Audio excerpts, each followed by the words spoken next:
and brought to you by Team Marksmen. My name is Kavya R. Chavali, and I am mighty delighted to join you all as I take you through the proceedings of the program. Well, that being said, we'd also like to take the opportunity to thank our associate partners, Truya by Germinate and Jabra, our supporting partners Avaya, our exhibit partners, Nuasem, and our knowledge partner, Deloitte. So we'd like to thank all our partners for helping us put this amazing conference for all of you. This is where we'll get to hear from our thought leaders, we'll get to extract a lot of insights, and I hope all of you are excited about a wonderful day that's right ahead for you. Now with that, before I get started, I think one more question that I'd like to start with, which is a question that's on everybody's minds, and it's got to do with, what do my customers really want? Now, this is one question that has been asked by every executive, and the frequency at which it's being asked, I guess it's been going up and up like never before. This is where we've also noticed the fact that though we may not be teenagers, we definitely have become screenagers. So we've seen that there's been a technology proliferation wherein the customers have taken the driving seat and they are making decisions, which is why with the continuum of these experiences that we will be exploring today, the CX Transformation Conclave 2023. Now on that note, I hope all of you have grabbed that cup of tea, coffee, and refresh yourselves, because I'll tell you what, there's going to be a lot of insights coming in this way. I just have one more question. I know I started off with a question as to what do my customers want, but my next question is, are you all hungry? I see a little affirmative nod over there, a little honesty, but I'm going to ask you one more time. Are you all hungry? That's right, because there will be a lot of perspectives flowing in from this side of the hall, and that's why we're always hungry for more insights, hungry for all the learning, and that's why I'm going to urge a lot of participation from that side of the hall.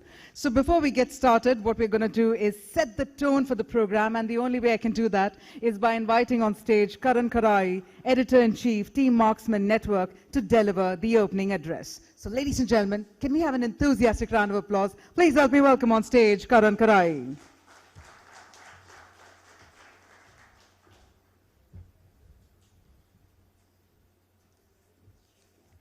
Ladies and gentlemen, very good morning to all of you. Thank you for being here with us at the inaugural edition of Team Marksmen's CX Transformation Conclave 2023. Today promises to be a dynamic exploration of this fascinating realm of consumer engagement and everything it entails. We'll be hearing from speakers from across India and across the globe on the nature of the consumer experience. And in advance, I would like to thank all of our speakers for sharing with us their wisdom, their insights, their perspectives, and for offering us much food for thought. As Kavya also alluded to, I'd like to thank our partners for helping bring this industry-centric platform to life, and a big thank you to all of you for making it here on this doubtlessly busy Friday morning. We've often heard the old adage that the customer is king, he's our #1 priority, but very few companies, I think, truly live up to that philosophy as much as Apple has. And that begins even before you really step into the store. The stark minimalism of it is in contrast to the bright pop of color of the product itself. And if you were to be walking out of the store with any of their products, you'd notice that the origami-like packaging of the product makes it look like something of a Fabergé egg fit for a czar, which is perhaps why its customers feel so much like royalty.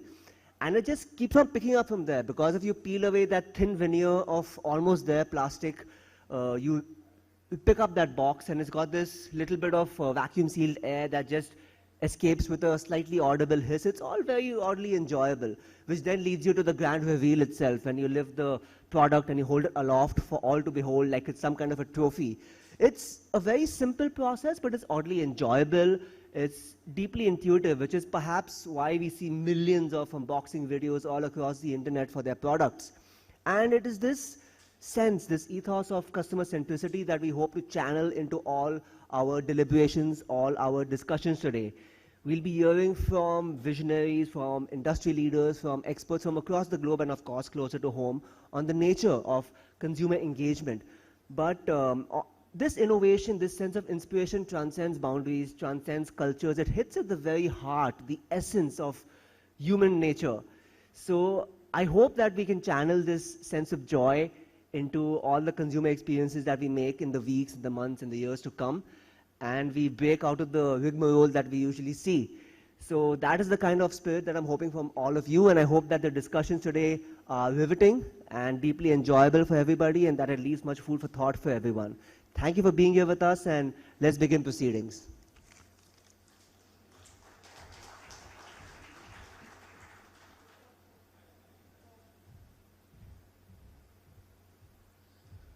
Thank you very much, Karan, for also inducing that sense of joy right in your opening address and also setting the tone for what we are about to expect right here at the conclave. That being said, I'm sure all of you managed to get this in your welcome kit.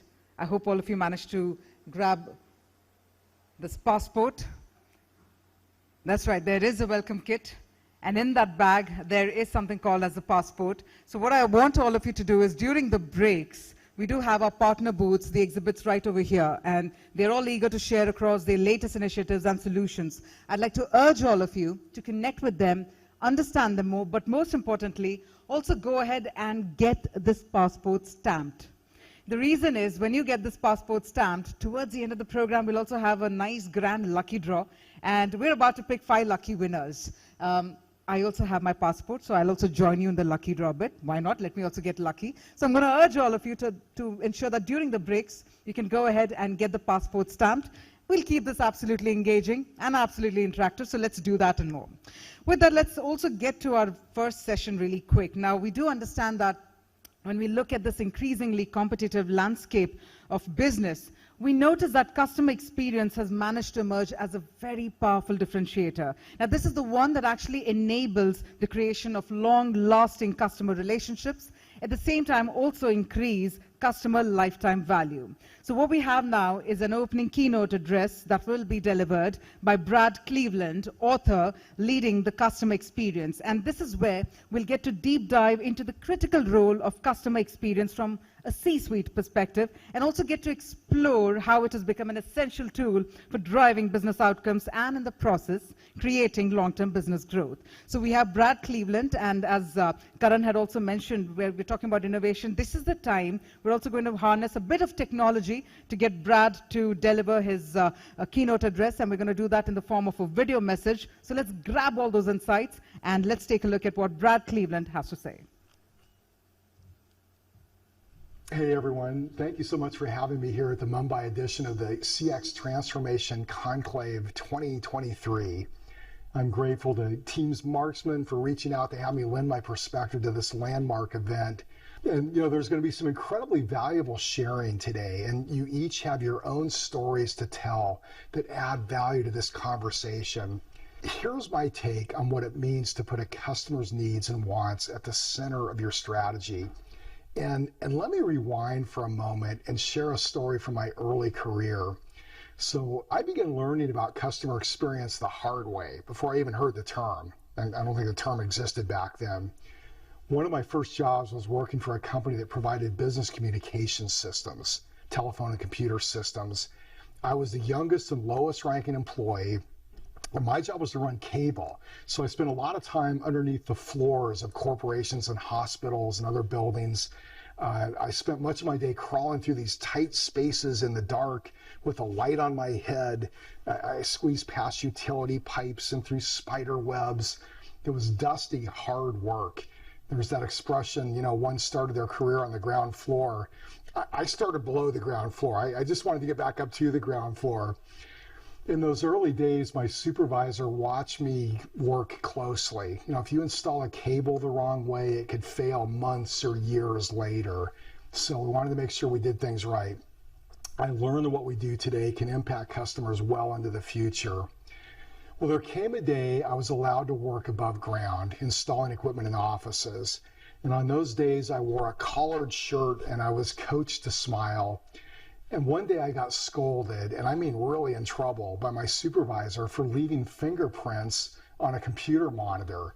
And we're trying to install a bunch of offices quickly, and I didn't even think about it.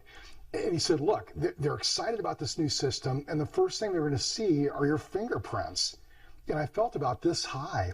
But he was right. That organization had made this huge investment. They'd spent months planning and preparing.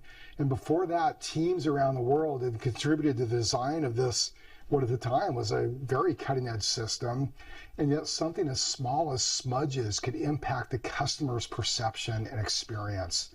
It was a message I needed to hear. In fact, it inspired me. I began studying what successful companies were doing. I read the book Moments of Truth by Jan Carlson, and back then he was CEO of Scandinavian Airways. And he used examples with his employees, like if a customer boards a plane and they see a coffee or tea stain on a tray from the last flight, they might wonder, is that how you maintain the engines? So what is customer experience? I define it this way. It's everything a customer hears about your organization, every interaction they have with your organization and your products and services, and ultimately how they feel about your organization. Customer experience is both far bigger and much smaller than many realize. It's more than products or customer service or your technology platform. Yeah, it's all those things, but much more. And it also comes down to any one interaction that can make a lasting impression on the customer. And that's both our challenge and our opportunity, right? I mean, the challenge is everyone needs to know they make a difference. They need to see their role in customer experience. But that's also our opportunity. In today's global economy, it's so easy for others to replicate products and services. It's far less common to build an organization where everyone's focused on customer experience and they know how important they are. So let's turn to why the C-suite, why top leadership must prioritize customer experience for the long-term business growth. In our work with organizations around the world, I've seen firsthand the benefits of focusing on customer experience and the downsides if we don't. In fact, there are two categories of considerations when looking at whether or where to make improvements to customer experience. There's those returns you'll realize from those investments, ROI, and there's the cost you'll incur if you don't make needed improvements. I always think of that as COI, the cost of inaction. And I think of them as the good stuff and the bad stuff. And there's 5 each. So let's begin with the good stuff. 5 potential benefits of making improvements to customer experience. 1 is customer loyalty.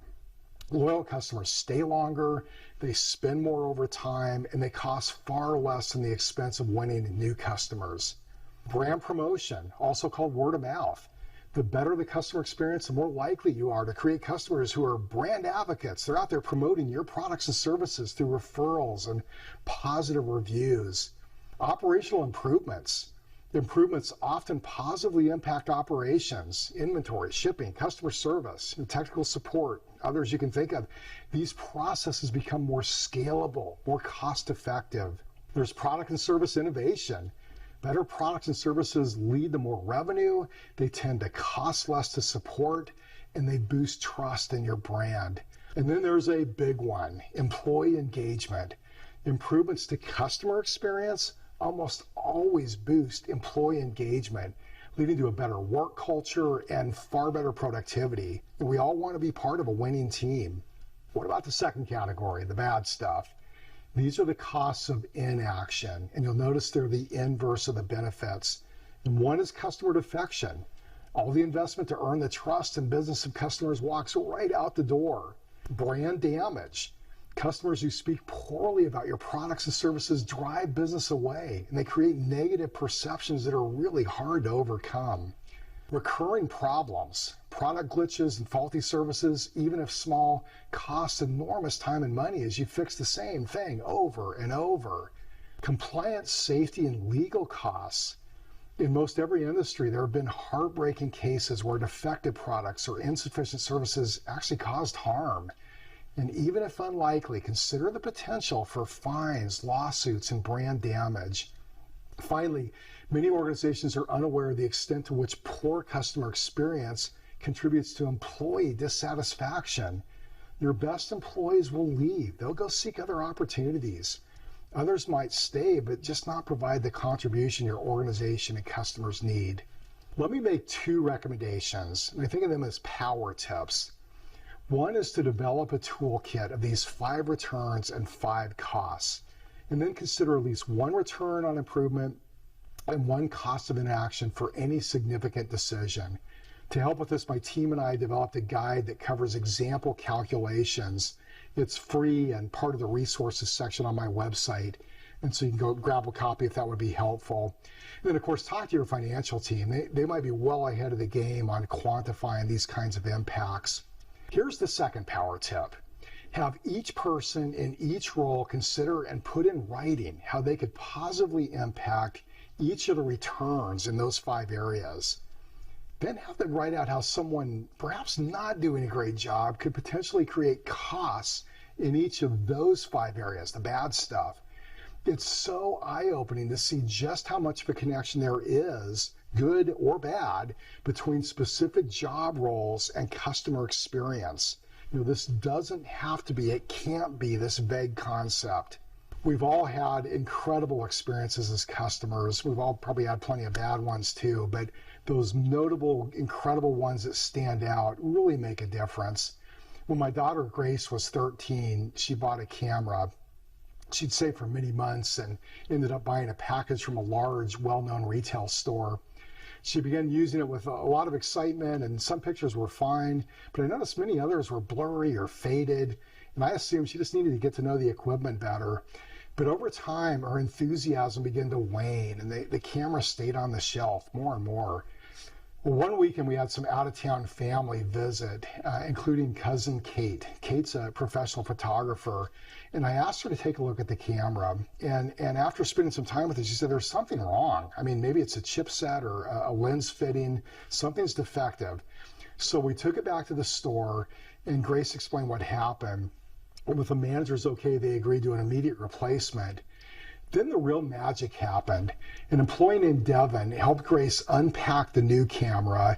She went through and ensured that it worked, and then went over basic features. She was so enthusiastic. "You're going to love this camera," she said. I have the same model. And I could see Grace's eyes light up again. The thing that struck me is that this was just one of thousands of interactions that day in a big retail store.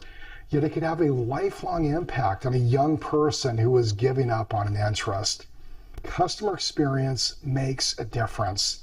The work you and I do to instill the principles of customer experience may have an impact far beyond what even we may know. Thank you again, and have a great rest of your day.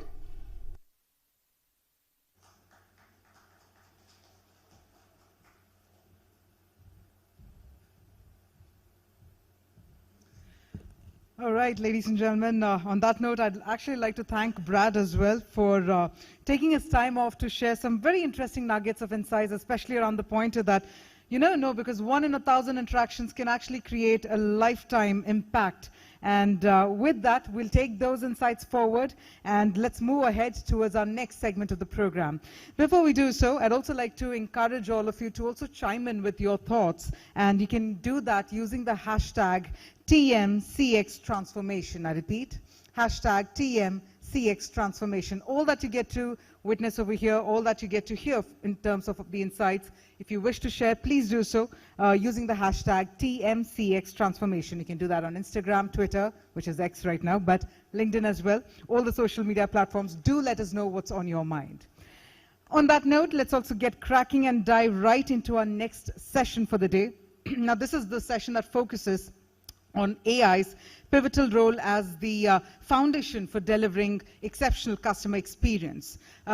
It's actually time for us to say aye to AI, because in this session we're actually about to learn how harnessing AI's capabilities can help business, in order to increase that seamlessness, or for that matter, tailored experiences, create loyalty, and also strengthen their competitive edge in today's customer-centric landscape. So, ladies and gentlemen, as we had said, time to move ahead to our next session, and the only way we can do that is by inviting our next speaker. We have with us none other than Sanjay Gupta, Vice President, South Asia and Middle East, NICE, and he's about to share insights on how AI can create the building blocks for delivering exceptional CX. So can we have an exceptional round of applause? Ladies and gentlemen, please help me welcome our next speaker, Sanjay Gupta.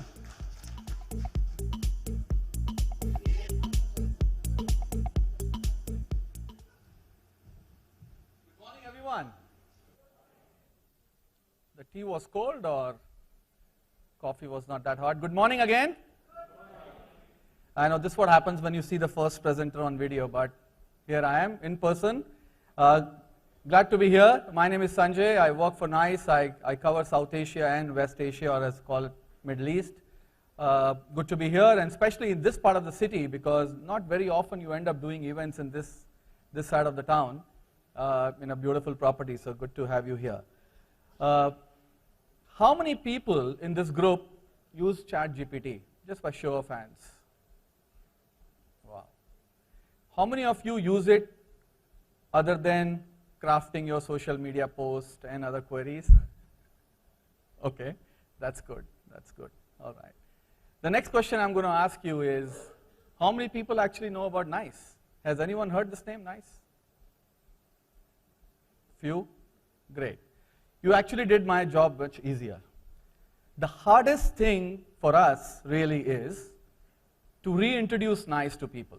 We've been in business for 4 decades, doing different things, which we still do, but in the last 10 years or so, we are doing some amazing things, and it becomes very difficult for us to tell this to people that, please unlearn something that you knew before and learn the new thing. But since you're all fresh slates, it's much, much easier for you. So I'm pleasure to be here today to talk about how AI can impact CX. Now, Brad talked about importance of CX, which I'm sure you all know and heard this before, but it's kind of a good refresher to see what is the importance of AI in your day-to-day life and as a business and as a C-suite. And I'm going to use this example of Chandrayaan. We all witnessed such a historic moment, very proud moment for all Indians. But do you know that a large part of that sophisticated landing was actually use of tons and tons of data and AI, and some AI-based instruments which really made that possible, even though we were partially successful in the previous one. So AI is really, really taking the pace into the things that we are witnessing today. Closer home, not so high in space. I'll give you an example just last night. I was actually coming from Singapore in the evening flight, and 2 hours in the flight, suddenly I started noticing on the screen that we made a big circle and we are flying back to Singapore, and it says time to Singapore 3 hours.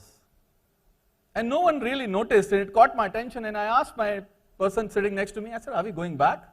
And I rang the bell and I asked the steward, I said, what's happening? Why are we going back? And then started to see as to what was it, and then I connected to Wi-Fi, and then I could see all the news about unfortunate skid landing and crash at Mumbai airport, and the fact the runway was shut for some time. So the airline predicted, based on the data they have, that they need to circle there itself rather than coming all the way, and this also gives them a chance that in case the runway is shut for a longer period of time, it might be easier for them to fly back to Singapore rather than flying 3 hours into Mumbai and then getting stuck, right? And they were telling me they have enough models and data to show this. This is another use case of AI. And I was particularly panicked, and I'll just tell you this in 30 seconds. This was kind of a deja vu moment for me. This episode happened with me in the same airline, same flight, same aircraft 6 years ago, when we were coming, and I was actually coming for another event, which was one of the Gartner events in June 2017. And again, just before touching Kolkata, we took a circle back and flying to Singapore. And the pilot announced, there's some technical problem. He didn't say what it was, and we are going back. And we went back, and after landing, he said, one of the engines had failed. Imagine, if he had told us, probably, there would be chaos in the flight. But anyway, when we landed, Singapore Airlines being Singapore Airlines, they had another similar aircraft ready right at the next door, next gate, and we were all boarded within 45 minutes. We're airborne, and then, that was one of the longest flights. So it was a little scary moment, but I thought I'd share with you. But AI is touching every one of us in day-to-day piece. All right. So what does AI essentially mean? Let me give you some bookish information here first, right? Which is essentially harnessing the power of data and giving you insights that human beings cannot process, as simple as that. So you are able to decide much faster, you're able to make your life much, much easier. But more importantly, for me, it's a bigger tool as far as CX is concerned to do a personalization at a mass scale. You will agree, all of us like to be treated special. Doesn't matter what is your ARPU or your loyalty factor with that brand or your stake with that brand, right? For example, we've been having customer segmentation for as long as I remember. We always have our platinum, gold, and silver customers. We always have our HNI customers if you're a bank, and so on and so forth. Everyone has a way of categorizing your top customers. But you are not able to do this for everyone. Like telcos, for example, very clearly they have different strategies and services for postpaid customer versus prepaid customer because it depends on what is the wallet share you're giving them. But AI is able to do that at a mass level because today's world, when it is so competitive, when we are in world of Swiggy and Zomatos and Blinkits, you want to make sure every single interaction and every single experience is unique and you are really the king who has the power to choose one brand over the other. And that's what AI actually can do. Do you agree with me so far? Okay. Now let's look at some of the challenges, right? CX is a very vast field. If you don't get right, there are a lot of forces that actually tells us that you are no more relevant in this market. And one such being is social media, right? We have seen the power of social media. We have seen the power of this digital natives who can actually make or break a brand or can create a huge dent if you don't do it right. And AI essentially can help solve some of the challenges, but AI itself has some adoption challenges. One is being ethical. Because to the extent that it can go, you need to make sure you're using it for right reasons and not for the reasons that may harm. Resource and cost is another key element in using AI because you have massive systems, you have tons of data, but how do you use it, how do you churn it, the tools that you need and the resources that you need who understand this and can put together those models for you is very, very important. Expertise, and when I say expertise, is not technical expertise, it's more around domain expertise. Because end of the day, a generic AI will not help you. You see the example there? If it's a generic AI, it can really, really give you a hallucination, as they call it in AI world, or maybe not so much correct information, and then you keep churning and everything else. And the last part, which is the biggest ingredient of AI, is the quality of the data. If you don't have quality of the data, no matter what you do, AI will not be as beneficial to you as it should be. Let me now step back a bit and reintroduce NICE to you. For those who know, NICE has been in business for 4 decades, as I mentioned. We are about $2.3 billion company now, headquartered in Hoboken, New Jersey. We work and do business only in CX end-to-end, right from creating avenues for customers to come in from your web or anywhere else where they start the journey, right till all the performance measurements up to the employees that Brad was talking about in his presentation a few minutes ago. We have a very large presence in India as well, 2,500 employees, because one of our R&D center is based out of India as well. And of course, we've been market leaders for a long time. We now have the best CCaaS platform and customer experience platform for many, many years in a row with Gartner and others, and so much so that I want to just talk about NICE. Okay? Now let's understand the challenge of the data that I was referring to, quality of data. Now where does the data come from? You see on the screen here, these are the things that typical consumer does, right? You typically start with a research, and then you move, and then you purchase, and then you have post-sale cycle, and so on and so forth. This is how the circle really works.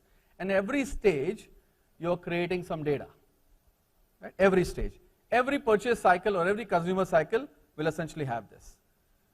Primarily, it used to be only voice earlier, and then we added few more components like IVR and chat and few other things because your customers wanted it. They wanted to contact with you the way they wanted, so you also wanted a me-too approach, where you say, I want to be seen as progressive, so you added a lot of channels. And then furthermore, you added few more bots, email, and these bots typically are FAQ bots because it can only answer certain things that the bot is trained on, and so on and so forth. And then few more, as the technology is evolving and as the current generation really is demanding, when they want to be served the way they want to be served, you're adding more and more complexities to this. And then on top of it, you add the needs that agents or the employees who are serving the customers. And then you add few more pieces around that. Every single thing of that is also generating data. So you've seen data coming and generating from a lot of other avenues from the top, and then you have the employee side of things that is coming in as well. And then you have few more pieces, because now that you're serving the customer, you need some back-end systems, be it CRM, case management, tons of other pieces, which is nothing but your repository of data. So it's adding to that piece furthermore. And then you add more complexity of the brand itself, the business, because they have certain KPIs and they have certain needs that they would like to measure, CSAT, acquisition, retention, so on and so forth. So all in all, this essentially becomes a huge framework which is creating unstructured data for you all the while. And what you got with this, and by the way, this is a real slide of a customer who actually followed the same trajectory of picking up things along the way in few years, and what they ended up creating is what we call as Frankenstein. They got every single technology in their backyard working, wherein what you probably needed was just this. You really didn't need so many technologies, vendors, partners, an ecosystem, challenges of integration, so on and so forth, but what we really were needing is these: channels, reporting, microservices, cloud platforms, so on and so forth. And that's where we as a company understood and said, everything that you are looking at can be summarized in 5 pillars that you see on the screen today, which starts with your entry points, journey orchestration, self-service, empowered agents, and of course your complete performance. This is exactly what Brad was talking about in his presentation as well, right from beginning, from the need till the end. And then you can categorize this with what pertains to consumer experience, agent, and business. This is exactly what you saw in the previous slide as well. Now let's dwell with this. We talked about data being generated, and all of these pieces are coming and creating data, as I mentioned. So what you really need is a unified data layer so that this data can be used across at every journey that the customer is taking and every step that you're taking in the organization to serve the customer. And therefore, what we created was, we call it as Unifying AI, which is a native AI platform on which this whole piece is built, which is a common repository of data that is serving it. And then you will see more that how this data is evolved into ready usable models which you can consume to serve your customer and do every single thing that your consumer, agent, and your business really needs. So far good? Am I going too fast? But this clock is scary, that's why. So far good? Please feel free to stop me if you want to ask anything. Okay? So that's essentially what we do. We call this platform as CX1, and this is so much that product I'm going to talk about, and I'm not going to talk about product anymore. And then when you slice and dice for technology brains in this room, I've also put together some of the capability names around these pillars, so you can relate better what I mean by entry points or any of these pillars, right? So that makes it easy for you. But the whole piece that we're going to talk about a lot with AI is changing the whole game from being reactive to proactive, because that's what would actually give you, an inch ahead in the game and create differentiation for you when it comes to customer loyalty. Okay. So let's look at one example of that. Everyone in this organization must have seen either using a bot, or many of you already may be having a bot as well in your, anyone show me? Anyone uses bots in your organization? Okay. And tell me if this doesn't relate. Typically, how did you start building bots? This picture will be very familiar. Post-its, because everyone really got into this room. We should call it design thinking workshop. We thought what is happening in our contact center, the brains in operations, brains in back-end analytics team, everyone put together how we will do this. And then they actually created a platform, an FAQ, which is not purpose-built, but it actually created a bot which had limited capabilities. I haven't seen a single bot yet which actually allows me to fulfill other than basic queries, and I don't end up screaming for agent at the end. Right? And you see here very clearly, it says how much are plans, and bot is actually giving something else. Unless you specifically ask a question, how much are service plans, and then it gives the answer. By the way, those who raised hands on ChatGPT, don't you see the same response on ChatGPT as well? Unless you really narrow your question, it does not give you the right answer because it will give you a limited answer.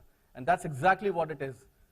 Garbage in, garbage out. So you have to really train and make sure you're asking the right thing and narrowing it, and then you get the answers. Exactly, GPT is changing the lane, absolutely here. So what this basically GPT is doing is bringing this capability of machine learning and also large language models, LLMs that you have heard of, right? Now, GPT is an amazing tool. I use it personally. It's great. For a consumer, definitely it's a game changer. It's as good as people say, it's a next level of innovation after internet. But if you look at this, it's trained on open internet. We all know that, and that too up to a certain period. It does not have any domain understanding of your brand. If you're a bank, insurance company, BPO, retail, whatever it is generic in nature. So whatever is available on internet, it gives you an answer of that. And an answer, it doesn't have to be factual because it's giving you suggestions. So people typically, if you see what they're using it for, building their travel itineraries, redrafting their resumes, people are writing social posts. Those kind of questions are really coming. Nowadays on LinkedIn, there's a very clear pattern, and I can actually, with naked eye, can tell you this post is drafted by ChatGPT because it's very, very similar that you see. But what really the difference is between AI for individuals and business is exactly what it is, right? I talked about publicly available data, public domain security level, everything, which is all great for individuals. For your business, you need specific data, which is your domain expertise data. You need high secured piece. You also need precise response. And it needs to align with your organization goals and integrate with your enterprise applications. This is a big differentiation between a general ChatGPT equivalent or any generative AI technology available today versus what you need for businesses. And that's your big challenge as we talk about. Now let's look at an IVA, interactive voice agent. Sorry, slides are moving faster than I want them to. Sorry about that. Okay, let it be. So what essentially, am I pressing it too fast or? Okay. What essentially you have in a bot is a capability to understand, mine the data, and give you an answer. So there is a conversation part of it. There is an understanding, which is the understanding of the intent of the consumer, and act accordingly at the back end that you need to create everything around. Now what we have done with this is, essentially, in summary, we have taken the power of ChatGPT or any generative AI technology, which is essentially giving, I would say, intelligence to anything. I always say that, okay, a husband has all the data, he has all the knowledge, but who makes him smarter is the wives. So ChatGPT or generative AI is the spouse, and then make you much, much smarter. And essentially we use all the ML and LLU capability of generative AI, but train it with your brand data. So use the LLM which has your brand expertise and train that data to get the power of best mode around here, and then act based on what you really want to do with your customer. And guess what? Who else can do this better than us? I asked you a question, do you know NICE? One biggest piece that we do for 40 years is we have repository of your customer interaction. NICE as a company started with voice recording solutions and then moved to digital. So we have 40 years of data of every single industry around this world. And we have used that with permissions to train and create the models that are suited for every single industry that is represented in this room today. Right? So now you have the power of generative AI and the right data and expertise that you will be able to serve your customers with. So far good? Okay. Just an example of few of the models. We have over 200 conversational models. And now this is the problem that I always see. Every organization sitting here would have unstructured data. You are generating and collecting the data for last so many years. The biggest problem is, what do you do with the data? How do you make it easy to consume? And that's exactly what we have tried by creating over 200 conversational models, and this is all around CX, because that's what we live and breathe. And then you can see these are a few of the examples of model categories that these models are available for you to consume very, very easily. And these models then, of course, are used to analyze and optimize the outcome that you want based on the intent at every step of the way in your customer journey, and then giving you a far, far better satisfying self-service, which is not screaming for an agent in the end. Okay? So this is how it essentially looks. Putting it all together, conventional data converted into all the models that we have created, which we use, create auto flow. So instead of using the post-its, we have actually used the power of data to see the intents and then converted that into an automatic flow and train your bot. And this keeps doing this on a regular basis, because self-learning, because that's what is important, because things are dynamic, your data is generating as we go, and then create a truly conversational automation platform. This is a big difference between what you have and seen, which most organizations do today, which is a FAQ based versus a self-learning, data-driven conversational platform. Okay. And further taking it to next level, we also created few pieces which are around three big consumers around this. Your consumers, which has all about what we call it as enlightened autopilot. It has all the knowledge of your entry points, your conversational, your journey orchestration, and all your virtual agents, which is your self-service piece.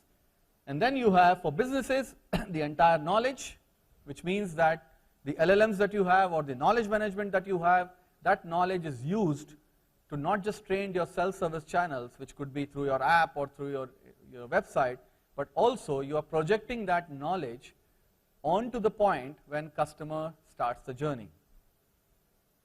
I hope you're with me. I'll give you an example. I guarantee you, every single person in this room, if I ask you, if you have to buy a product or you need service for anything, where do you go first? Where do you go first? Google. That's where your journey starts. So instead of waiting for customer to interact with me, wouldn't it be nice that we reach out where the customer journey starts and make sure that customer gets the right knowledge, right tools, so that they are able to make a decision in your favor, because that's what we exist for. And that's how we create differentiation. So this is exactly what we essentially do: provide that knowledge, bring them in, schedule it, and then creates loyalty and CS benchmarks there. And then of course for employees, which is Copilot, using the power of data to enhance the interaction, to make sure that they are giving the right information at the right time.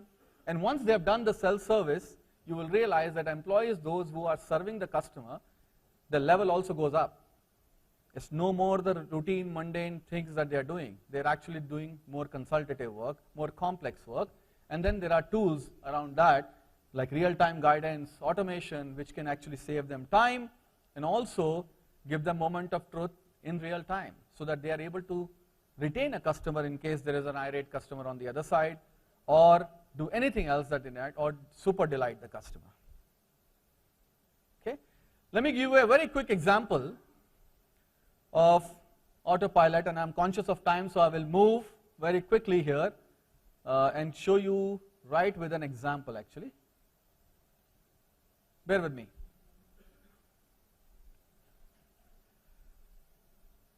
So it's asking what are the top opportunities for automation. And this is nothing but generative AI integrated. and the system will give you all the answers and take you into details that you need. It's created a intent map, and it gives you a full intent map of number of transactions and what's happening around and everything else, so you're able to take your pick. Now you want to know, I don't want to do this just because the chart is showing how much it is worth. If I do this, what's the business impact? It also creates a revenue projection for you, that if you are able to do this automation, this is how the impact on your business will be. And the next thing will be, how do I do it? And you can actually build that flow with a click of a button, and then you automate those. This is how a typical example of how your smart bot, if I may say, is created and trained in real time. Okay? Few other pieces. If you want to know what are my top call types wherein I don't have any knowledge article. Everyone relies on knowledge management. Everyone has knowledge articles, and then actually it can even help create the areas where you don't have knowledge articles, which are, mind you, that this knowledge is being used by customers as well as employees, so it can help create that, and then you can find somebody to do that creation for knowledge articles, either in-house or outsource, whichever way you want. And with now generative AI, it's much, much easier to anyway build knowledge articles, and then you can publish. Similar thing on quality management. If you want to see what type of interactions have the lowest customer satisfaction, it gives you all the categorization around that. And then also, how do you improve it? So what's the plan and train?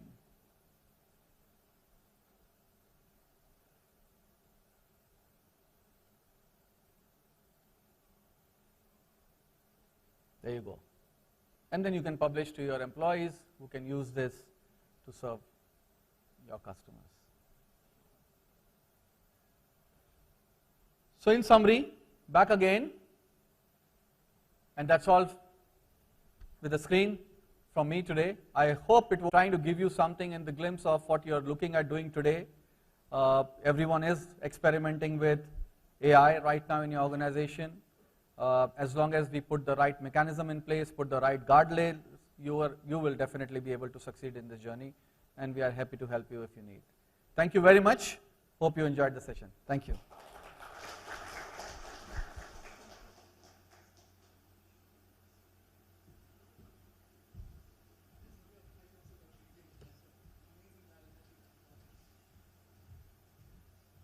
On that note, ladies and gentlemen, I'd also like to thank Sanjay Gupta. In fact, I was just informing him that despite that flight delay, that enthusiasm and that energy, I think can we have another round of applause one more time?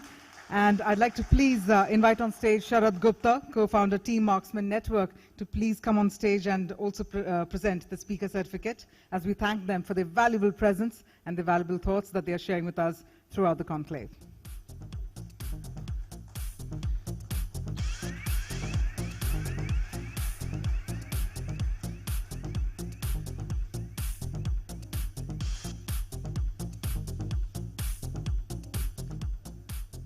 Thank you once again.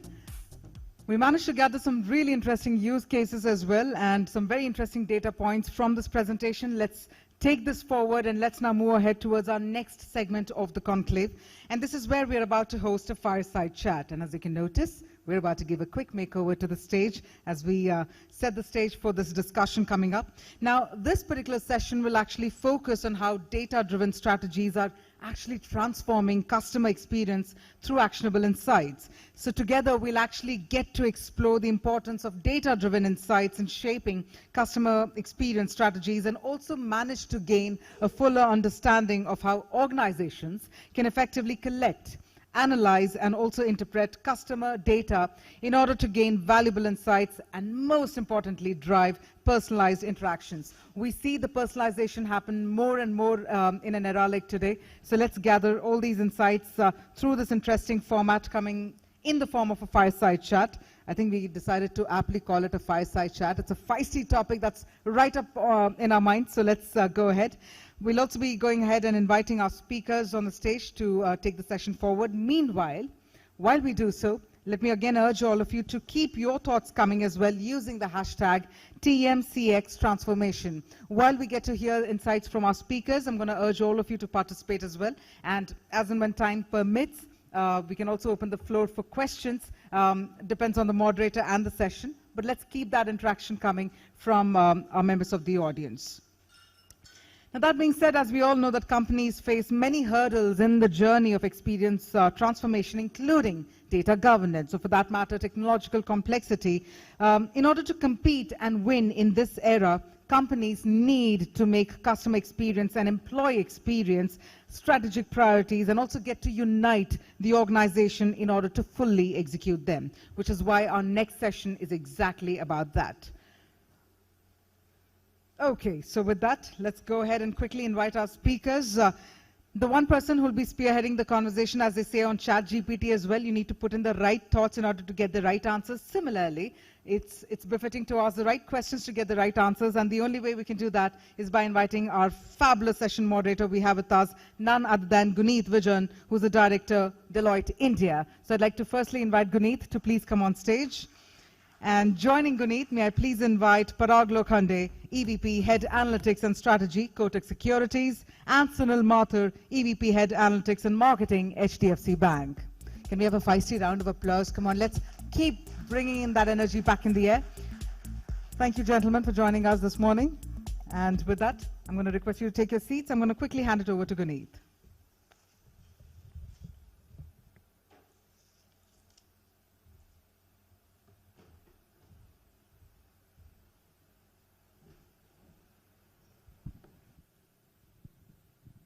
Hello.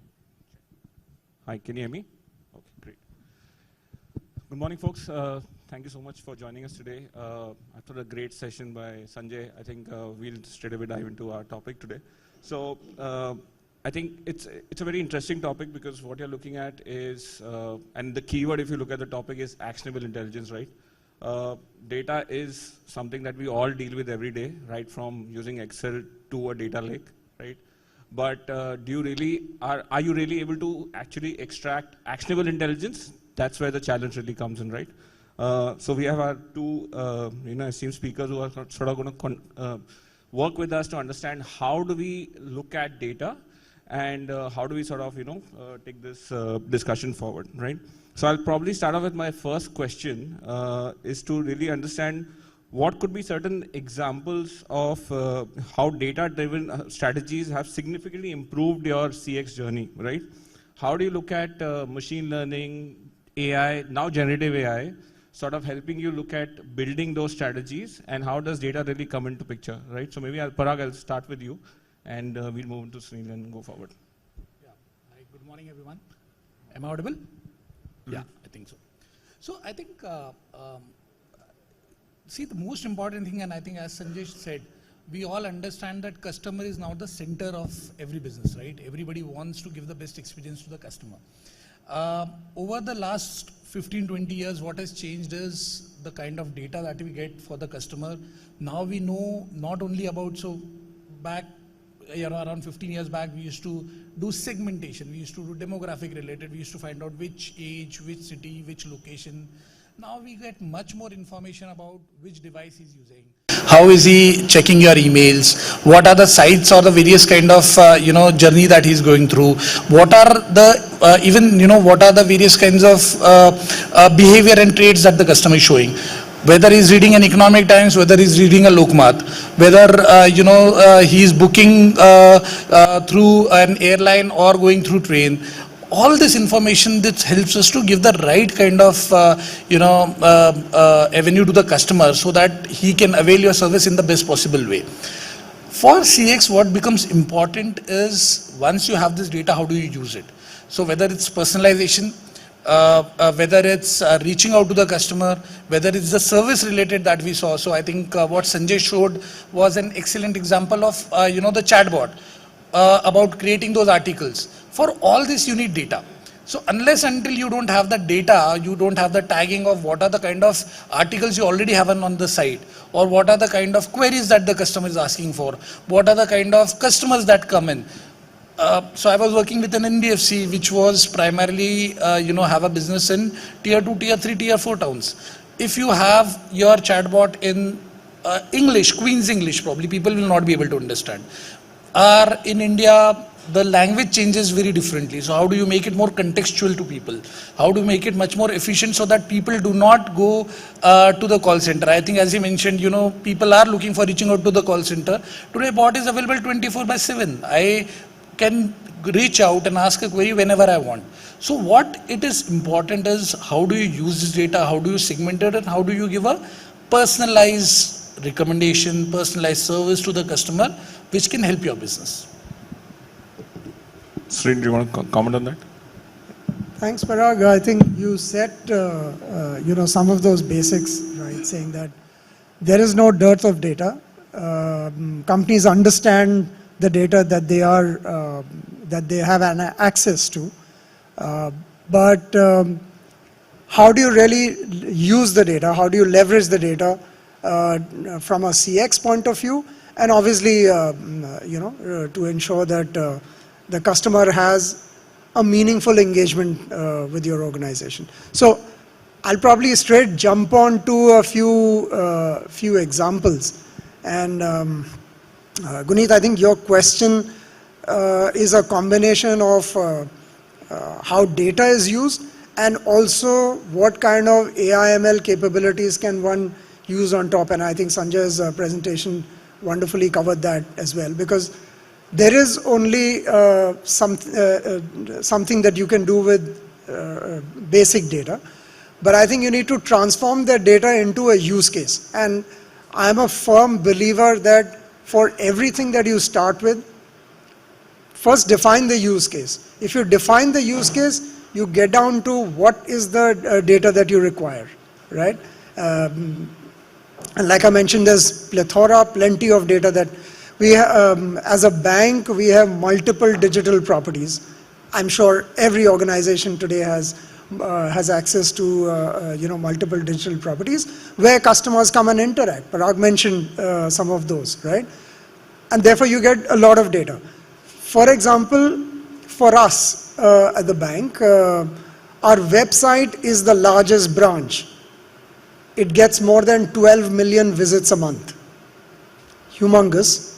Okay, so what can we do about it? One of the use cases that we have over here is to say, first understand, okay, who's coming in, what are they coming to view, how much time they have spent, on a particular, let's say, information or product page. You have a lot of content which is there on your website. Are they accessing it? What are they reading out there?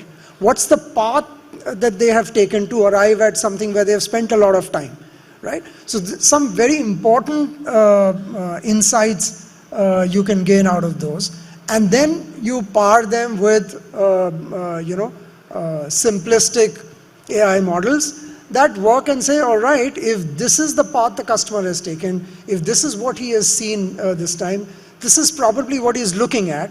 Okay, you may not be very definitive about it, but you are able to at least sharpen and contextualize whatever nudges that you want to show while the customer is there on your product pages, on your properties, right? At least not for now, but for the next time when your customer visits, you are able to churn that data and become far more contextual and sharper in terms of what you have to recommend, right? Some of these things, so since we are a bank and we have, we have a large branch network as well. Okay, we have virtual channels that connect with customers. We've effectively used some of these insights and also powered our channels that actually face the customer.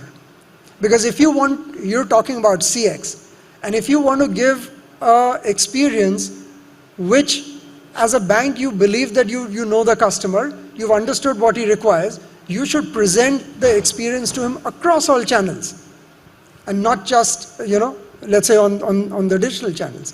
So we've done that effectively. At least we've enabled the front end to say, hey, pick up some of this, and if the same customer comes to you, he might just refer to what he's doing. These are some of the basic ones. Okay, as a bank, we have large tons and tons and tons and petabytes of data. So we use a lot of ML models to actually do a lot of prediction. And we have a model that tells us what is the next best action at a customer level, right? And even more, now since this was static data, which means that basis what you understood about our customers from his transactions, from his behavior across various digital properties, okay, you've been able to create a static next best action, which probably, you power your channels to say, over the next 30 days when you interact with your customers, this is what you should probably talk about, right? However, the customer is, his life changes every minute, right? It could be that during this time period, he has something more interesting which he has come up, and he's probably searched something, somewhere else, or he's come to your website and searched something else. Now, we have another model where we say this is an immediate NVA, because while the customer's requirement on an investment product or a loan or a card product could be fulfilled within the next couple of days, but this is something which is urgently, he's looking for.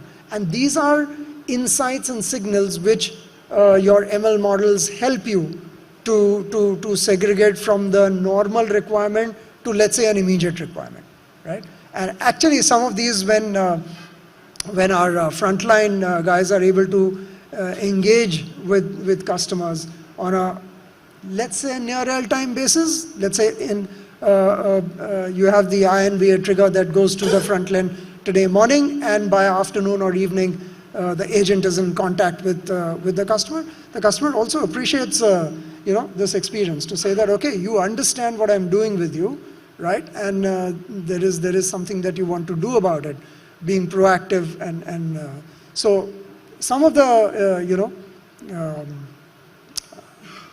real life examples of how you leverage data, how you leverage AI ML on top of this, and use it. Right. Thanks. I think one example I'll also sort of add is that, as Sanjay also mentioned, we are sitting on a lot of data when it comes to our customer experience centers, right? That's your first interaction that they have with the brand when there's a problem, right? But a lot of times we've seen that data is just sitting, nobody's really uncovering that data and seeing that what's going on, right? Like, for example, I know we all track first contact resolution or the first call resolution, but the flip side to that is you're also looking at a lot of repeat calls, right? Now, if you're looking at maybe a third or a fourth repeat caller, that is a potential case which might actually end up on social media, right? And that affects your brand experience and affects your customer experience scores and so on and so forth. So how do you track that before time, correct, take actions and move forward is the other challenge, right? Because it's all about word of mouth as well in some shape, right? Because as Indians, we talk and we share our experiences and all that, right? So that is the other aspect of what we could look at, to start with as basic as listening to a one call and using speech and text analytics and various different solutions to getting to a point that you're having a very seamless experience, right? And providing that, right? Thanks. So the other flip side to the coin is that you're collecting a lot of data, right? Now, when you're looking at collecting this data with the data protection bill and various different aspects, data privacy and security is a paramount concern, right? Because while you definitely want to collect data so that you can give great experiences, how do you take care of striking the balance between data collection and also respecting the customer privacy, right? While you're looking at delivering a great experience. So probably, Parag, you want to maybe start with that? Yes, thanks. Sure. So I think in today's context, it's a great question. See, we all of us talk about getting more and more and more data. But what is also important is, as Sunil rightly put in, what is the context? See, what happens is you have tons and tons of data, somewhere the data is lying, nobody is looking at it. And then probably, all of us who run this on day to day know that there is a big monster that is sitting, there is a cost also, right? You have to generate your ROI. So a lot of data is sitting over there without understanding, how you are going to use it. in in today's context, when we are asking a lot of information from customer, one and most important thing is we should be clear about how we are going to use it. So today you have probably a complete information about customer's lifestyle, demographic, the interaction that he's doing with you, probably the interaction with he's doing on social media, the interaction he's doing with various brands and so on and so forth. As we were discussing in the morning, some of the apps even allows you to get into reading SMS data, getting contact data, getting apography data, getting geo data. So practically in today's world, you know everything about what the customer is doing. Important thing also is, first of all, an organization should be clear about what is the use case. B, most important thing is the customer aware? Because all of us, and primarily Sunil and me, come from BFSI, where the trust is the most important factor. I'm sure none of you would trust a bank if tomorrow bank says, hey, I know, and I probably give that data to multiple other partners.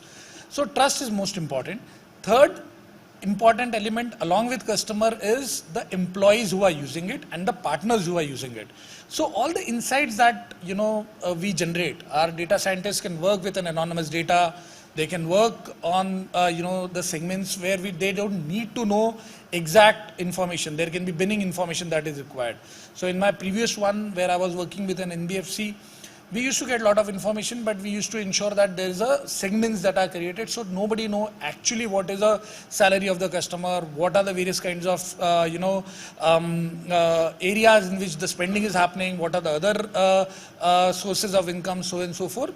So in today's context, we as a brand are responsible not only for what we are getting from the customer, we are responsible for ensuring that there is a data is stored in the right way. It is shared with our employees as well as the guys on the front end. So think of it, as he said, there are two scenarios.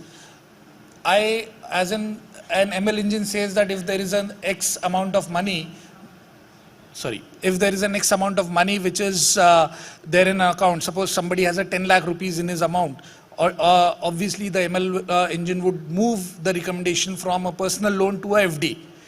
If the sales guy who is reaching out knows that there is an X amount of money, how would you treat it?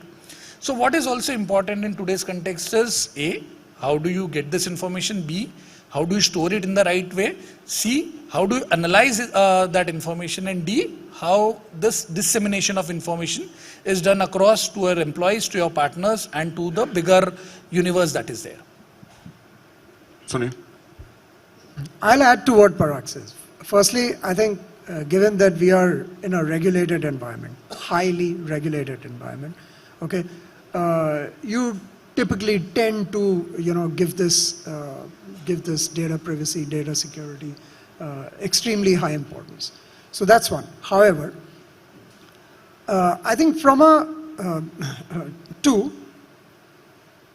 we have let's say almost 80%, 75 to 80% of our customers consenting to give data. Okay, so there are those cookie mechanisms, etc., which are very, very clear to say that this is we would be understanding your behavior, your pattern, whatever that that you come and use over there. However, I want to add a customer angle to it, which I think is extremely important, is that if the customer sees that by using or collecting your data or reading your data or understanding your behavior, you are able to give back to the customer something that he's looking for, something of his benefit. So if I'm trying to understand from his transaction data, what kind of balances does he keep? What kind of transfers does he do? Where does money come in into his account from different places? What does he use his money for? When he comes on to various digital journeys, you are able to understand what he's looking for. But with all of that, if you're able to go back and say, hey, let's say I'm going to pre-approve you for a loan of so much amount, right? If you're able to give him an offer to say, hey, listen, I understand from your patterns of usage that you do a lot of spends on, let's say, Swiggy. And if I'm able to offer him to say, hey, listen, to add to your repertoire, I'm giving you a lifetime free Swiggy credit card, co-brand card. Now, that's where if we believe that if a customer thinks that you are able to use the data, right, you have a lot of strict security protocols, and you only are using it to give a better offering to a customer, right? You come on the platform and say, hey, listen, you are eligible for a top-up on your credit limit on your cards. If the customer sees that you are doing this, I think that's where there's a lot of trust, faith, etc., and more customers will indulge. We are talking about a banking scenario. Today, the customer is willing to give access to their data and their usage patterns to many more smaller outfits which are, let's say, one product companies, so to say, right? But that's the first step of the customer's trust in you. And if you are able to give back something more meaningful to the customer, I think that's where the balance, Guneet, that you're talking about, kind of can be maintained. Right.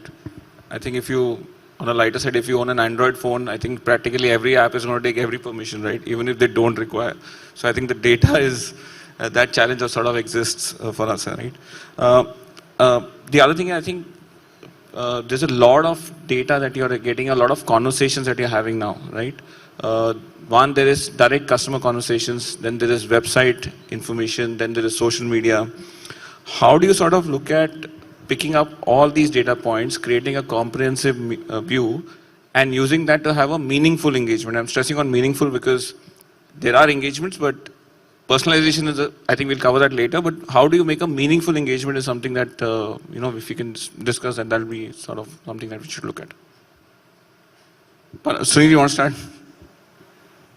Okay. I think in the whole data journey, we believe we are in a reasonably mature state in terms of understanding customer data and probably putting it to use. So we have over 15 sources of data, of sources from typically where customers interact with the bank, right? Whether it's your calling channels, and you mentioned, Sanjay, Guneet also, you mentioned about the interaction data which, let's say, or any agent or any employee of the customer, let's say a customer-facing employee has with the customer. So there is interactions that are captured in CRM. There is an email that a customer sends, maybe to complain, all right? There is obviously digital data is what you have, right? So we have over 15 sources from where we collect customer data. And one of the biggest use cases that we put this to is to ensure that you suppress what the customer is telling you not to talk about. Okay, it's very easy to kind of get greedy and say, I could use this for this, and let me send ABC, or let me have a conversation like this. But one of the biggest use cases is to understand what the customer doesn't want you to talk about, right? We put this, we've put an entire architecture to it. All this comes into one of our AI engines, Spark Beyond, which is on the cloud.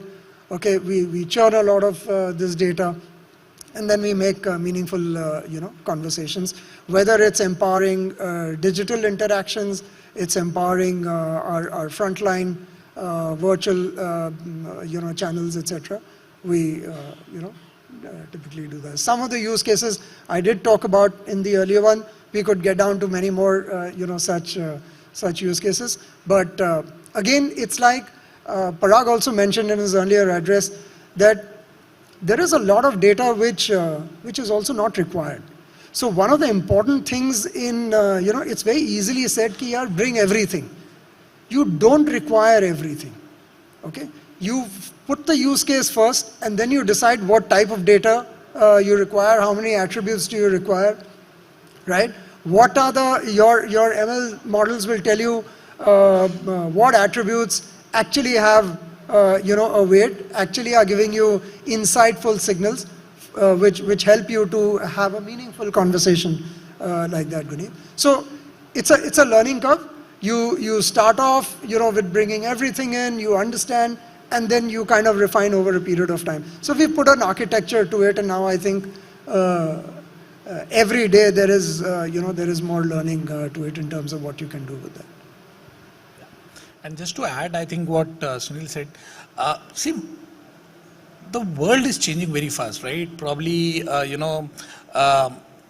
was a time when brands were made and broken in different ways. Now, if you see Twitter, the brands are made and brands are, go down on Twitter. So also what it helps is, just to share a personal experience for us, our product team, for our CS team, Twitter has been one of the key, channels to understand what does a customer wants. And I was surprised, we have some listening tools which we have built in. I was surprised to see a lot of people take a lot of pain to tell us what exactly they want. What is it that the competition is doing? What is it that they want us to do? So I think this, along with emails, along with voice, becomes one of the key channels as to understand what the customer wants.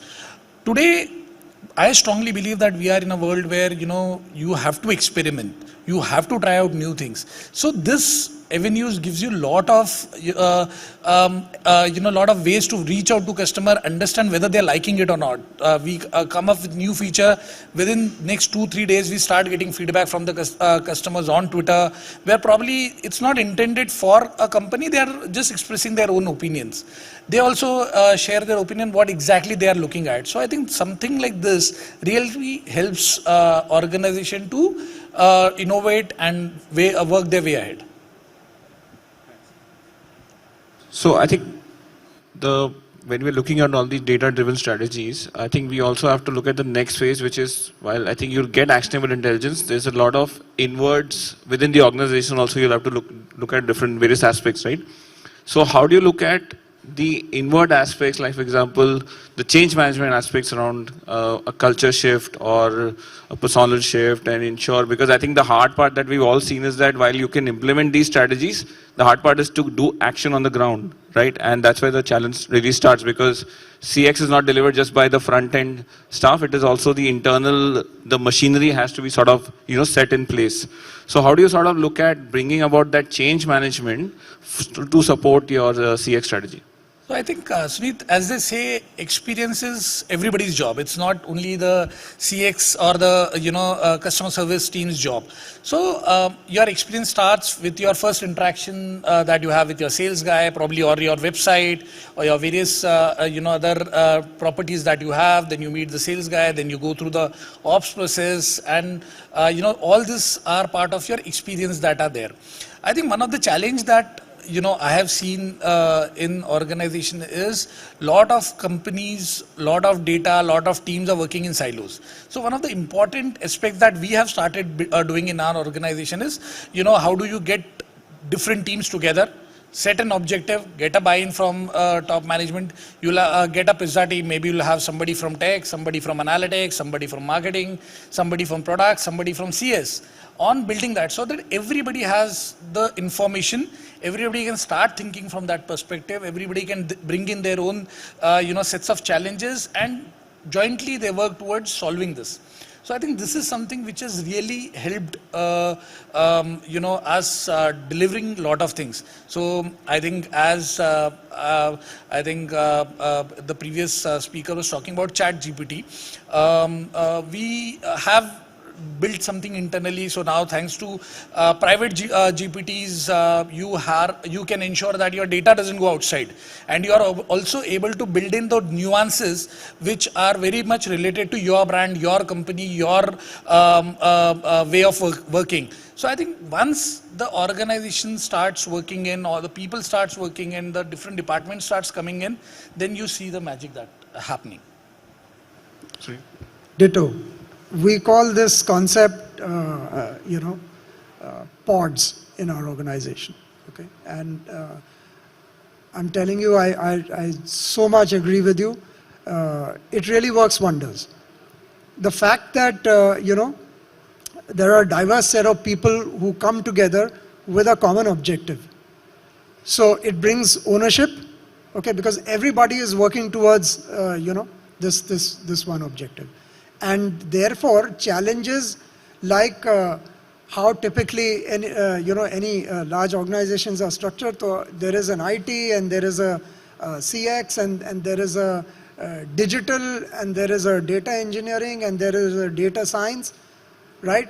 So everybody, if everyone works in silos, the objectives are very different.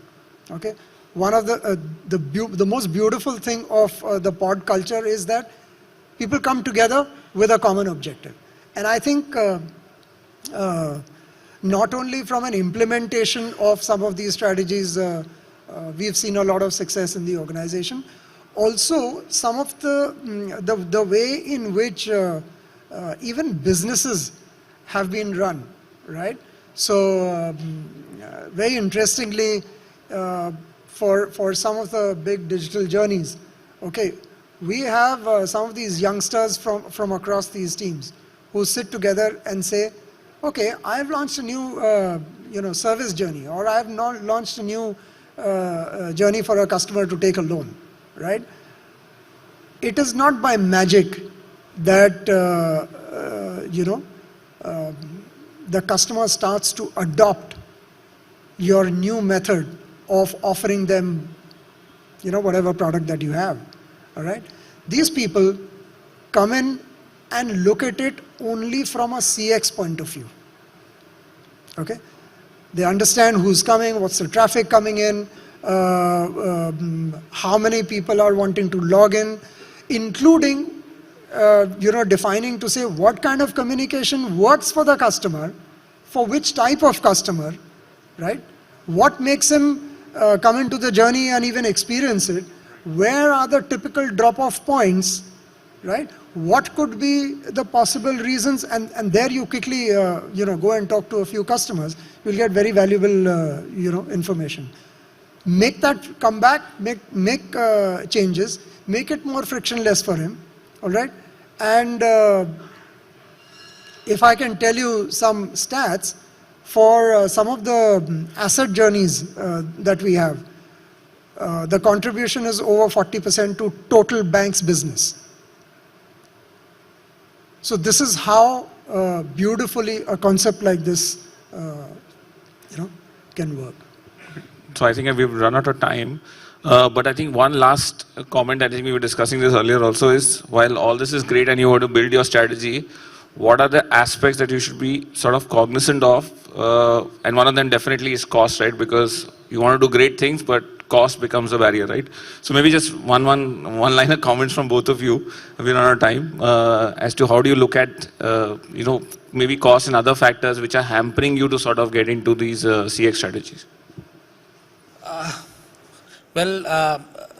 You have touched the difficult part for every analytics professional. So I think the most important part is, as Sunil rightly said, what is it that you're trying to achieve? What is an ROI that you are going to get? If you're clear about that, I think the rest you can work around. Whether it's cloud, whether it's in-house, whether it's outside, you need to get a partner, those things can work about. You have to be very clear what is it that you want to achieve and what is an ROI. And I think that way you will be able to convince the management also in a much better way. Use case, and please be outcome driven. ROI will automatically happen. Guneet, if that is short and sweet. Thanks so much. I think on that note, I think we'll wrap up the session. Thank you, Sunil. Thanks, Farhan.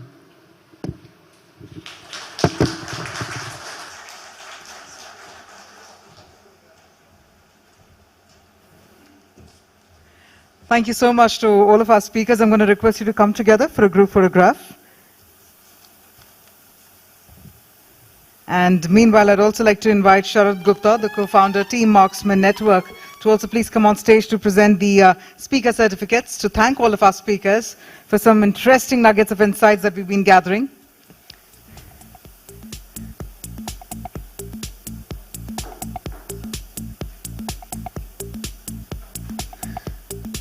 Well, I'm sure all of us are managing to have some phenomenal takeaways from the session as well. If that's the case, then I'm also going to urge all of you to keep those tweets coming using hashtag TMCX Transformation. And meanwhile, let me also inform you that while the conversation was all about also to do with ChatGPT, I'm sure our WhatsApps were also filled with some images of Chai GPT. That leads us to announcement of a chai coffee break right now. So we're going to head for a tea coffee break for just 10 minutes. I'm going to urge all of you to head to the pre-function area, enjoy tea coffee, but also connect with all of our speakers who have been featured so far. Connect with them, share your queries, have a conversation, have the chai, have the charcha, both of them as well. But see you all back exactly in 10 minutes for our next set of sessions. And please do take care of your belongings, most importantly.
Welcome back, ladies and gentlemen. We're about to get started with our next session.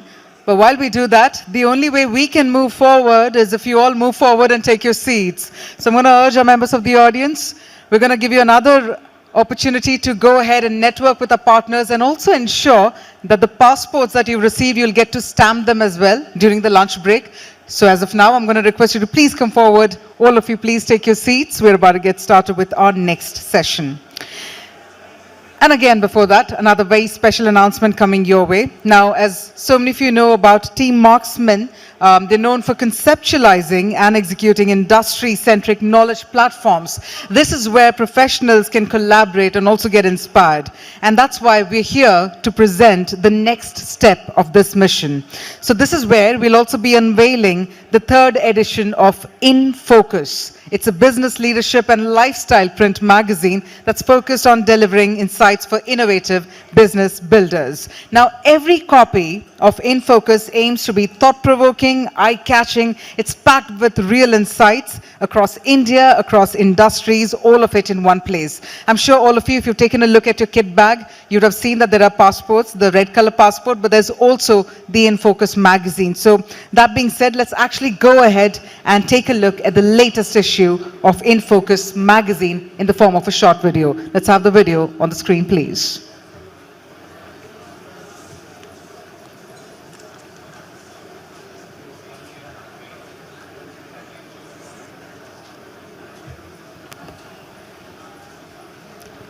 I'd like to request our console team to please play across the video of the In Focus magazine. Yeah, let's have it on the screen. Yeah.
Well, ladies and gentlemen, that's the latest cover of the magazine. I'm sure all of you also have taken a look at the magazines. That's in your kit bags. All right, so on that note, I hope if you haven't received it, please don't forget to grab a copy. You can connect with the team at Team Marksmen, and you can grab a copy of the latest magazine. All right, so on that note, let's gear up. It's time for our next session as well. This is where we're about to focus on creating exceptional customer experiences and how it's become a top priority for businesses across industries in the digital era. This session will also focus on how organizations are leveraging advanced technologies in order to create exceptional customer experiences. We have a phenomenal panel that's waiting to sort of share the insights with you all. So let's go ahead and invite them on stage. But first up, can we also have it on the screen, so that we can have the names of our speakers on the screen right over here. Superb. So let's go ahead and first up invite the man who's responsible in extracting a lot of insights from fellow panelists. We have with us Rohan Padha, Director, Deloitte India, who will be spearheading and moderating the discussion. I'd like to also go ahead and invite our speakers, Dharmender Narang, Senior Vice President and Chief Customer Experience Officer, IIFL Securities Limited, Hari Shankar Mishra, Senior Vice President Customer Experience, Future Generali India Insurance Company Limited. May I also please invite Jayant Jain, Vice President Marketing and Customer Services, Head Loyalty and Shopper Insights Reliance Retail Limited, and Vaibhav Rao, Regional Director for Customer Experience, Pfizer Asia. Please come on stage. Okay, I know that we all managed to induce a dose of caffeine in our systems. Can we have an energetic round of applause? Because I had an interaction with the panel and they seemed super enthused and super ready. So with that, let me quickly hand it over to Rohan. Over to you then.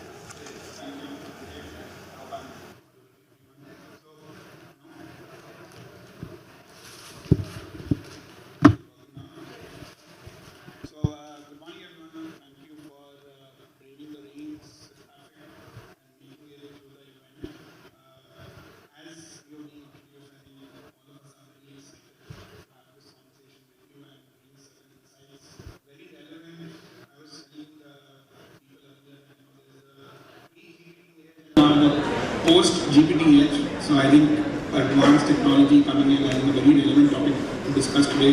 Even the magazine that was being shown to you, there was an article there saying artificial intelligence needs to, you need to have a human touch to it, right? So today's conversation is going to be focused on how do we get advanced technology to provide a lot of human-centric or human experiences and build on the customer experience that we've got. Two things very quickly to add, and then I'll start with questions for the panel. Based on a recent study that Harvard did as well, there's two things that we need to focus on: knowing our customers, right, and understanding our customers more than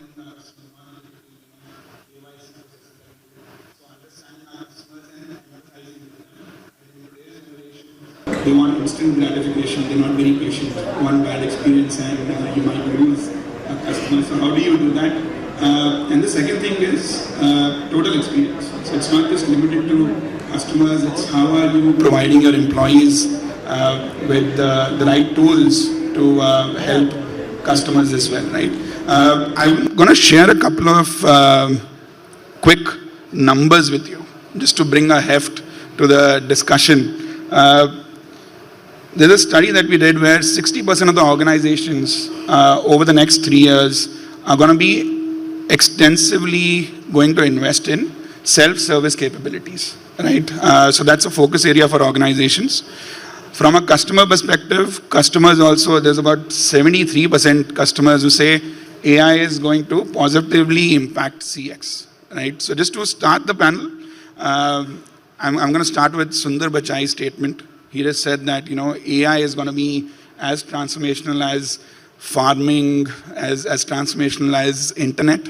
So maybe we'll start the discussion. My first question is going to be to you, Dharmendra. It's going to be on, can you give us examples of how technology has been used in the industry, and even if you want to bring in examples from your organization as well, to enhance on customer experience? If you can start with that. Yeah, thanks. Very interesting topic. So instead of going to ChatGPT before and after, I will start with how the things have evolved before and after Corona. I think that was the, which I have seen the primary trigger point. If you look at before Corona, mobile app was like one of the features provided as an exclusive feature. And after Corona, it was the primary feature, everything else becomes the secondary. So that is the change which has immediately come up, because everybody becomes used to using the mobile. So life was around mobile, and now it is more or less mobile only. So if you look at it, started with Internet of Things, then we started mobile, and then look at how fast the technology evolved in last 3 years. If you look at initially, very few apps or website use chatbot, which was the exclusive feature, you can talk to me. And I don't see any app today or any site today which doesn't talk about talk to me today. Okay, may I help you?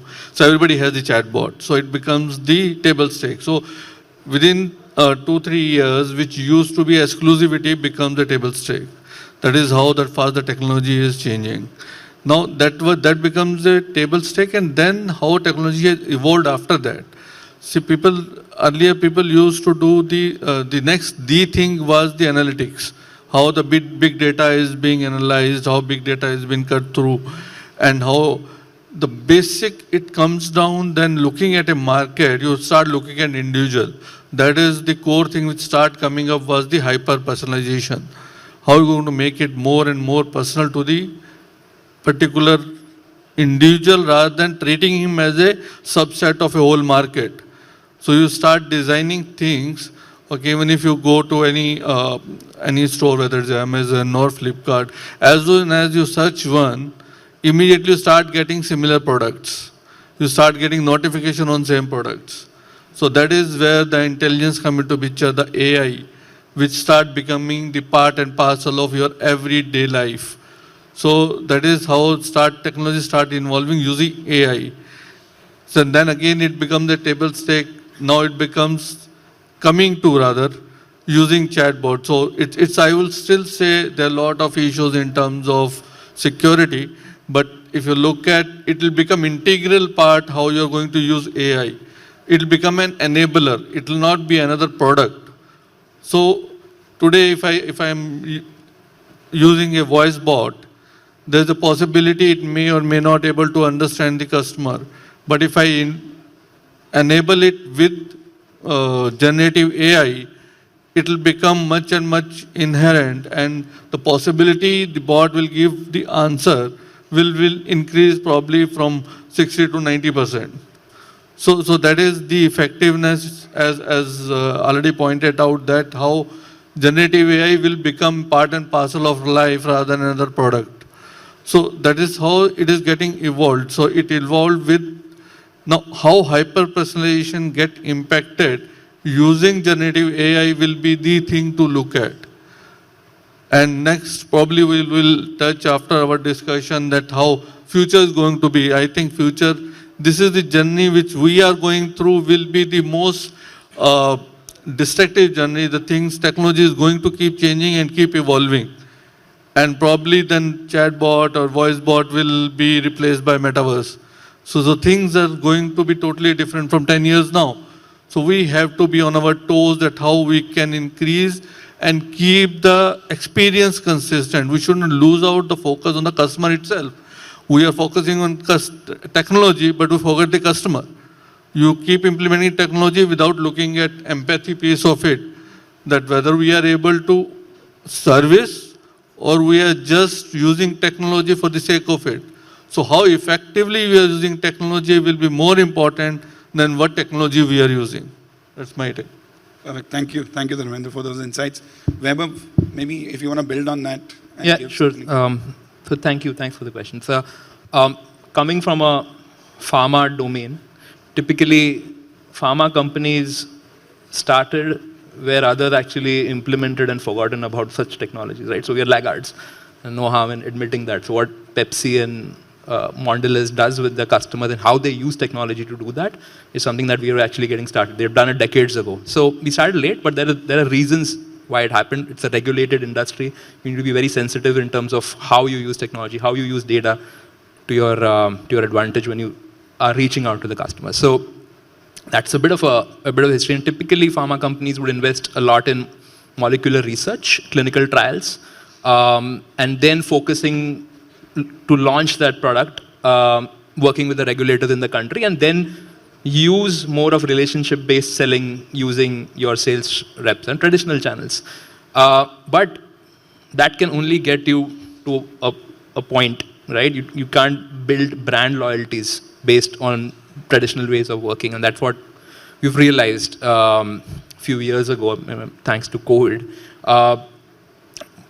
Also, speaking about brand loyalty, I would like to quote an example. So me and my wife, we were actually looking for options for a holiday, and we were searching, and we found this beautiful place in Udaipur, right besides Lake Pichola. It's a very good property. We thought of booking, and we did a booking online, and then we started receiving calls from that hotel, trying to understand what are we trying, if there's a celebration, is there an event, why are we coming there, what are our tastes, what do we like, what we don't like. And we were like, okay, this is funny. We're used to booking online and then showing up at the hotel, but this is different.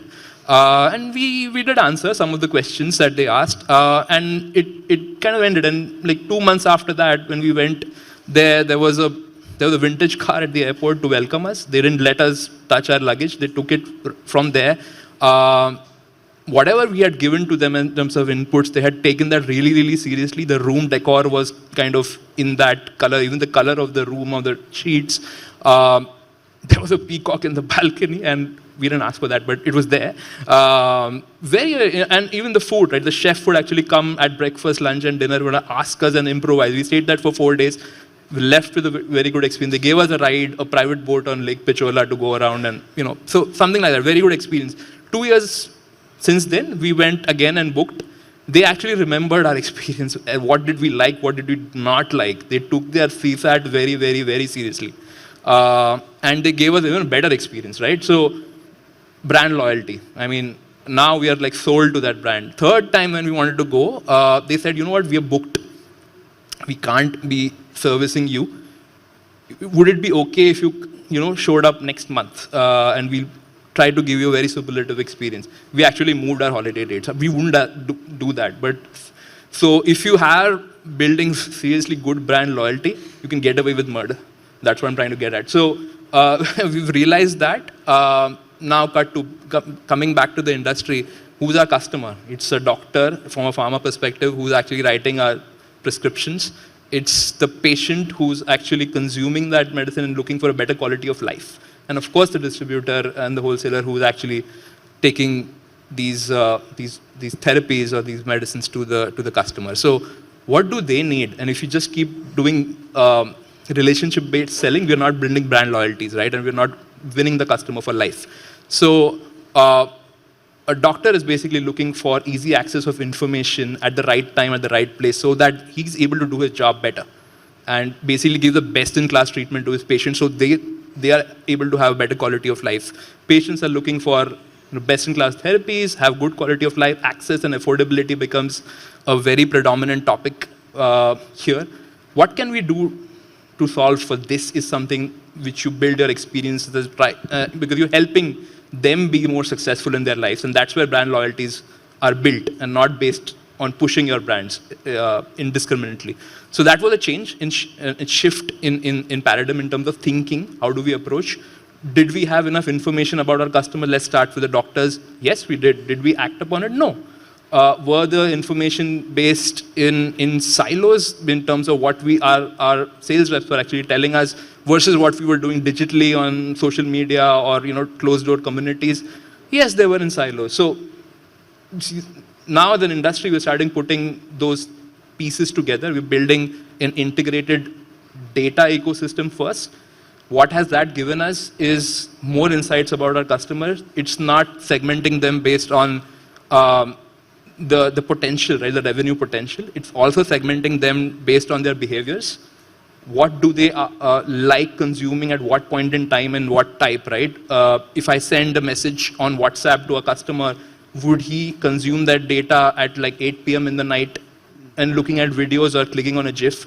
There are differences. So technology has helped create these behavioral type personas and help create these journeys which are more suited to customer tastes and basically solving a problem. It's not because I want to do it, it's because the customer's problem is getting solved with using these technologies at the right place at the right time.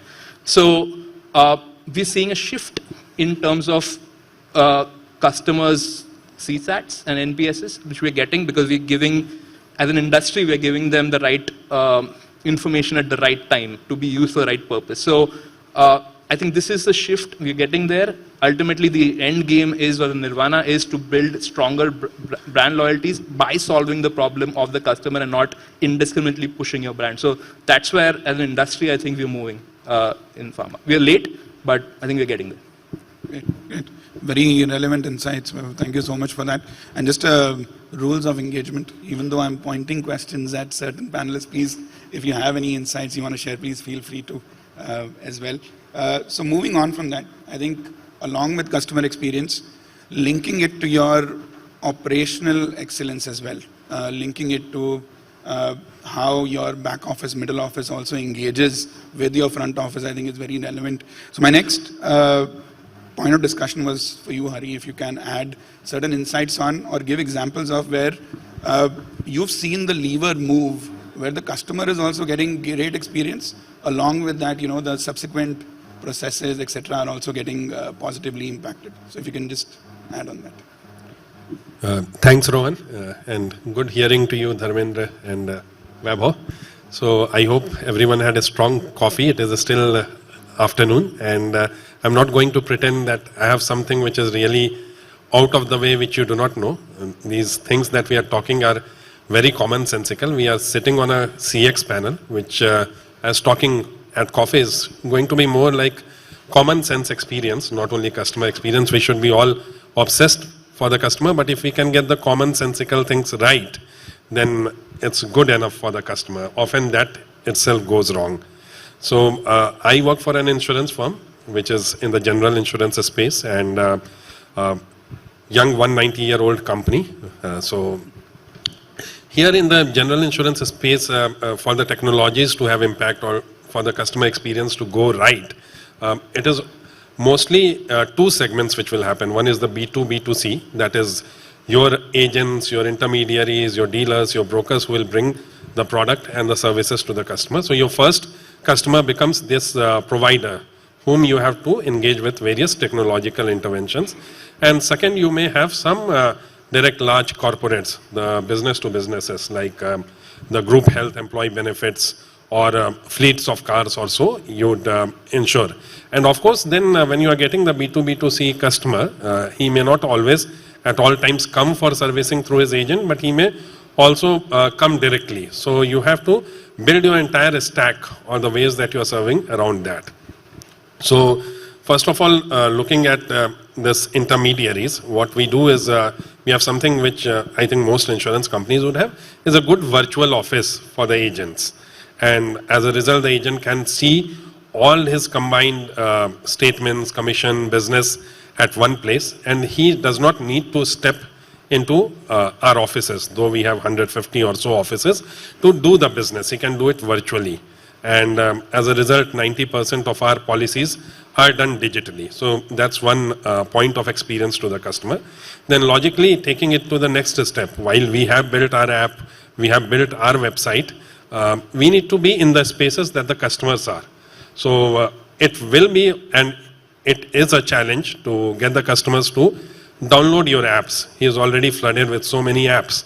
So there's one master of all apps, WhatsApp.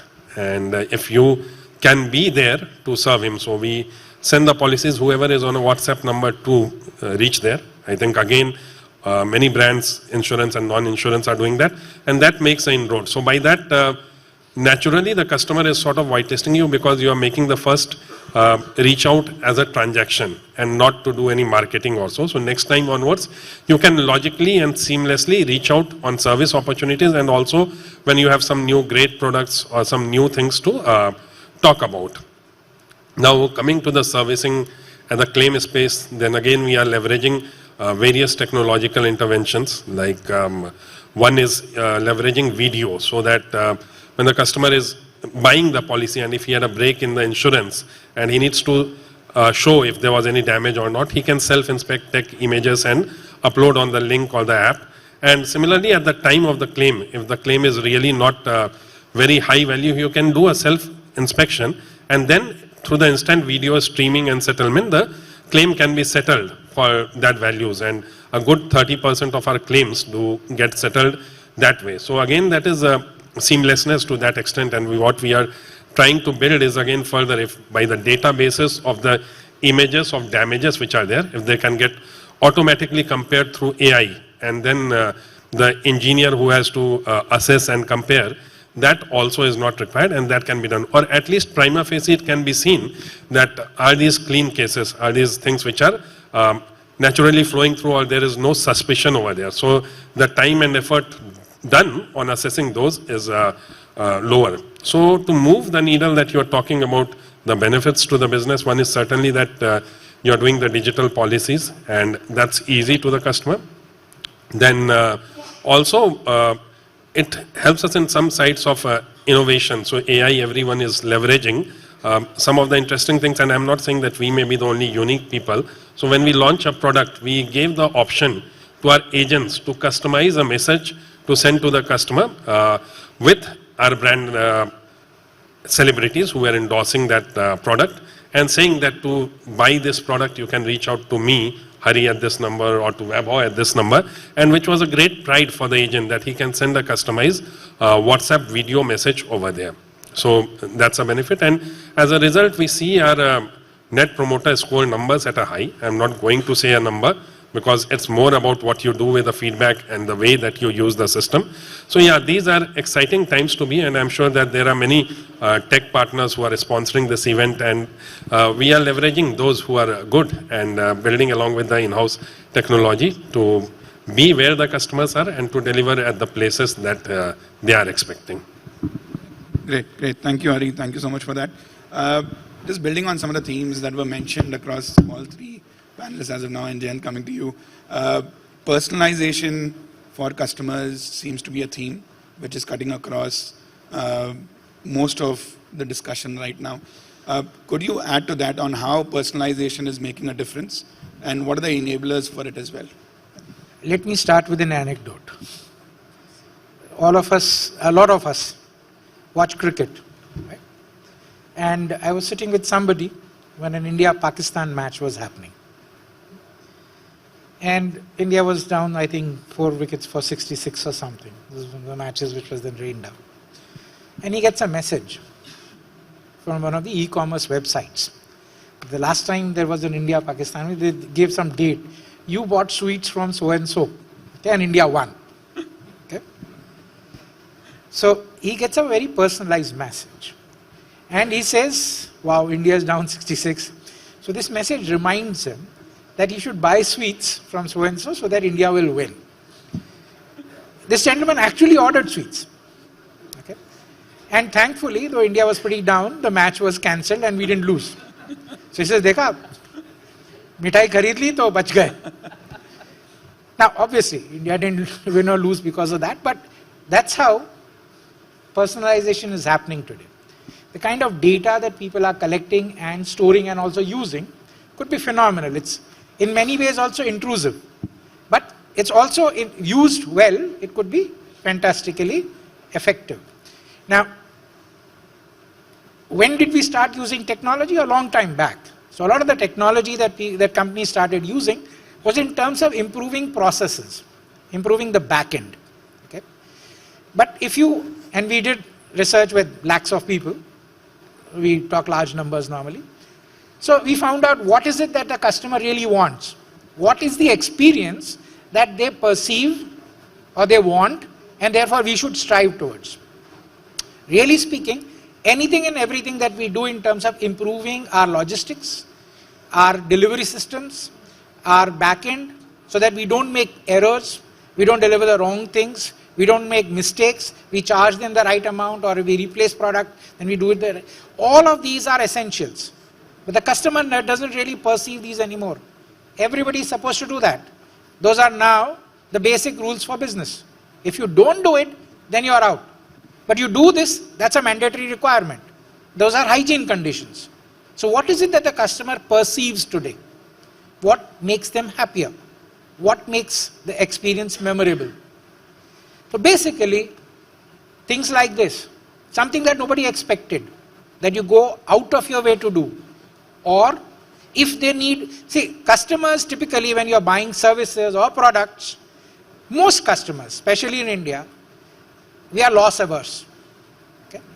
We are risk averse. We don't want to lose upon something. We don't want to look like fools. And therefore what we want is assurance, a reassurance that we are taking the right decision. We may choose that product, we may choose that service, but then we need a human reassurance. Customer service that now builds in systems which provides reassurance is what makes a big difference today. So we've moved, and this has been moving, the standards have been moving very quickly. So 5 years ago, you may not have had any virtual interaction with customers, you may not have had technology backing up, and all the interaction may have been human. But trying to deliver more and more services or more and more products to a larger base, you will need technology, and you will try to end up going towards a system which dehumanizes the entire process, also eliminates errors, but dehumanizes it in the process. Now that's what the customer is yearning for. A lot of our organizations and technology providers will talk about improving upon process efficiencies, reducing error. That's a necessary thing, it's a given. But that's not what the customer wants. The customer interface comes where we are communicating with them. So a lot of the technology and the CX that we talk about today is talking about customer communications. And there, that's a good thing, but then there can be too much of a good thing. Almost every company is now hankering about communicating with customers. Okay? So what I gave you as an example is a communication. Somebody is reaching out to you. We reach out to you. So pre-sales, post-sales, the number of communications that we have with customers, because that was the differentiator for some time. Okay? That differentiator itself is now becoming a bug. This is what irritates the customer. Just how many communications or how many times do you want somebody to reach out to you and when? Okay. So when we talk about generative or regenerative AI, we are also trying to understand what time does this customer really want to be contacted. But that's our process. That's what we want. We want to reach out to you 4 times in a month or 3 times in a day. I don't know.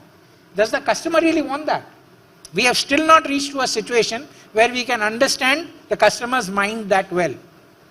All the technology that we employ, and regenerative AI is just another bit of technology there. It improves upon our process efficiencies, but it does not tell us the customer's mind. There is something like being too much.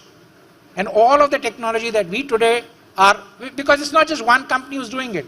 Every company is doing this. We are all reaching out to the same set of customers. Go back and think. You are all customers too.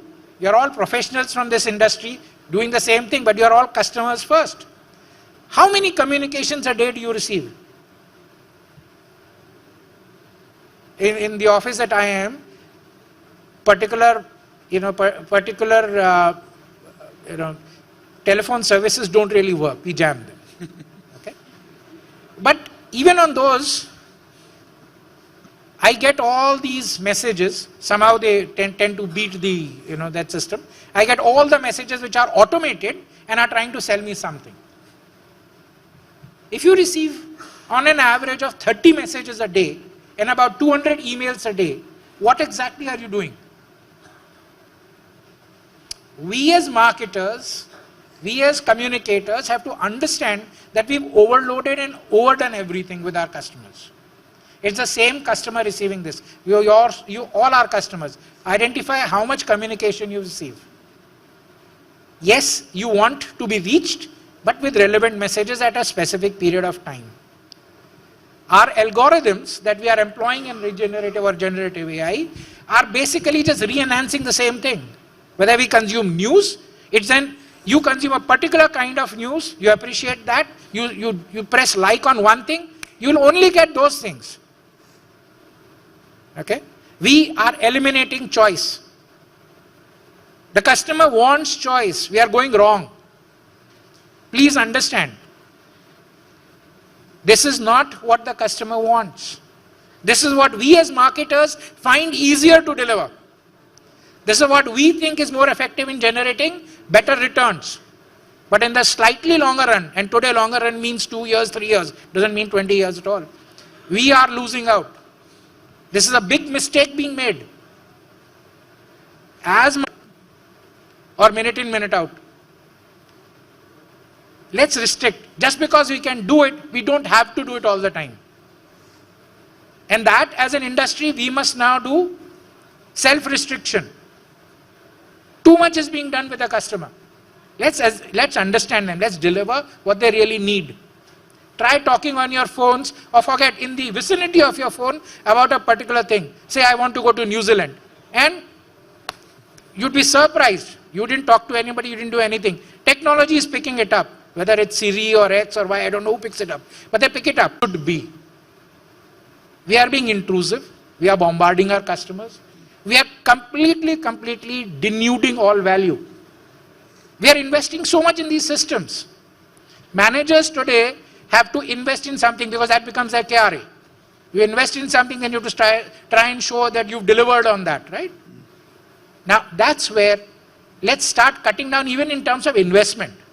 Why are we running after technology? What is it that we really want to deliver to our customer? Technology for technology's sake is not good. And please also understand one more thing. A lot of this technology is being created, developed, designed in countries which have lesser number of people. They are replacing human beings with technology. So a bot is supposed to replace a human being who could have talked with you, simply because there aren't enough human beings or they're too expensive to use. We don't need those technologies. We need technologies which enhance the ability of our human beings, and we've got enough human beings. We don't want to replace human beings with only technology solutions. We want to enhance the ability of our human beings to be able to deliver better services. And also remember, We as human beings crave human interaction. How many of us really like talking to the bot? The bot is very efficient, let's say today. With regenerative AI, it probably answers me better and not the kind of scripted responses that used to get even 6 months ago. So yes, those systems are improving. But how many of us really like talking to a bot? Is it a very pleasing idea? Oh, I will call up this company and what answers me back is a bot. You don't want that. Try replacing that with an actual human being, and even if that human being is a little bit of a bumbling fellow, you still like it better. We have a correction coming. Let's use technology in the right manner and not in the way that a lot of these technology solutions are going towards. We don't need robots. We need enhanced capability human beings. Robots are needed at the back end to maybe do certain things in a particular manner. How many of you will only want to be operated upon by a robot? You still want a doctor. When you buy insurance products or you give your money to an institution to invest in, are you very happy only talking to a bot? You want that reassurance of a human face. And I'm coming from research. My bread and butter is research. I'm coming from research with lakhs and lakhs of people. I probably do more research than everybody else put together. And I'm telling you up front, treat human beings as human beings. Let's stop experimenting upon them and inflicting technology upon our customers. Thank you. Thanks, Jayant. I think we're almost at time, but I wanted to have a quick, rapid, maybe 10, 30 seconds on which is that one technology, advanced futuristic technology that makes you most excited today in this CX space. Maybe we'll start with you, Dharmendra, and then move across the dice. Future of technology is going to be immersive. Somewhere Jayant has touched it, that technology is basically, it is not going to be the pushing customers. It is that creating experiences. Now if someone has sent a message that buying sweets can help you win India, so he is just creating one experience or reviving one experience which has already has. So the future is how better we can use it. There are new technologies coming in, like people are already using it. Now, I know CEAT has conducted an event where they have made people feel how the tires there look like, and they can go and experience it in metaverse and then deliver same tires to their home if they want to buy it. Similarly, Hyundai has created an experience. Tanishq has launched their latest jewelry division in metaverse. So there are offshoots, or there are starting points where people can see how new technology is going to be used. There was an event conducted by a Korean singer in metaverse, so people have joined it across the country.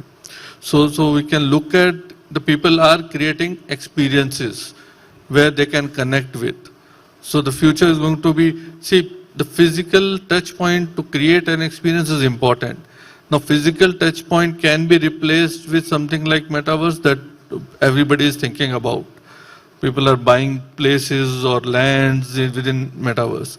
So tomorrow it could be that I want to meet someone for financial advisory or doing a financial check with my customer. I don't have to travel to US to do that meeting. I can do it sitting here physically. So that is how the whole technology is going to make it simpler. So very important point, Jayant has pointed out, that we should make the technology relevant to our business, that how it can be used and can be very, very effective, because technology has gone leap and bound. As we know that 73% of the people are going to use technology to simplify it. People are not dependent upon the time frame now. People want 24/7. They want to use it when they have it. That is what the omni-channel has produced. You can use it any point of time, not require every time the agent to talk to you, but agent is important when you have a problem. When you have a problem, there should be a person who can talk to you, who can empathize with you and give you a right solution to it. So that is where probably the 22, 23, 25% where you need the support. But 75% can be done by their own. But how you use it, how you simplify it, how you create that experience is important. So the things could be very, very different going forward, that how fast you can adopt to it will be a challenge. I'll try to be fast and keep it in 60 seconds. I think generative AI is going to be the first one, but not necessarily the customer always directly interacting with the generative AI. I see the use case of like my friend was talking about communication, to cut through that clutter and maybe do the first drafting of what you communicate to the customer through the generative AI tools, look it through a human and then package and give a good packaged communication to the customer. You can cut a lot of repetitive work. So what the search engines did as the next level of technology enhancement, this is certainly going to do. And Sam Altman has said that intelligence is not something the prerogative of us humans only. Nature by itself has got intelligence. So we are storing it and using it. So that is certainly going to be there. And then looking back at home, I see my 10-year-old daughter using video a lot, especially the reels. And something as simple as video, which will be interactive, which will be captivating, and it is already there. I think YouTube users are much more than the other kind of platforms of the social media. So using that to not only communicate, but also to interact and giving an interactive layer. So these two are known, but technologies which can be tapped on much more, and they do excite me. Yeah. Thank you. Yeah. You know, very quick answer to this. It's very difficult to say what technology will hold for the future, right? Technology is today changing faster than we can even assimilate and understand what's happened till today. That development will keep on happening, and we simply will have to keep playing catch up with it. So as marketing professionals, or people do deal with others outside, we have to understand that anything that we do today is already past. Okay? But as a standard thing, whatever makes the life of the customer easier is what is good for the customer, is what is good for us. If you can make it easier, don't ask the customer to have to learn something. Companies virtually, my broker keeps changing the software that he has, right? Come on, yeah. I mean, how many times am I supposed to learn what's there on your software where, right? Your user interface keeps changing.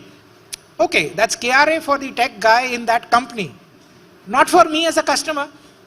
I mean, how many times do I keep learning your stuff? Make it easier for me to interact with it. You may have built in 10 other facilities, but I have to then go and learn something else again. That's true for every customer. Why are you hassling the customer? Make it as easy. I would still want to have a situation that I go and talk to a person and say, "Mera ye kaam karke de do," right? That's what technology has to do. If you want to replace human beings, let the technology be as simple as that. So interactive AI or regenerative AI has to start becoming instinctively easy to understand. Once we reach those levels, that's when technology would be customer friendly. Today, technology is provider friendly, not customer friendly. So I think we spoke about it before as well. We were having an offline discussion before the panel. So I think it starts with data, ends with data, and everything in between. So I think that's the future. Models or data learning or machine learning models that tell you exactly what's the right frequency of messaging, not overburdening the customer, but at the same time helps you deliver the right message at the right time, are the technologies that will become more and more prevalent and be thought of. And also, I think assisted AI, I would not say generative AI as of now, maybe in the future it will be, I don't know. But for now, at least assisted AI. So human at the end who's verifying the facts before an action is taken. So maybe 6 years before, if we were to go to a sales rep and tell you, you know what, I'm going to give you a next best action to tell you how to do your job better. He'd say, don't preach the Pope. I know how to sell. I'm doing my numbers, so don't do that. But with the explosion of digital and our customers going places, both digitally and physically, maybe the sales rep is not as well informed about the customer as he could be. It's not human to assimilate. So if we get technologies that tell us, or tell the front end customer facing front end colleague that this is something that you should know about your customer. Now you act upon your your acumen or your experience, but this is some additional information which might help you. So assisted AI is something that I think is more relevant than actually allowing AI to take over and deliver. So that's like a short term, and as Jayant was saying, I completely agree. This is like a 2-year horizon. Maybe Gen AI would come and prove all of us wrong, but we'll see. We'll live another day to see that. Thank you. Perfect. Thanks for that, Vibhu. So with that, we'll just conclude the panel. I just wanted to summarize some of the themes that emerged today, right? So I think less is more. Don't bombard your customer. Understand what your customer wants. Don't give the customer what you want them to have. And I think understanding of table stakes as well. I think today's advanced technology, as I think most of the panel members mentioned, are turning into table stakes very quickly. So understanding and staying ahead of the curve as well and utilizing that. Thank you so much. I hope you found it as engaging and insightful as I did. Thank you to all the panelists. Thank you for all your comments, and over to you. Thank you. Thank you so much to all of our panelists. I'd like to quickly please invite Sharad Gupta, co-founder Team Marksmen Network, to please come on stage and present our speakers with the speaker certificates. It's interesting to gather real insights coming in from the panelists themselves, owing to their experiences, owing to their expertise, and we managed to gather that right here through this panel discussion. So let's go ahead and present the speaker certificates.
We'll also request you all to come together for a group photograph. And Sharad, I'm going to request you to please join our panelists as well for a group photograph.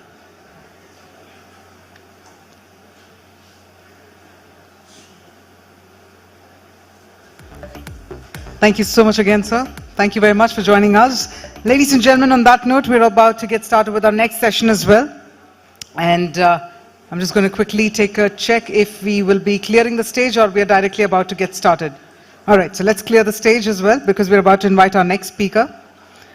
And while we do so, let me again remind you about the two important announcements. First up is that the passports, the red color passports that you've all received in your kit bag during the next lunch break, please do not forget to get them stamped from the partner booths. Please do visit them. Please do also understand and learn about the latest trends, the latest initiatives and ideas, but also go ahead, fill in your names, your contact details, and get them stamped. And after that, we will have them all collected during the lunch break, and then we'll have the grand lucky draw wherein we'll select 5 lucky winners. So I hope all of you do take some time off to also connect with our partner booths. At the same time, all that you're getting to experience over here, please don't forget to keep those thoughts coming using hashtag TMCX Transformation. Set the tone what exactly our next speaker is about to share, because we all know that it's really hard to overstate the importance of customer experience. So the experience that customers have with all of you, or for that matter your people in the organization, in your places, be it physical or for that matter virtual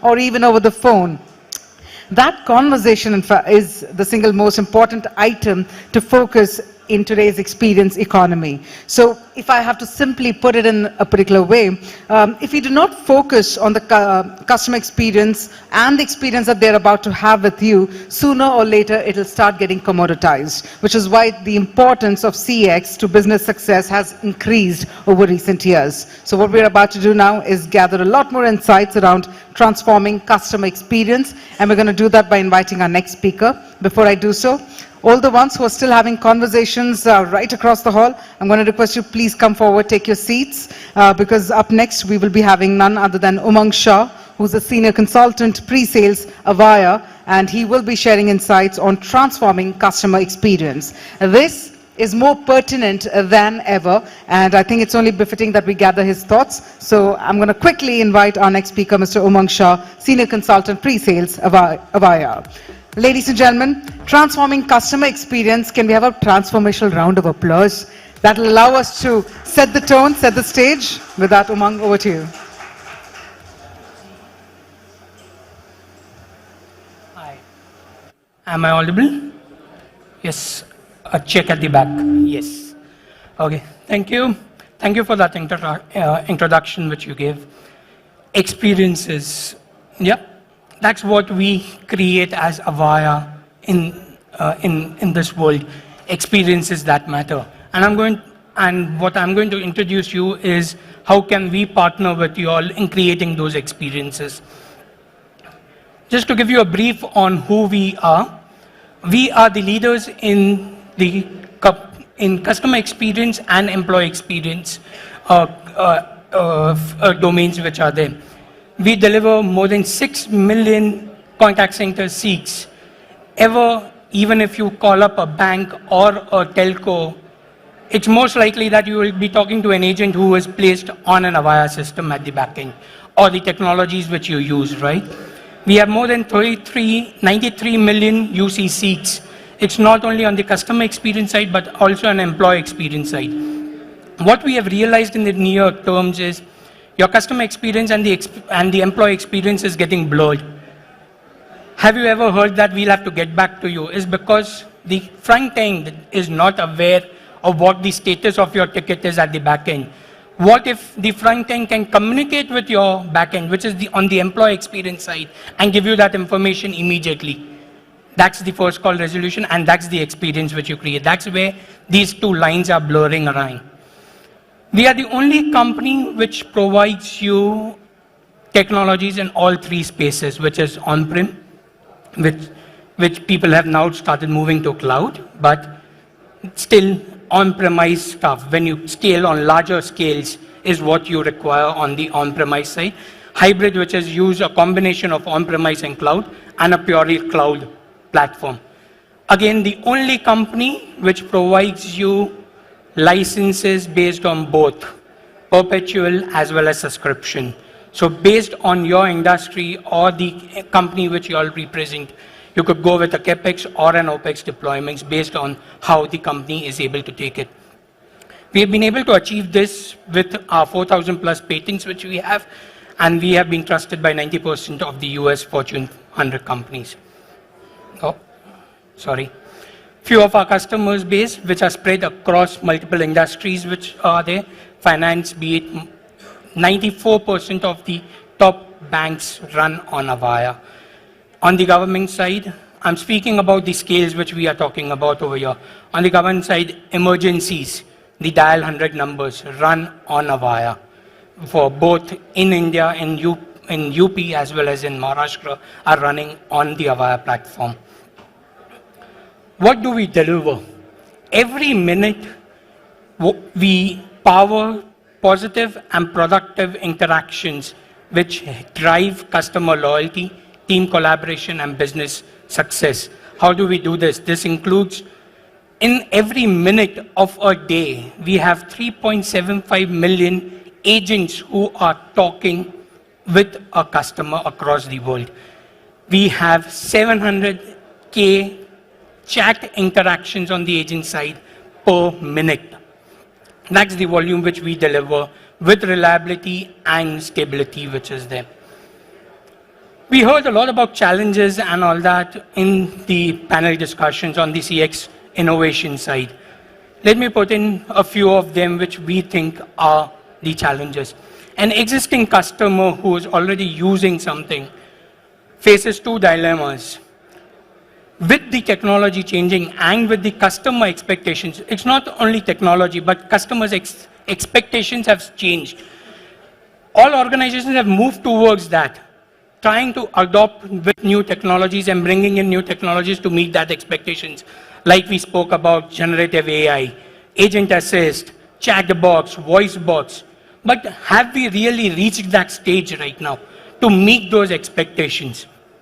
Any organization which has a customer experience side and everyone has something or the other, they are faced with three main challenges which we see is, first is what do I do with the existing ones?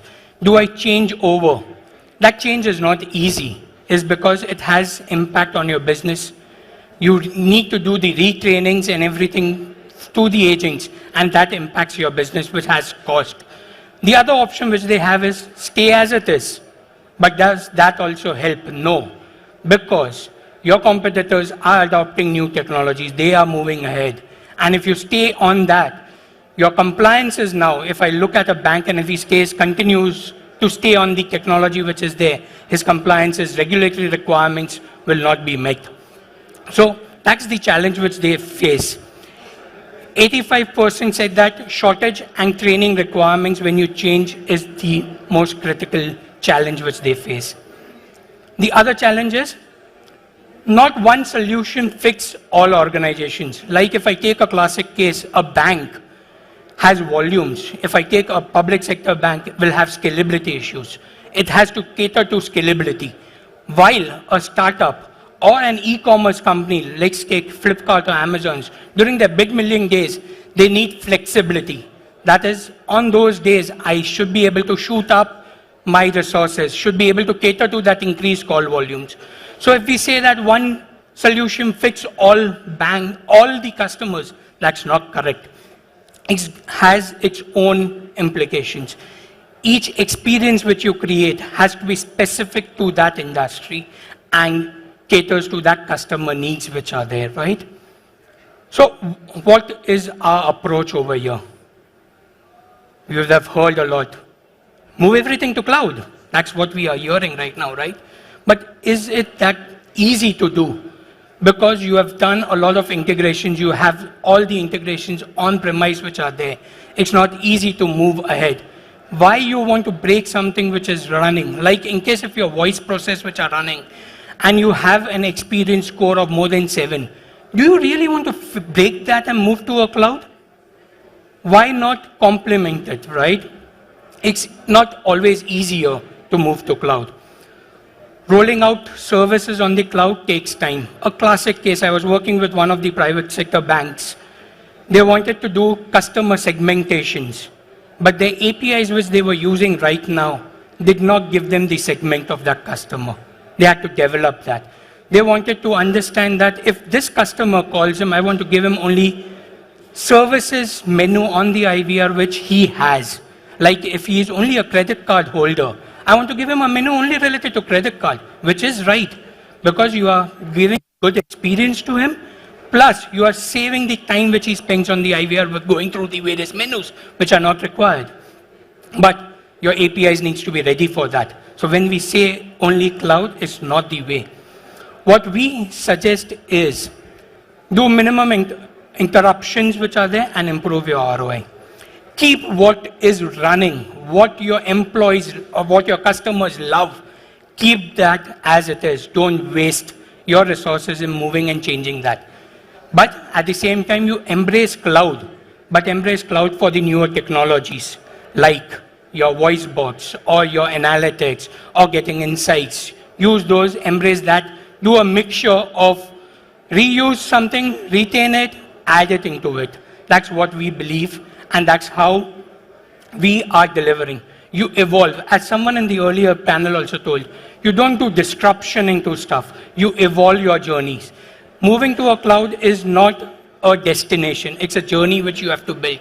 As people said you create use cases first and then build it along the technology lines which you have, right? Do extensions through integrations. And this is what is our pillars, which we are saying is innovate, but do it without disruption. What we suggest over here is that we have multiple deployment models which we are there. You continue with what is running on your on-premise, but in this digital age, you require technologies which customers like WhatsApp or chatbots or voice bots. Bring them from the cloud or bring them from the Avaya Experience platform which is there. Integrate it with your existing ones and give them all the services which are there. That's where the hybrid one moves into. But someone on the crowd, if he's a startup or he's an e-commerce side, he would say, no, I don't want to invest that much in the on-premise side. You could also look at the cloud options, where everything, all the services which are mentioned on top, which is business-led routing, insights into it, what we spoke about, understanding the customers and then doing the routing, giving insights to the agents, which is important nowadays. Because when a customer tries and reach a contact center or an experience center, he's done his research beforehand. How many of us first go to the mobile apps, to the websites before you make that call, right?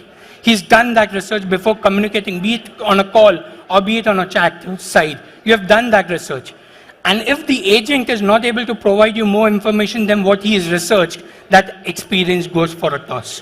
Why don't you assist that agent that, yes, he's seen this, he's read this FAQs, already understood that. So don't repeat that. Don't give him that explanation again. Where the assist and the other stuff can come in from the cloud, because these are all heavy utilizations and all that, right? That's where, and the most important on the top which we provide is the API integration, so that it becomes easier for you to embrace new technologies within your process and integrate it along with those which are there. And this is all the services starting from routing to starting with conversational AIs, which we can build, to routings, to the agent selections, to the agent assisted, recording it and doing analytics on top of it. That's the complete portfolio which we can offer on the cloud.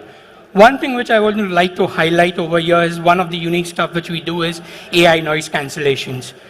In the collaboration side, we have seen, be it Spaces of ours, which is the collaboration tool, or many of you will be using Teams or WebEx or those. They have noise cancellations built in inside that platform.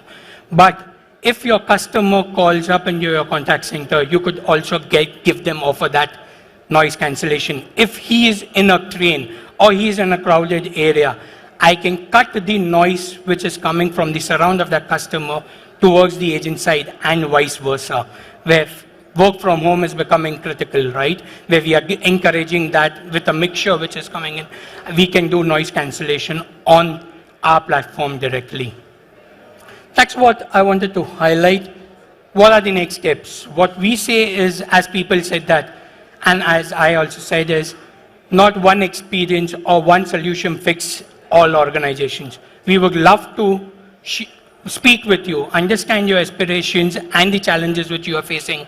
We could cater solutions around that, and we could discuss on how do we approach the transformation. As I said, transforming your experiences, it's not a destination, it's a journey which you'll have to build. As someone in the earlier panel also said, build the use cases and then design the technology around it, because that's where the experience or the returns on that transformation will be higher, because you know exactly what the customer is looking out for, right? We could build those experiences for you and we could demonstrate them for you. Just a note, if any one of you all are interested in doing these conversations with us, we have a booth over there and we have our consultants who can help you out over there. We are happy to serve you. Thank you. That was my last slide. Thanks.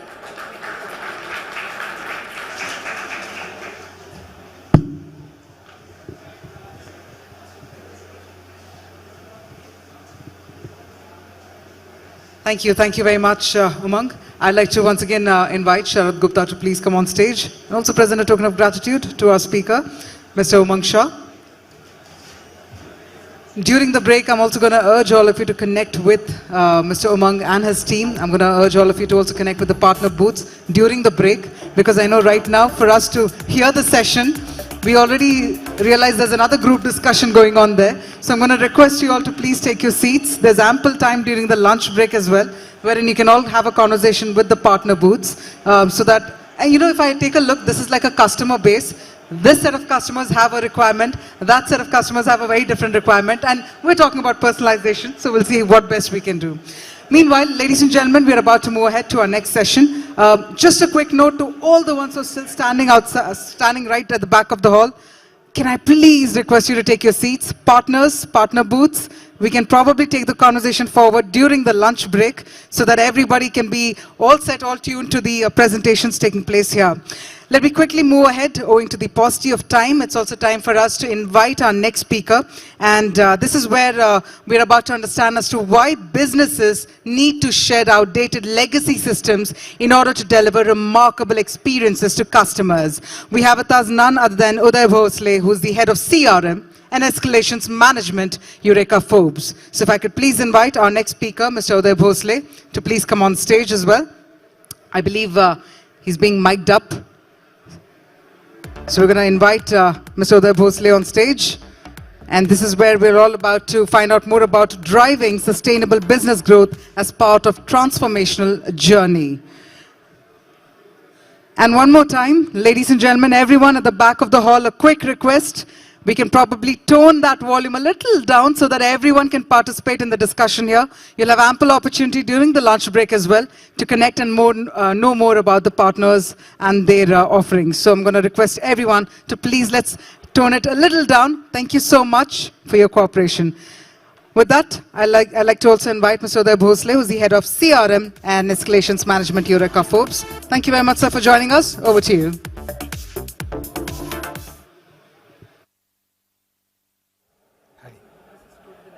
Sure.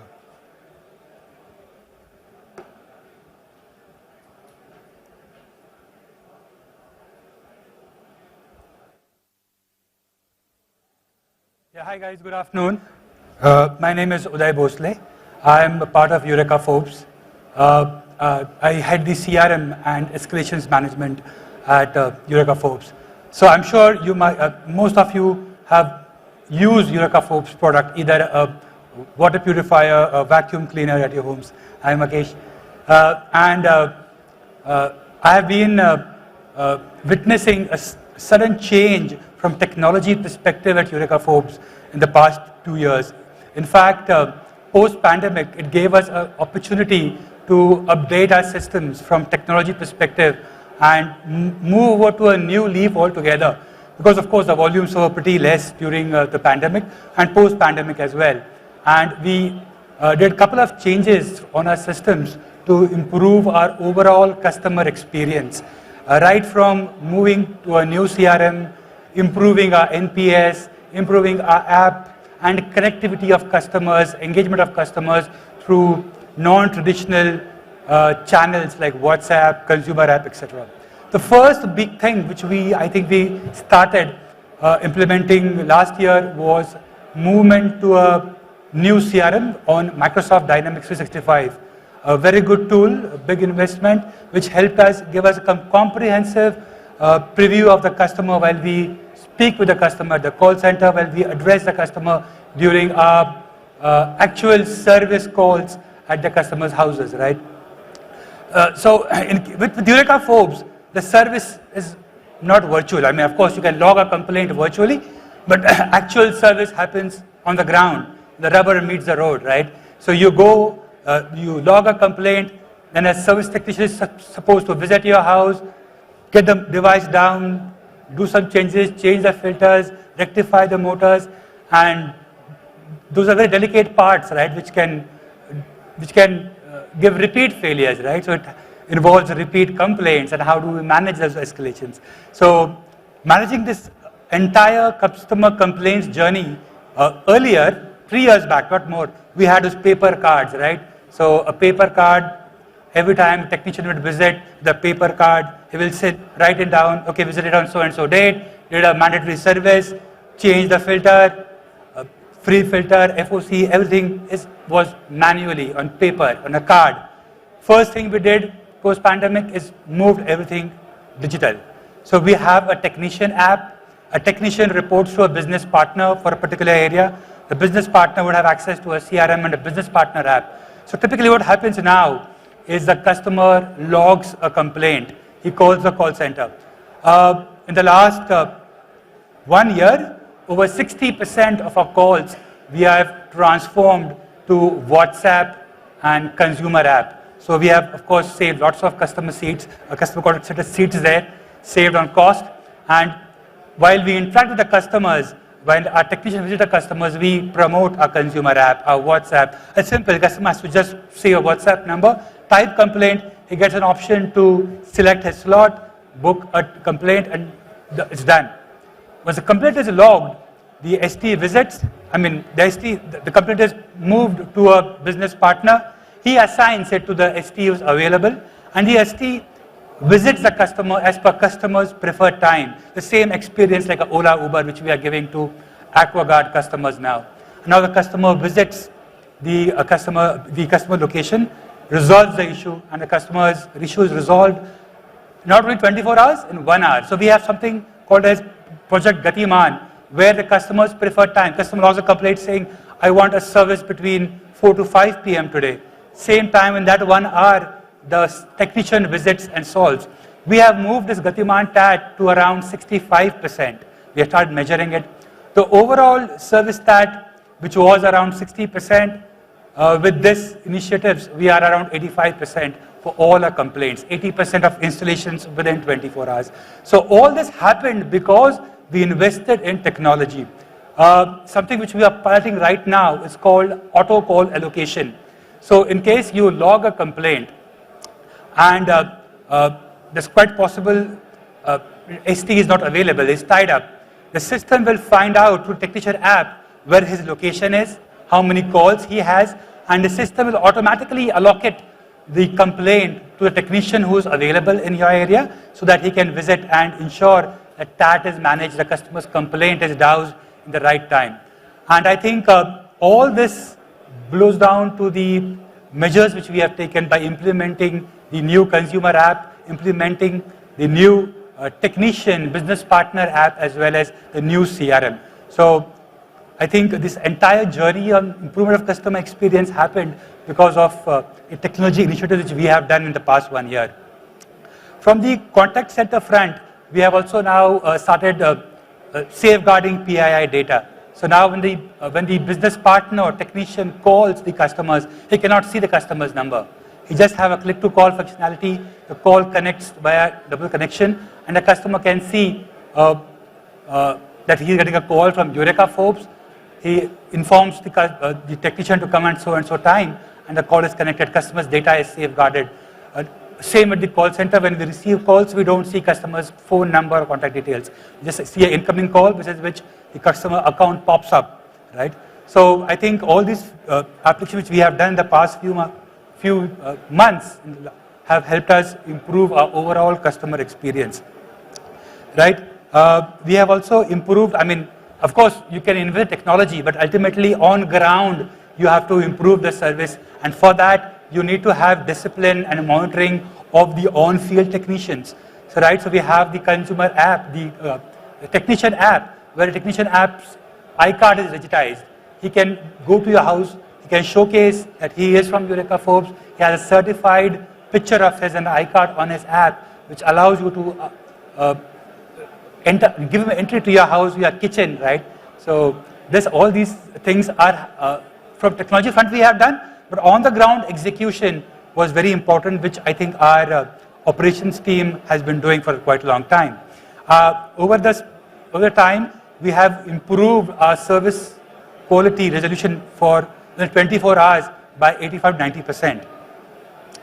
I guess from the NPS also, we have started implementing NPS very thoroughly. We have daily reviews with our field teams because we do analysis of detractors every day, and region-wise, area head-wise, we discuss on why the detractors are increasing, what are the pain points. We have a separate course of the team who will call the detractors and inform the issue is resolved and talk to the customers who have given us a bad rating and take corrective action with the field. So a mix of technology and the ongoing execution has really helped Eureka Forbes to improve on all our metrics, including servicing and the customer experience. That is from my side. If you have any questions, I'll be happy to take.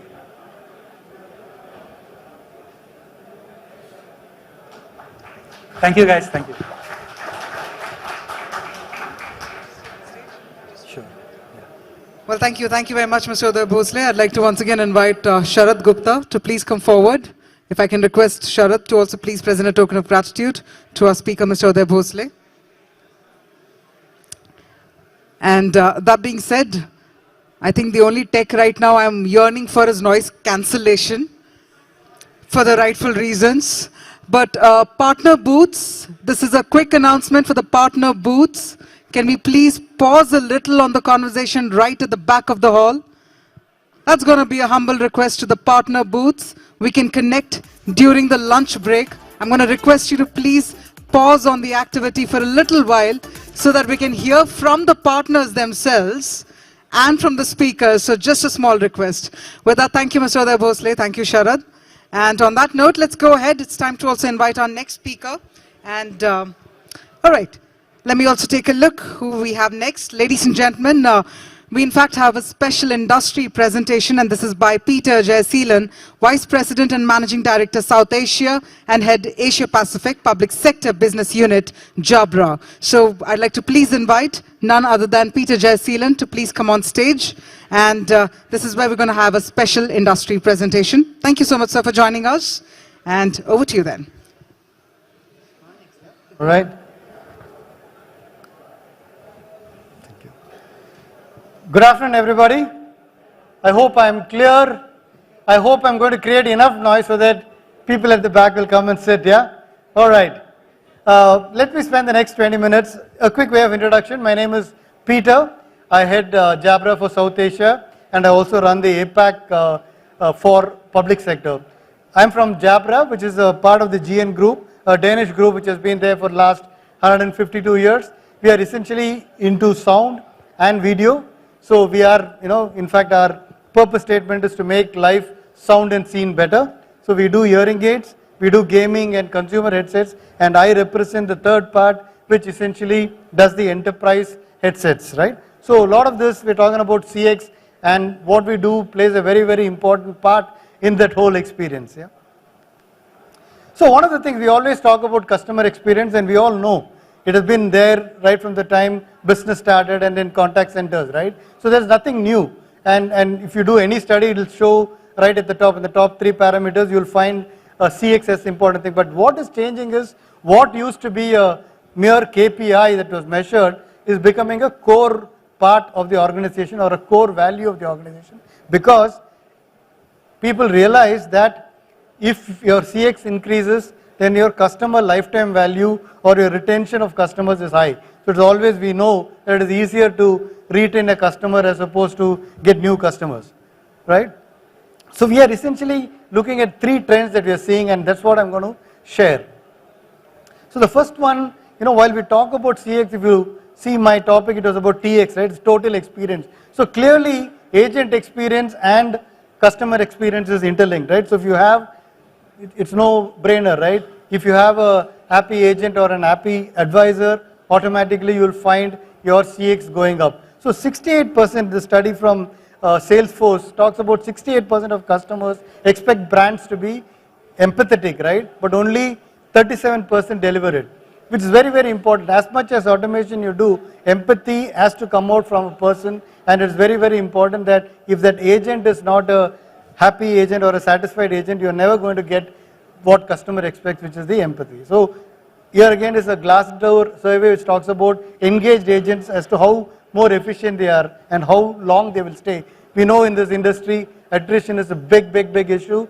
And once you have an engaged employee, you will find that people tend to stay longer, and also they are able to resolve customer complaints much faster.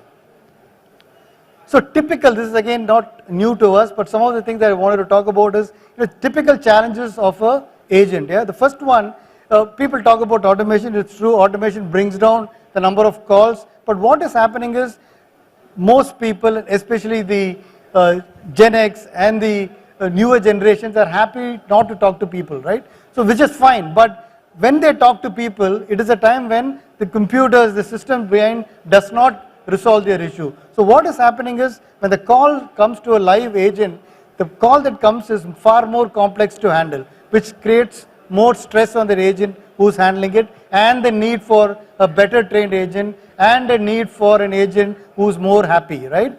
And again, we know that agents are constantly monitored, KPIs, constantly on the phone for 8 hours, can be abused. It is not an easy job at all, right? And added to that is, the study says that their salaries are 47% below the median salary. So what does a customer typically want most? Higher pay. 55% of the agents are saying that we want a higher pay. 34 says, I need a career path. I can't be a advisor for long. But that's again a big problem for organizations, right? It is not easy. In a world where margins are shrinking, we have to keep our costs down. So what we can possibly look at managing or influencing and control is the third part, right? See if we can give flexibility, maybe working from home, happily or thankfully induced by COVID. 28% say, give me better technology so that my life is much more comfortable dealing with customers, and obviously, you train more. So at least you then make the agent stress level come down so that they hopefully are happy while you can't take care completely their need for a higher pay. So we believe that one of the missing link in the empowerment of agent experience or agents is this, right? Typically all organizations and we as technology vendors, and I'm sure many of you are technologists in their organizations, are guilty of this. We spend a lot of time, money on the top end of the investment funnel, which essentially is about everything to do with increasing CX, right? Whether it is to do with the workforce automation, whether we talk about multi-platform experience and stuff like that. So a lot of time, money is spent on the top end of the investment funnel, whereas we tend to neglect the bottom end of the funnel, or the agents get only the bottom end of the funnel, which means you possibly don't have a fully happy, empowered and engaged agent who is very, very critical. For example, we deal with headsets, right? Headsets is the last mile, as they say. While it is the last mile, remember, what comes out of the headset is what gets captured all the way through. So if you have a poor headset, customer is going to get a poor experience. So it may be the last mile or the last 3 feet that connects you to the customer, but that is the first connect for an agent, right? So it is important to ensure that every part of your investment is taken care of, and more importantly also look at what impacts better agent performance. So the second trend that we are seeing is in terms of KPIs, right? We always have to measure anything. We know the saying, right? Whatever can be measured can be managed, and if it's not measured, can't be managed. So we all live and die by KPIs, right? Right from our individual performance to business performance. But it is important to look at what we measure now and what is possibly matters more, right? So commonly measured, we know whether it is an NPS, whether it is sales targets, CSAT, first time call resolution, average call handling time, all that are being measured, and it has to continue to be measured. But remember, these are all retrospective in nature. Can we wear a different hat and think, what does it really matter, right? Do we find if our agents are more engaged, right? Are they happy handling calls? And more importantly, it's not about what you say, because what you say, the training provides you or the script tells you what to say. But how you say is important. We believe that this is a shift that is happening, and the shift is happening in a way that it is measured in a real-time basis and not as a retrospect or a postmortem. So look at 2 KPIs that one measures, right? CSAT and agent satisfaction. You can't live without it. We're not saying get rid of it, but there is an inherent bias when you talk about surveys. Typically, after a call, sir, would you like to take a survey? But there is a bias, right? So that you can't remove. And the second thing is about misconvey the emotions, right? So when you talk about, we also use the speech to text analysis to see and measure satisfaction surveys, but the emotions is not captured there, right? So that's an issue. So in future, where we see this going is about measuring based on tone, right?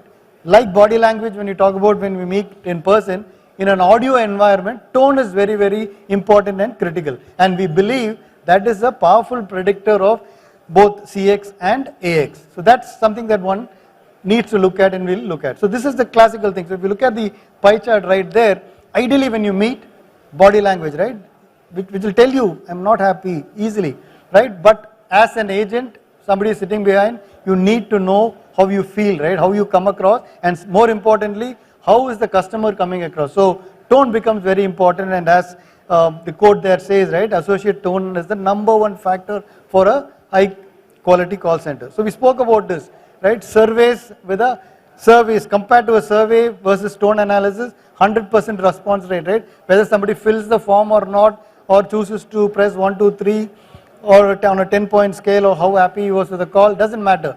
100% response rate if you use tone, right? And similarly, if you look at a speech to text, the accuracy is 50% more if you use tone analytics as opposed to anything else. So now let's talk about the third thing. It's too busy a slide, I'm sorry for that, but AI is inevitable and everybody spoke about AI today. So AI will pay the way, and when it's an hybrid work, even more so, right? So what happens is 79% of the contact center leaders plan to invest in AI, but it is very, very critical for you to remember on what to invest. That will kind of determine whether this will work or not. Here is the Deloitte study which talks about 1 in 4 leaders say that AI didn't meet the expectation, right? Similarly, 2 out of 5 say it did not deliver. That does not mean that we are going to dump AI. There are great technologies that are coming up and people are constantly learning, as Sanjay also was talking about. It's about generic data versus domain-based data. So things will improve, right? So it's important to know what AI that you're going to invest in. So these are some of the benefits of using AI in hybrid work, coaching and training, because hybrid created this monster, right? Earlier when we had contact center agents sitting, all of us sitting together, one could easily coach, one could, put in a Y-jack and hear what is happening and coach real time. And in a hybrid world, it doesn't happen. So AI will help you overcome this, right? I would love to hear more on this.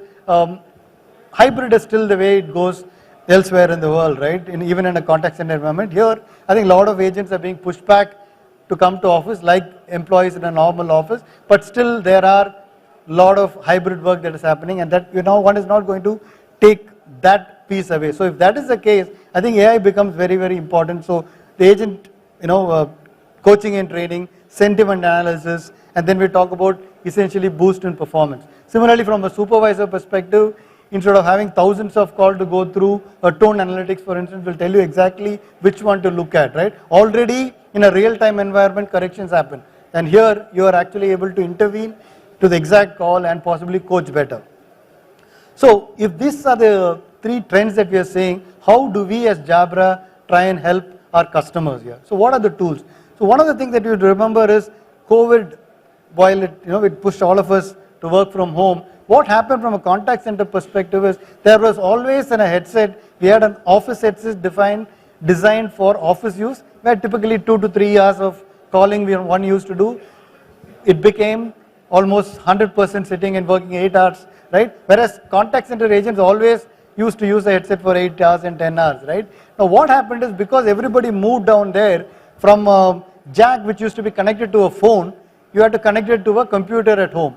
So USB headset became, what was required, and there was a shortage of it, and everybody started buying all kinds of headsets. Typically office headsets, consumer headsets started being bought and used in a contact center, which starts impacting the quality of communication that happens. So I think here is a call to all technologists or the people who are responsible for buying technology and deploying technology in your organization. It is time to bring back the contact center headsets. We have in our booth all the products that I'm talking about. There is an Engage 50, Mark II and 40, and you see a widget right there. I'll talk about it next. It's called as the Engage Plus. It's a free software that comes, which can be downloaded on the desktop. Obviously, go through your security concerns you'll have. You need to make sure it is tested. But what happens is small little widget, if you use the Engage 40 and 50, it'll kind of tell you real time what is happening, right? Whether you're pausing too much, whether even in an Engage 50, many a times, the agent wants to have a cup of coffee or has water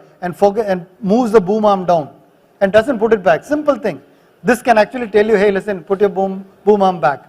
Then when there's a crosstalk, it can tell you when there's too much of background noise. Many times when you call a contact center, you can hear a lot of chatter behind, which can be quite irritating. This will tell you. So possibly you can ask people to shush up, or you can find a place where it is quieter to take. So these are widgets that is available free of cost. So when you use these headsets, it becomes very, very impactful, and it certainly definitely reduces the average call handling time there.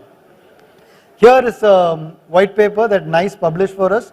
So what NICE does is, so one is you could do a test and say, okay, use 5 different headsets and tell me which one is better. So that can be quite subjective, using your oral capabilities to find out which headset is better than the other. So what we did, NICE essentially used our headsets and competitive headsets and normal business headsets to, in the speech to text analysis in different noisy environment, right? Quite mid-noise and very noisy environment, to try and find out which works better. Because if you capture right, then your speech becomes a proper text, otherwise you have a problem. Look at this, right? The top 3 are our products. So even in a highest noise environment, 99 to 96% accuracy in what you spoke to what was captured as a text. Look at a generic office headset when it's used, high noise environment 0% and much lower. And similarly, many people use consumer earbuds to do calls, again strict no-no. I know it sounds like I'm trying to sell here, but hey, listen, we're talking about customer experience, so it is very, very important to make the right investment. As much as the time you spend in deciding the back end and the platforms, it is important to ensure your front end is also taken care of, so that you can get a complete ROI, otherwise it will be a failure. So this quick one, I'm not going to go through this. This is another software that we have launched. It's called as the Engage AI. As the name goes, it is an AI software. So this is what I was talking about, tone analytics, right? So there you have agent and customer. So the agent can see this in real time.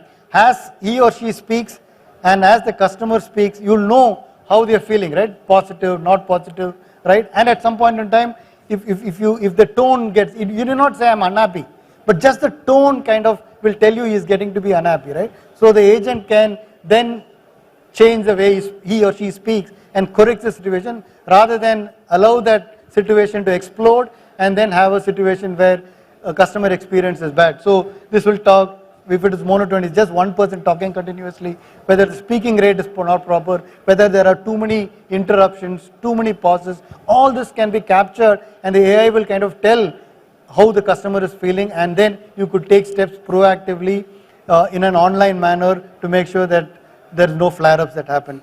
Again, there is potential when an Engage AI is used to increase the CSAT. We're talking about more effective calls, customer sentiment going up, and actually agents, the supervisors are also very happy about this. So this is what I was here to talk about. I hope you kind of found this useful. We certainly have, as I said, have our booth at the back. The headset that I spoke about is right there. We could actually demonstrate to you. And Engage AI is something that you can only demonstrate in your system. We'll be happy to set up a meeting and come and meet you to demonstrate what we do. But otherwise, I had a great time talking to you. Thank you for being a great audience. Have a wonderful next few hours. Thank you. Thank you. Thank you very much, Mr. Jayseelan. I'd like to request Mr. Sharad Gupta to please come on stage and also present a token of gratitude. And thank you for setting the tone for experiential conversations. Thank you very much. And on that note, ladies and gentlemen, stay tuned, because we also have another interesting talk coming your way in just a couple of minutes. I'm going to request everyone to please be seated.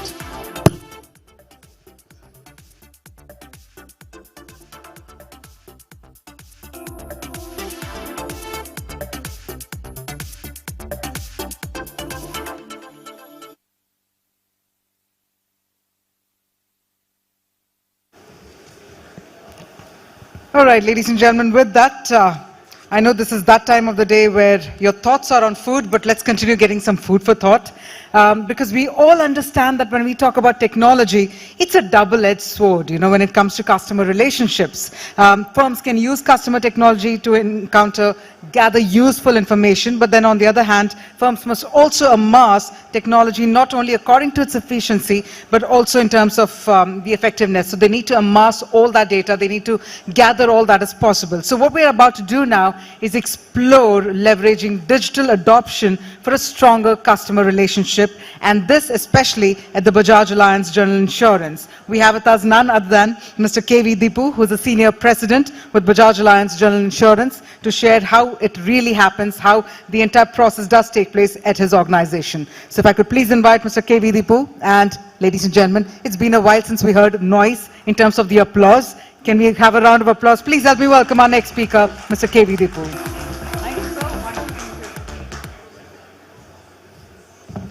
So good afternoon.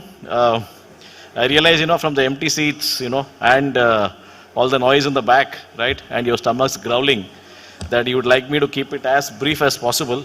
So I have only 10 slides, including the starting slide and the thank you slide, and I'll keep it very brief. So as, the introduction said, right, I think the idea is to take you through, how you can leverage digital adoption for a stronger customer relationship. Can we go to the next slide? Yeah. So just, one slide on the context, right? I think we've seen a huge change in customer behavior. We all now want, efforts to be curated, right? We wouldn't want to put efforts. We like everything with a single click. So that's something, which is coming through increasingly. And that's why, digitization, is really gaining traction, in terms of offering greater convenience to customers. Next slide, please. So what we did is, we always believe customer first and technology second. First, understand customer needs, and then once you understand customer needs, then you deploy technology. I think this is where a lot of firms make mistakes, because we hear about blockchain, we hear about Gen AI, and then we want to be seen there, done that, therefore we launch it without really understanding if it is solving a customer problem or creating a really valuable customer experience. So always we have seen use case first, technology next. The technology may sometimes be even very simple, but that's what helps you get traction. So I'll now dive into the use cases. Next slide, please. Yeah. So let's take now the industry I represent, which is general insurance. So let's assume that you have car insurance and then you crash your car, unfortunately. Earlier you would have to call the surveyor, he would come to the site of crash, assess the extent of damage, and the whole process would kick in. Today you can do this up to certain amounts in 20 minutes. If your car crashes, no need to call a surveyor. You just need to take photographs of the car and upload them using a mobile app. So 2 clicks at your end. The AI engine will go through all the images quickly and then convey the extent of damage. You give your consent and the money is transferred to you. So this can happen in less than 20 minutes. So this is a classic case of how you can leverage digitization to not just automate the process, but to completely transform it. Next slide, please. This again is an example of telematics. Now, let's, what happens globally is you place a device in the car and then you start to get information, about your driving behavior. So you can have a more informed conversation, with your insurance company. We said in the Indian context, many people do not drive cars themselves, there are drivers. So we said, how do we then take care of those customers? So what we did, and I'll explain this with an example. Imagine there is a family where the husband and wife are going to work and the driver drops them to office and then he drops kids to school and then he picks up kids in the afternoon and then drops them back home or maybe to a daycare center. Now we keep hearing about various reports of child safety issues, so we are worried, right? The driver picks them up, but hopefully he takes them where he's supposed to take them.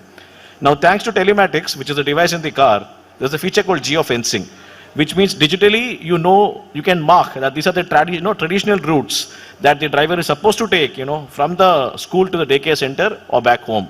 If he goes on a different route, the parents get an alert. So this enables, great peace of mind, and this would not have been possible without the use of technology, because you can't do this manually. So that's how you can bring in completely new experiences. Next slide, please.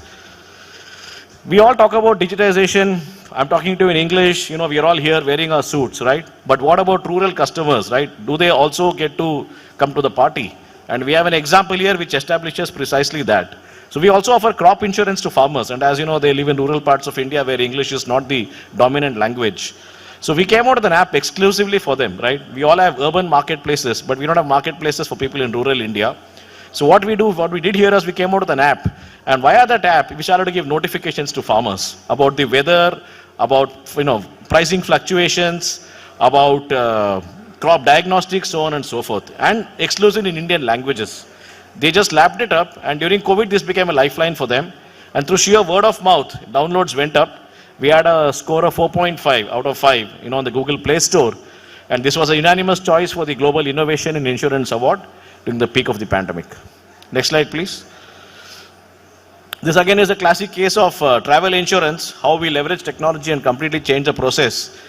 Let's assume you're taking a long international flight and your flight is delayed or cancelled, right? When you're in the airport, you're only wondering, which flight do you catch next and what happens to all your meetings in the destination. If somebody were to tell you at that time, you can also apply to your insurance company for a payout because of flight delay, it would be your last priority. And then you may say that I don't have time for paperwork, let me just focus on, catching my next flight. So we said, how do we minimize customer effort? How do we turn the tables here? So what we did, the onus of proving the delay of the flight was no longer on the customer. Using blockchain, we would get to know, and in a fundamental reversal of the value chain, the customer did not have to tell us that the flight is delayed and that he is eligible. We would reach out to the customer. We know your flight is delayed and you're eligible. And for the customer, it's a wow, right? When he's going through so many mental exercises, to get a notification like this is a wow. And in terms of paperwork, we just need to know that he's on that flight, and then the money is transferred. So that's how, we could leverage technology to fundamentally alter the value proposition. Next slide, please. This again is a case of what we keep talking, right? While we say automation, let's not forget the human element. Because while we automate a lot of processes, can you automate areas like empathy, or a healing touch? Because when customers come to you, they don't call you when they're happy, right? How many customers call you and say, I'm feeling absolutely great today? They call you when they're in trouble. So while they want the efficiency of digital solutions, they also want a shoulder to cry on, they want empathy, and they want a healing touch. So this is again an example of health insurance where for customers, who go to hospitals, we have a combination of man and machine. So we take over the processing because a lot of customers, when they go, they have two worries. One, of course, is recovery. They're unwell and they want to recover. The other is sometimes they find this administrative landscape in hospitals, too taxing. They need to go to multiple departments, reports, billing, so on and so forth, waiting time. So we have a person who takes care of that, and he does it digitally and giving empathy to customers. So for customers, it's just a wow, because they only need to focus on moving from illness to wellness and everything else taken care of the virtual RM. So it's a combination of man and machine. And when we got an NPS done on this study, we got a score in excess of 90 without a single detractor. Next slide, please. Yeah, so I'm done, and enjoy your lunch. I kept it as crisp as possible. Thank you.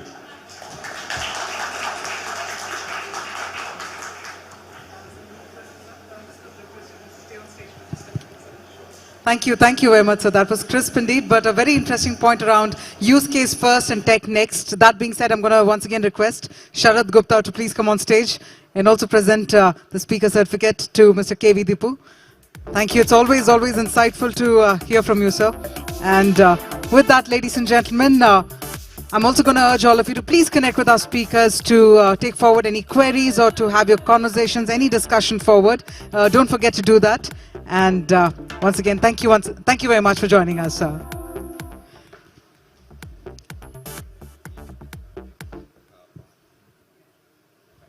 All right, ladies and gentlemen, on that note, I think we know what's up next in the agenda. It's lunch break, that's right. The scheduled break is for 40 minutes. So we're going to request you all to head to the pre-function area, enjoy the lunch, and most importantly, ensure that you've stamped the passports. There's a white box kept next to the nice counter.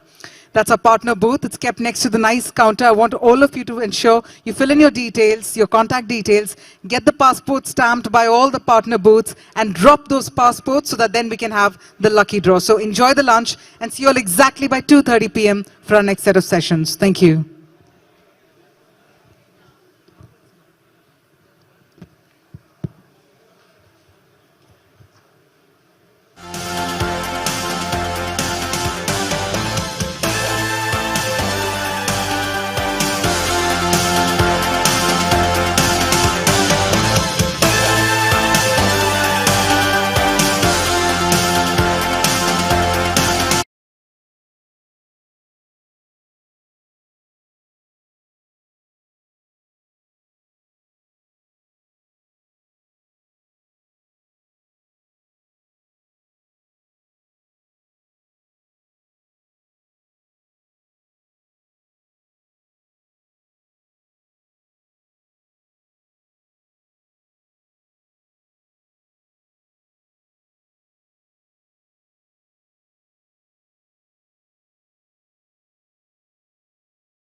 still standing inside the hall, please come forward, take your seats. All the ones who are also in the pre-function area, please come forward, take your seats. We are officially getting started with the session, and let the food for thought only continue on this from this side of the hall.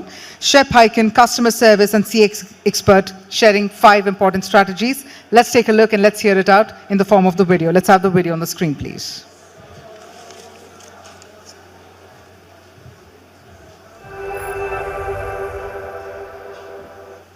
Hello everyone, it's Shep Hyken, your customer service and experience expert, and thank you for having me here at the Mumbai edition of the CX Transformation Conclave 2023.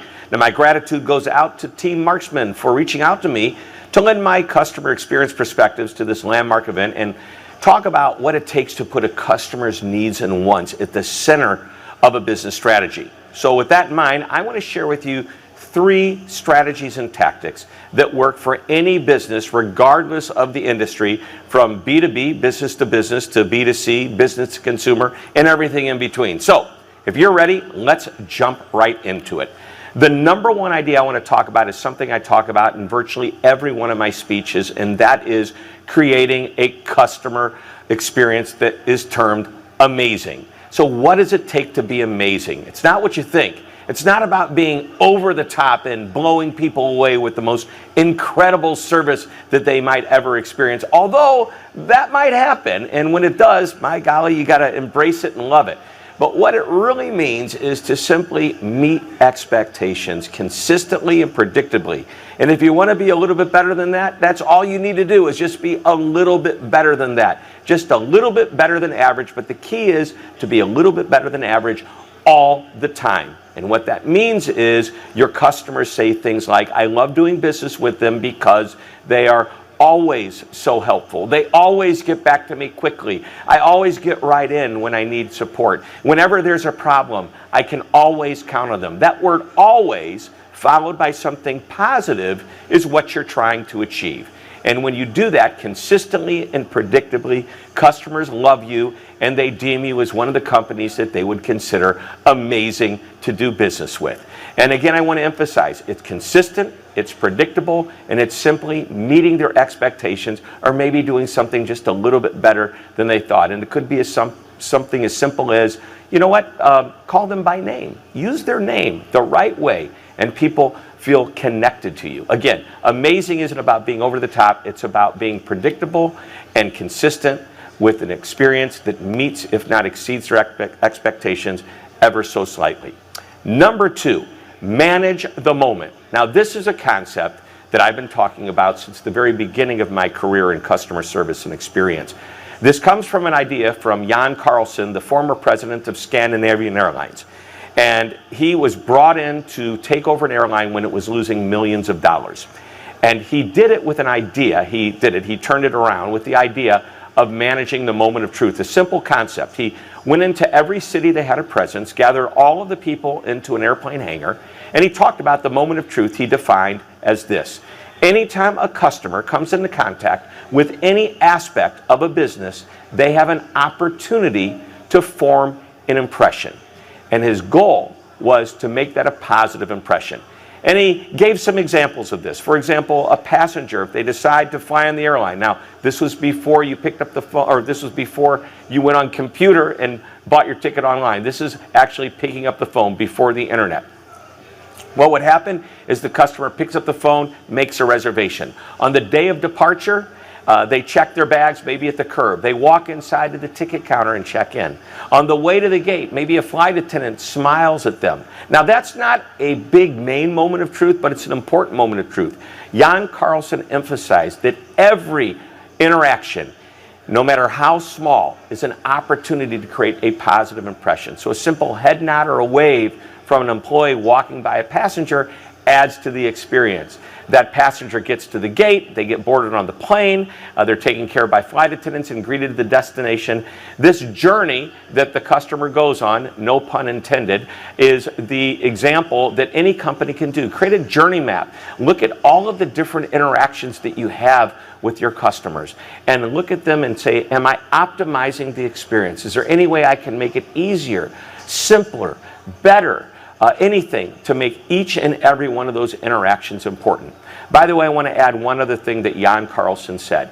If you don't deal directly with a passenger, you're supporting somebody that is. Let's paraphrase that. If your people aren't dealing directly with your customers, your clients, your guests, whatever you call them, they're probably supporting somebody that is. So behind the scenes, you must manage those moments of truth internally and take care of that internal customer just as if they're a regular customer.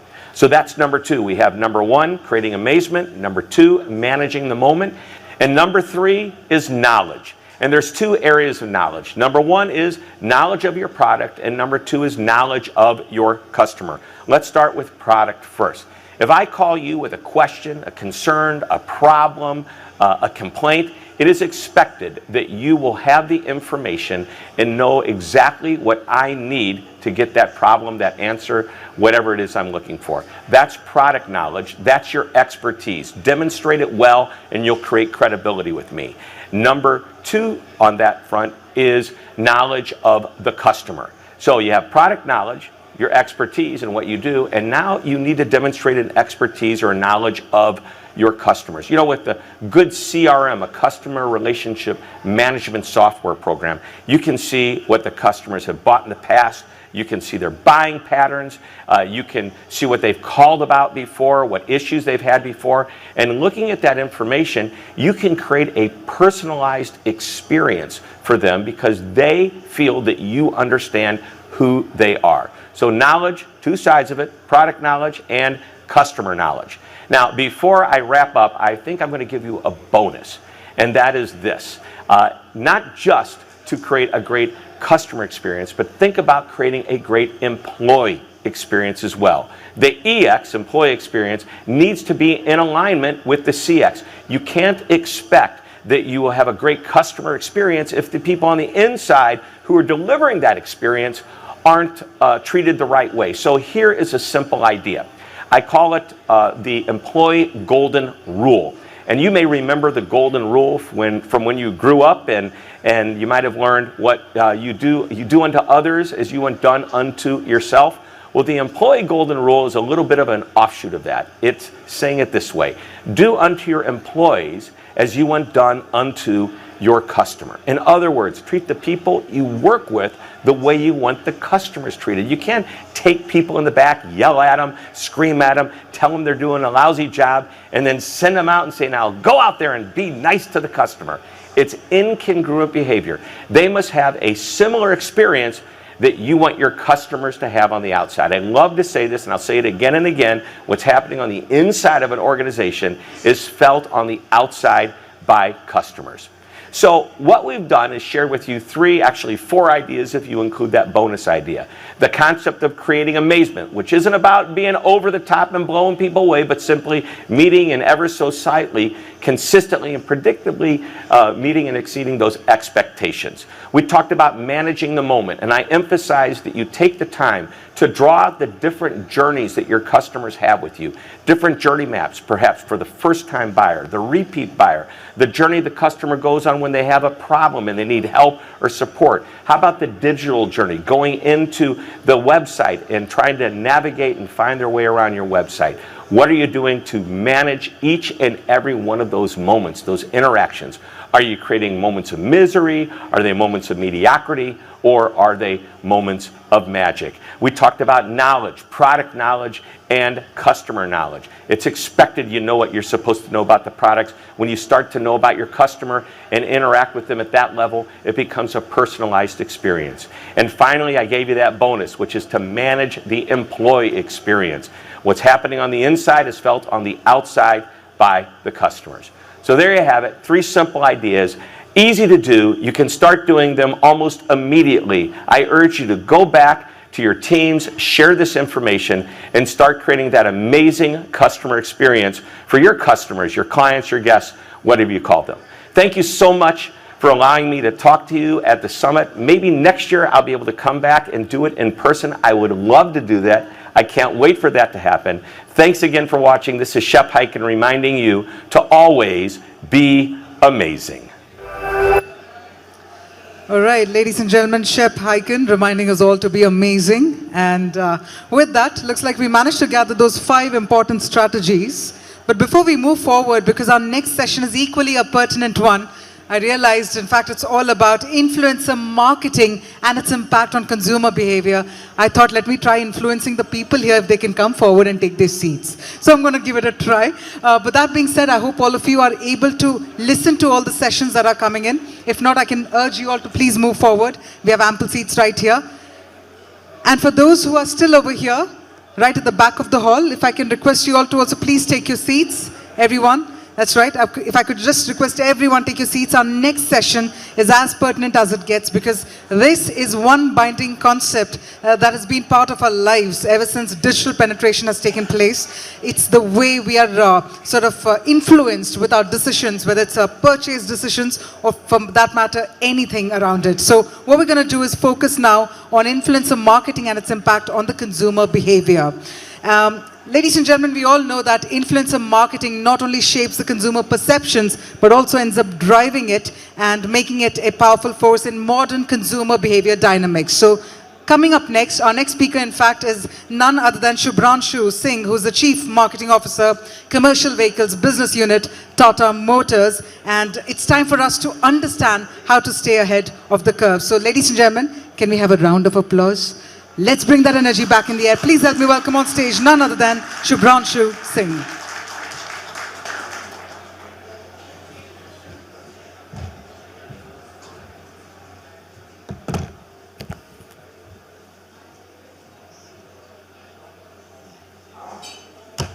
Good afternoon. They have given me what is the graveyard shift, and through my many years of attending these things, I have realized it all depends on what kind of dessert you had. If the dessert was good, then everybody is peaceful and they're listening. And if the dessert was not so good, then I'm in trouble.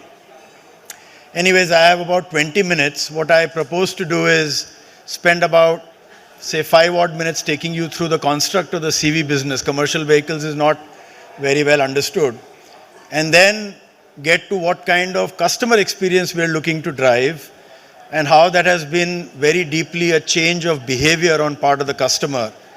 So one of the levers that we have been successfully deploying for about a year and more now, and it's growing by leaps and bounds, is influencer marketing. So I will spend more time on that. I got late coming here, at least I thought I was getting late. It seemed like lunch was longer than it was required. And my son was taking a lift with me on the way, and I told him, I said, I'm getting late. So he says, what for? I said, I'm speaking somewhere. He says, what about? I said, influencer marketing. Kept quiet for about 5 seconds, then he says, why did they call you? And the emphasis, unfortunately, was on you. Children nowadays have no general knowledge, so anyhow. So ladies and gentlemen, if data is the new oil, then attention is the oil well. Because they are looking to engage you. I am looking to engage you. That is, if you're looking to buy a truck, bus, van, then I'm definitely looking to engage you. One of the things that people look for is how to make that engagement worth your while. And usually it is about providing entertainment and engagement through information. It's difficult to be very entertaining about commercial vehicles, but we are trying. So I will explain how we are doing that. But before that, an introduction to my business. Tata Motors Commercial Vehicles is the pioneer. It's the business that grew commercial vehicles in India from scratch. We have been here for 75 years. We are roughly 50% share of the market and about 70,000 crores of revenue. We have multiple power brands in the portfolio, and the price ranges from about 4.5 lakh rupees all the way up to 2 crores. And everything you see around you is touched by my business. The chairs, how they got here, the construction material with which this hotel was built, the water that is kept on your tables, the food and how it arrived here.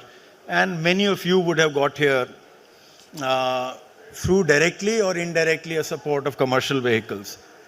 So what's happening in the world around you today is the world of commercial vehicles is getting so embedded with the microeconomy that it's much more in your face. And the way, before I took this job, the way it came to be recognized by me was during the COVID period, Amazon and Flipkart deliveries became a daily occurrence several times in the day. And in those days, you were allowed to go out of the building to receive your package. It almost felt like man was going on the moon because those were strict times of lockdown. And every single time there was a mini truck or a pickup that came to deliver the package. And that is where the recognition grew in me that every bit of what we are doing is increasingly touched by the power of the commercial vehicle driving the economy. So this is what we are. I'll move to the next one. There are a number of range of vehicles. You encounter them almost every day, but you don't know what does what. But the people who are buying them, the fleet owners, are passionate about each application. So an ambulance obviously cannot do what a van is doing, and a school bus cannot do what a luxury bus is doing, and a luxury bus cannot do what a mining tipper is doing. But there are multiple offerings, and people have to compare. They have to see what works for them. And as one of my colleagues told me soon after I joined, it's called commercial vehicles for another reason. According to him, it was because the commercial part of it drives that decision. So every drop of fuel that it saves, every extra mile that you get out of every liter of fuel, the deck length, the clearance, the height, the resale value, how much EMI you're paying for it, all of these things have a bearing on the decision being made. And then there is the pace of technology and its evolution. So the commercial vehicles of today are not the same as the commercial vehicles of even 5 years ago. The fastest pace of digitization actually is happening in the automobile industry. Every bit of your vehicle is powered by computing power, and that data is being fed via telematics so that it can be supported better. And the time is not far away when more than 90% of what you need to do will happen on the air, free or charged on the air. And in the EV business, it is already a reality. So as I said, commercial vehicles purchase is a highly involved purchase, because when a vehicle does not work, when you cannot be trusting its reliability, it means a day of business gone. Or worse, it could mean people stuck on the road, it could mean serious nation-building applications grinding to a halt. So this is a meticulously researched purchase which people do all the time. And in my business, I used to work, my first job for 15 years after I started life was with Hindustan Lever. This is not like buying a sachet of shampoo. Although I greatly respect the marketing that goes into selling shampoo, that's where I learned my business. But when a commercial vehicle is sold to a fleet owner, it stays there for 5, 7, 10 years. Drivers are trained on it, spare parts are purchased, annual maintenance contracts are drawn up. So share battles in commercial vehicles are far more evolved than share battles in relatively low involvement categories. And that means there is an even greater need to be researching and being sure about the purchase that you're making. And it's increasingly become non-linear. So not only am I paying heed to what others are doing, I'm also going by the heuristics of what I did earlier. And every interaction, every kilometer on the road, every bit of data point that is fed back to me either convinces me more and more in favor of a vehicle or detracts me away from it. And then, of course, there are variety of geographies, variety of applications. So let me take you through, say, the applications across the country. This is a chart that tells you what mini trucks or micro trucks, the likes of Ace, or small pickups like Intra or large pickups like Yodha, what do they do in the 10 largest states in the country? And you will find applications are diverse. So a dairy farmer in Gujarat needs to pick up milk, let's say, 3 hours prior to delivery time, which may be 9 o'clock in the morning. And so speed on the road might be an important criterion.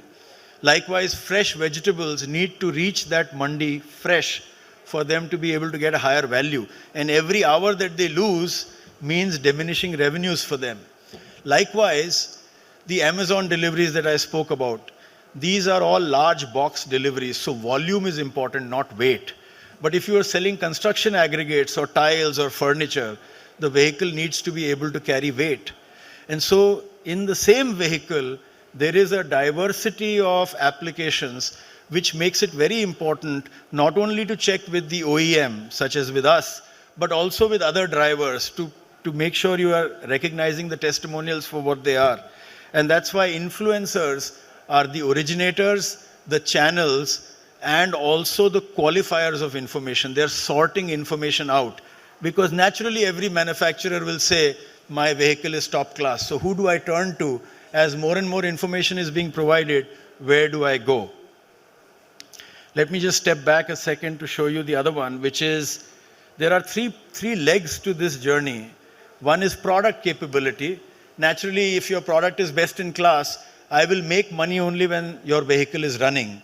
Second is economical operation, which is, in our language, we call it TCO, or total cost of operations. But essentially, people go by mileage, the number of kilometers per liter of fuel. And then, of course, the ecosystem benefits, after sales. And in this area, we are very close to consumer durables, in the sense that your real relationship with the brand begins once you kick into the service cycle, once you are looking for spare parts, how soon do we get your vehicle back on the road? So that's the kind of engagement and relationship that builds your brand. There are huge changes between first-time buyers or first-time users and expert buyers or fleet owners. The first-time person is actually looking, firstly, to be able to afford the put-down price. The vast majority of commercial vehicles buyers, whether they are rich corporations or an individual, are financed purchases because it's in the nature of commercial vehicles. So they go to a financier, they take a loan, they purchase the vehicle, and after that, they need to pay for that vehicle. And one of the critical things I want to leave behind with you is people are actually not as much comparing product B and product A. And I was reminded when I was making notes this morning of a very profound thing that a young copywriter, he passed away in 2021 at the age of 92. His name was Joel Raphaelson. But in 1950 in Chicago, he was a young copywriter.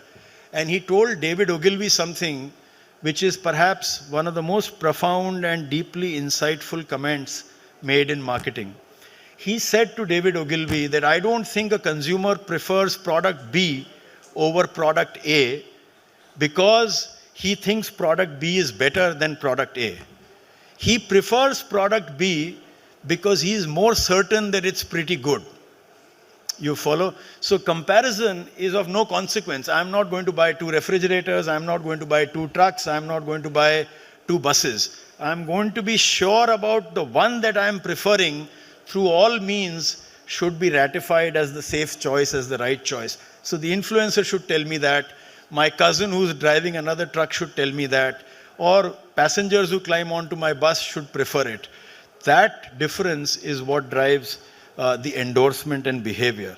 So let's take the example of a vegetable vendor or a building materials person.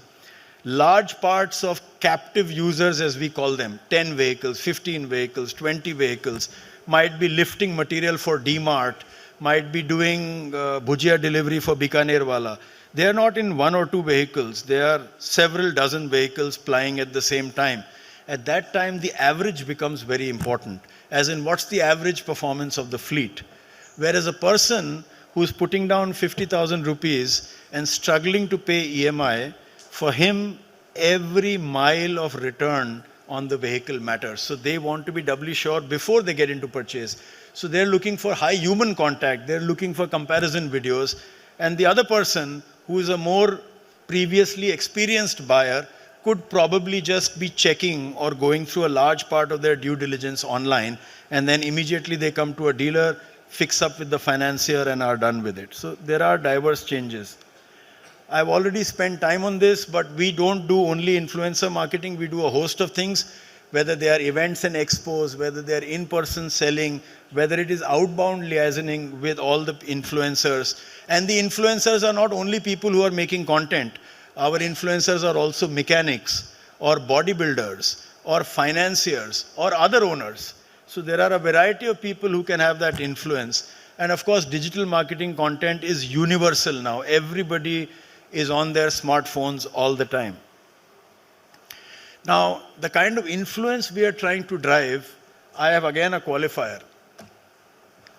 You see, there is a positive reinforcement in the world of influencing. You have to be influential in order to become an influencer, but you cannot be influential without commencing the journey of influencing. So it's a verb-driven thing. Unless you're doing more of it, you will not gain clout, and unless you have clout, you will not be important. The more I see, the more I know, and the more I know, the more I see. And most people don't understand this adaptively. So my father is not very savvy with the internet, and he was telling me in my last visit to Jaipur, he says, you know, whichever company you join, I start getting more news about that on Google. He didn't realize that since he has started paying more attention to Tata Motors, he's getting more news about Tata Motors. But that is true of the influencer economy as a whole. Exit 2024, the global influencer economy will be $24 billion. It's not happening by accident. It's happening because you don't order, you don't order chow mein from a restaurant without checking the endorsements, the ratings, and comments, positive or negative. And so this whole behavior cycle is becoming larger and larger and larger. And the number of contributors is growing by leaps and bounds. And so this thing about being influential and influencer has very little to do with domain experts. So let me just do a quick pop quiz here since we are back from lunch. How many of you are graduates or postgraduates in the room? Please raise your hands. Right, predictably. How many of you follow the news on a fairly regular basis, as in you keep informed about what's happening in the world? How many of you are concerned about the important things that are happening in the world? All right. How many of you can name any 2 Nobel laureates in physics, chemistry, or economics, or medicine in the last 3 years? Okay, I thought so. How many of you know Kim Kardashian or Tiger Shroff? So it is not to do with the profoundness with which they are dealing with the subject. It is driven by fame. And very famously, somebody said, the whole business of being well-known is about well-knownness. There are people who are well-known because they are well-known.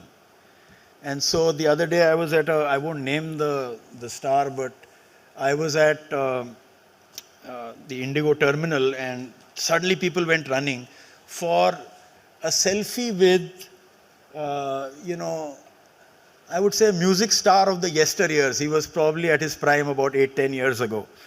And that guy didn't oblige them with a selfie. He said, no, I'm busy, So the guy was walking past me, and one guy tells the other, "Waise bhi ye besura hi tha." So the fame is the bait, the fame is the attractor, and then it has to perform, because unless it's performing, you're not really captivated. So we don't pay attention to everything that's important. We pay attention to what we think is important.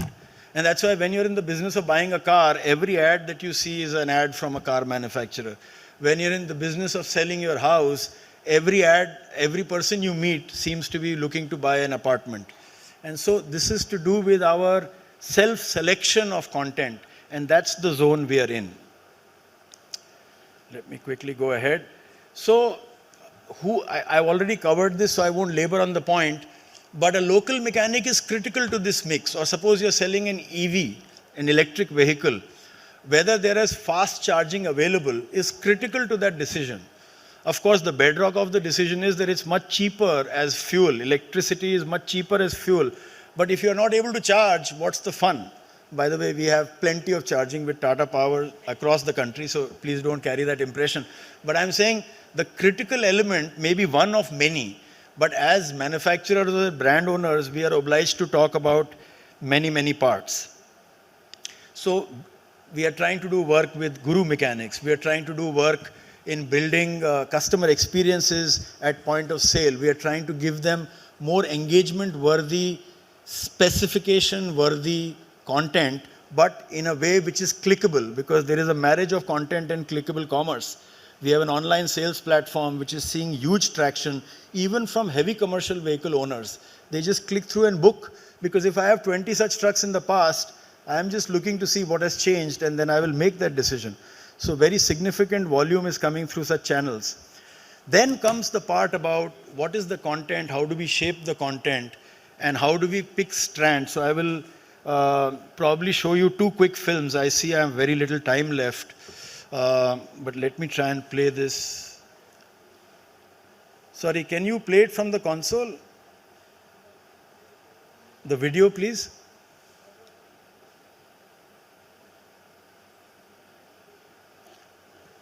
How do I play the video here? I don't know.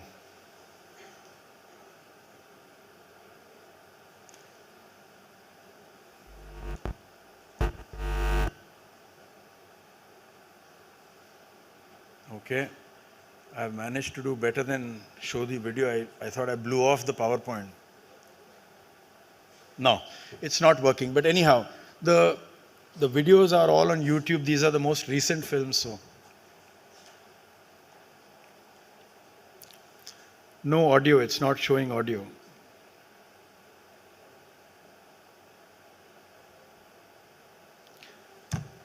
Are we flexible by about 4 or 5 minutes? Otherwise, we'll just skip through. Okay.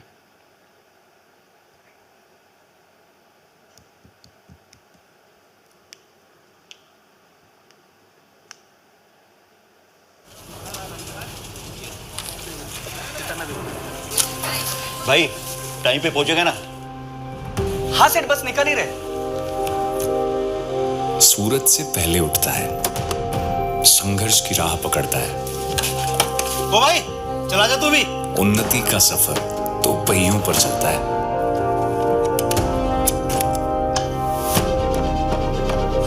जब घड़ी का कांटा वक्त से आगे चलता है, रुकता नहीं, थमता नहीं, बेधड़क ये बढ़ता है।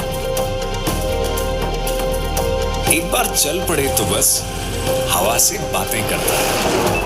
उन्नति का सफर तो पहियों पर चलता है। छत अब आसमान है और जमीन सड़क, हर सड़क से ये बेफिक्र गुजरता है।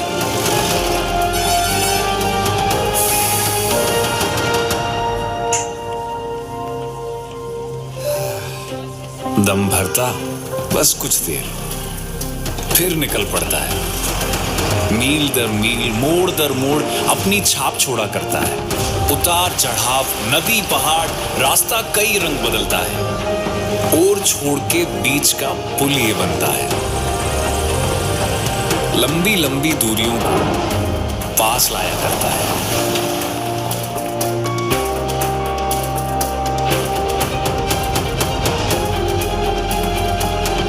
मिलते जाते हैं और भी राहें, इतनी जल्दी कैसे आ गए? सबकी तरक्की की वजह बनता है। उन्नति का सफर तो पहियों पर चलता है। आपसे कहा था ना जल्दी आऊंगा आगे।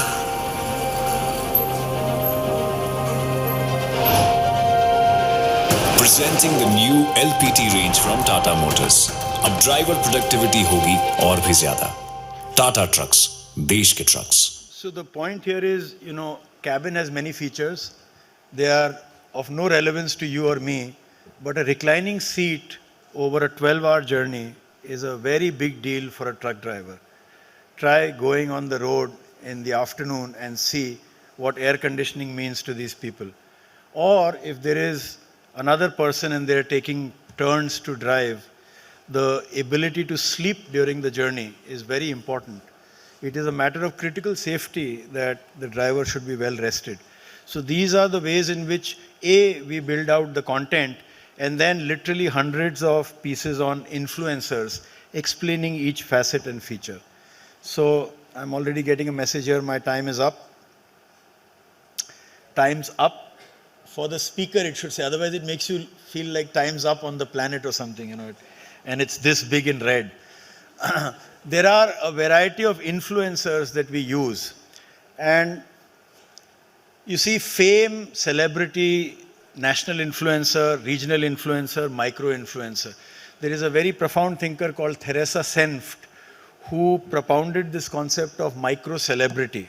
So if I am in Cuttack or Bhubaneswar or Meerut, I want to know and hear about people who are in Cuttack, Bhubaneswar or in Meerut. And therefore, they have to be important in my regional context, in my local context. And context is superpower in marketing. There's nothing bigger than being relevant to context. Because suppose I was to say this whole piece, if I knew Mandarin or Finnish, you would not laugh or understand or respond to me at all, even though I may be delivering exactly the same content. And so what we are trying to do is to apportion our messaging right down to the micro-celebrity. And we find micro-celebrities actually engage much better. Why? Because when you write to a micro-celebrity who's based out of Jabalpur and you happen to be in Jabalpur, he will write back to you. There is a chance that you can locally meet them.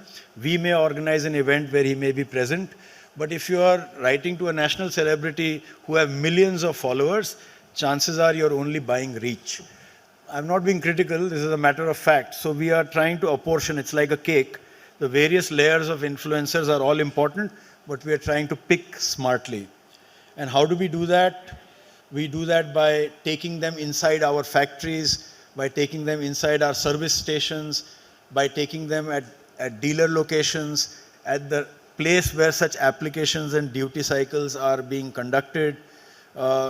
We also show a host of value-added services which are largely either e-enabled, so disintermediation, whether it's for service or spare parts, or very critically digitization through telematics. So we have an app called Fleet Edge, which can tell the fleet owner or the driver everything, from tracking and tracing the vehicle to the average that you get on the road, to rash driving behavior. Everything is read through telematics. You see, when we recently went to the moon, India went to the moon, but in 1969, when man first went to the moon, my understanding is that the total computing power in NASA was less than what a washing machine has today. So how can marketing be broadly the same as it was in 1969, right? It has to change because everybody is equipped to be a producer, a creator, a commentator, a critic, and so on. And so we also have to march in step with digitization. And this is our one-year report card. We've got almost 13 crore views. We've had more than 50 lakh engagements. We have worked in 13 languages. It's much cheaper, much quicker, much more positive in terms of deployment. And I think Harish, are you here? Can you raise your hand? Harish is the anchor who looks after the influencer engagement at Tata Motors in my team. And Riddhi, are you here? Riddhi is from Creator. They are our partners. They do all the work. I just come and speak at seminars, etc. So that's a smart deal we have.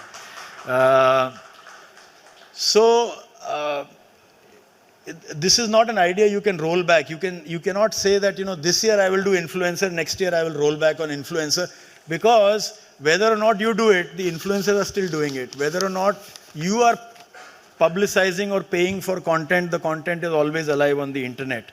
And so the more you do, the more you get. You have to be very empathetic to the customer. One of our learnings has been, don't go by the sales journey, go by the consumer journey. It's a very easy thing to say, but it's very, very difficult to do. And respond. It's like if you come and say hi to me and I stare back at you with no reaction, I'm not an influencer. I have to have a two-way. It's a reciprocal relationship. If you do that, then I think the day is not far, in another 3 to 5 years, that probably the bulk of what we do as conventional marketing, we as in the industry as a whole, I'm saying across categories, could very well be driven by the creator content economy. That's all I had for you. Thank you very much for your time.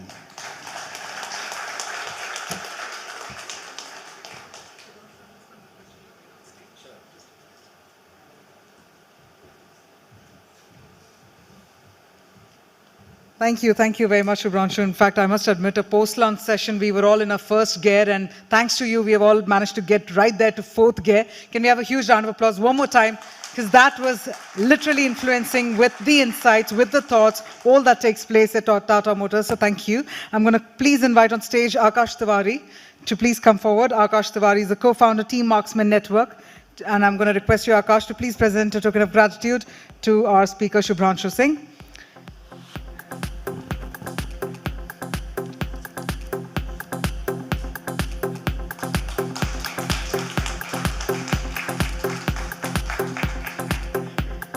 Thank you. Thank you so much again for joining us. And all right, looks like we all managed to, sort of stay glued to this presentation, stay glued to these insights, and we can also see that behavior pattern change right across the hall.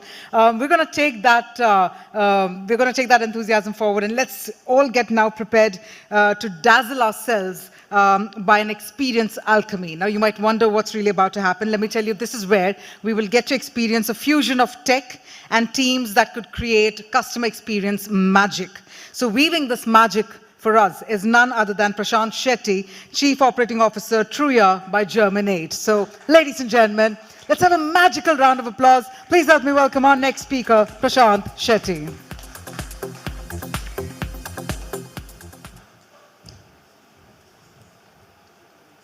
All right, cool, thanks. All right.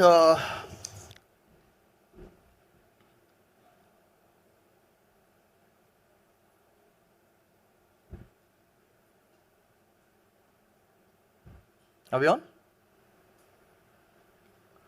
Anyway, good afternoon, everyone. Hello, I am Prashant Shetty, the COO for Germinate.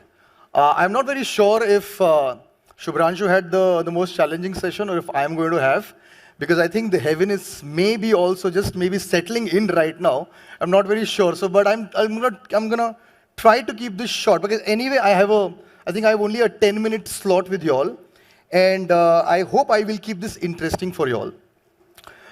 First of all, thank you for joining, everyone. People, especially, there might be some people who might have come from outside of Mumbai to visit, to be a part of this event. So thank you for coming here. So I'm going to, before we begin, actually, what I'm going to talk about, I'm going to try and address a point today, and let's see if I will be making sense towards the end of this particular session. To see, the point I want to address today is that for a CX team, and especially in a social media CX environment, is the tech which needs to be solid, or is it the teams and the processes that needs to be, even solid than that?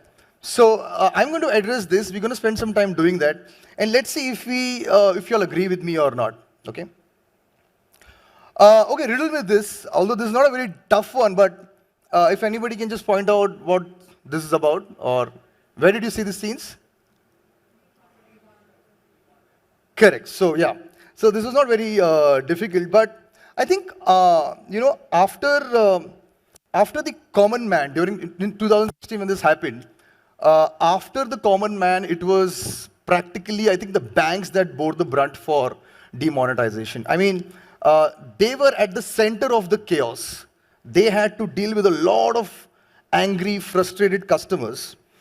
You see, I think demonetization was, in many ways, a perfect social crisis. It was politically charged. It was really enormous in scale and arguably avoidable, some would say. The outburst on social media was phenomenal. It's not just, customers were not just talking about their services or complaints, but they were also just ranting about their experience. And it was really humongous, right? So what I'm going to do is that I'm going to take you through a case study for practically the leading private sector bank in India, as to how did they handle social media CX at that point in time during demonetization. And I have this opportunity because we've been working with this client, handling their online reputation and social media CX for about 9 years now, right? So what you see is, if you see the volumes of social media chatter rose right from 2,000 mentions to upwards of 10,000, which was a phenomenal 5x increase in volumes. And it was all of a sudden, we all know that, but somehow the turnaround time to address all of those mentions and queries were managed by, was increased by only 170%. And we'll see how did we manage to do that. We had some really task-suited custom workflows were created by understanding the unique queries that came in at that point in time. Workflows were so nuanced that they were addressed by the right team every time it landed on our tool. There were live dashboards that were set up, which were from which we were able to give the teams almost bi-hourly reports so that they could take the business decisions at that point in time immediately, on the fly. And obviously there was a lot of flexibility within the team so that we could upscale the team when it mattered with a lot of people to handle the volumes. There were automated responses, templated responses that were used to manage the volumes. So the point I want to drive is that it takes a pretty solid tool to handle volumes during a crisis or for any big volume brand. It also takes an equally capable team and processes to come together and do the job. And that's how we helped this bank tide over the probably one of the biggest crises they might have handled at that point in time. So we managed to keep our overall turnaround time during demonetization at 1.5 hours, which I think is pretty fantastic given the situation at that point in time.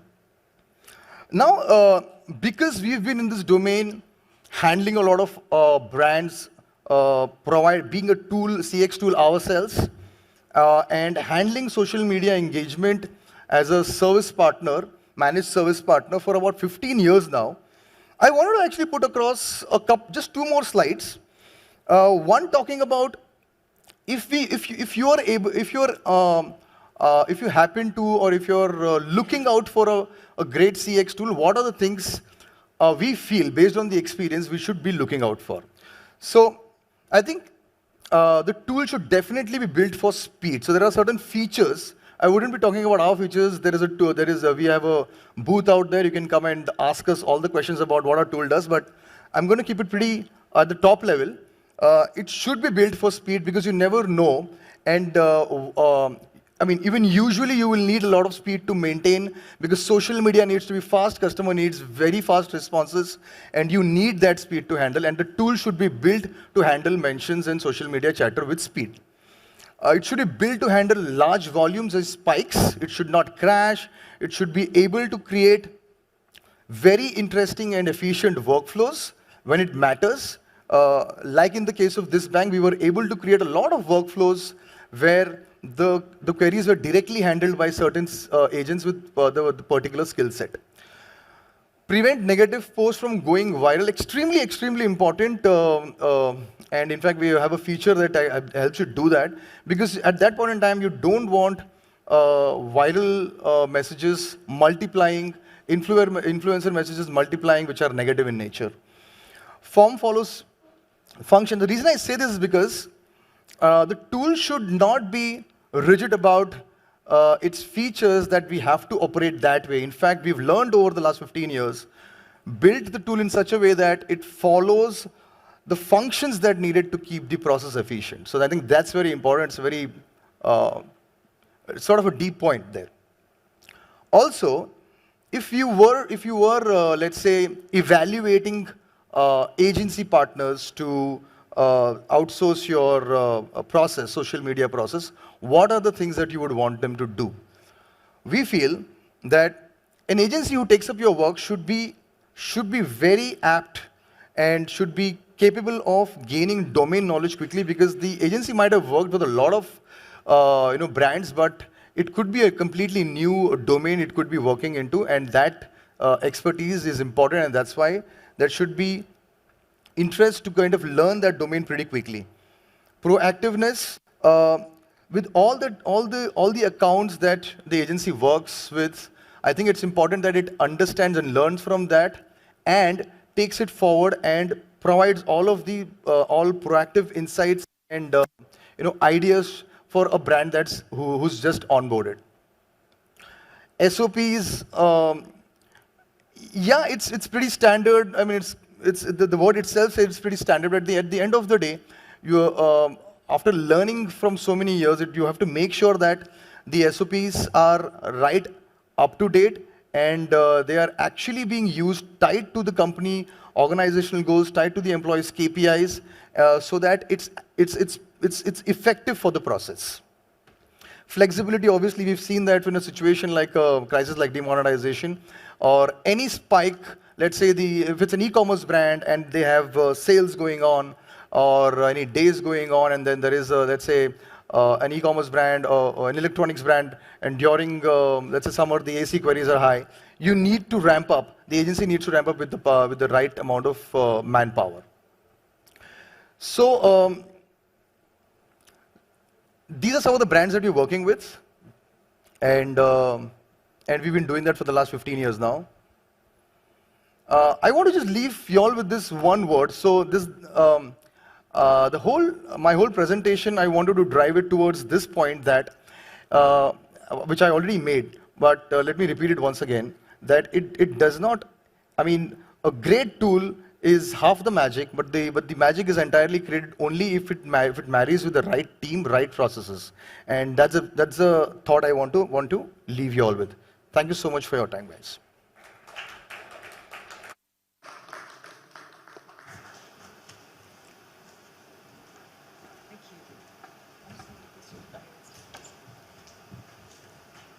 Thank you very much, Prashant. And on that thoughtful note, ladies and gentlemen, I'd like to please invite Akash Tiwari, co-founder, Team Marksmen Network, to please come on stage and present the speaker certificate to Prashant Shetty. I'd also like to urge our members of the audience during your next round of conversations to also please connect with the team, Prashant's team, right across inside the hall. So I'm going to request you all to also please take some time off. That's right.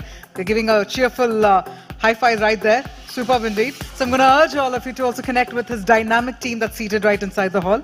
With that, let's move ahead, and it's now time for a thought leadership session coming your way, and this particular session focuses on transforming CX with advanced customer experience management software. Now, we all know that these CEM platforms, robust data collection and analytic capabilities for that matter, these actually allow businesses in order to gain deeper insights of the customer, also identify the pain points and uncover opportunities for improvement. So joining us next, we have with us none other than Ruchir Bhatnagar, Executive Vice President, Customer Development, Colgate-Palmolive India Limited. Can we please have a smiling round of applause, everyone? Please help me welcome Ruchir Bhatnagar.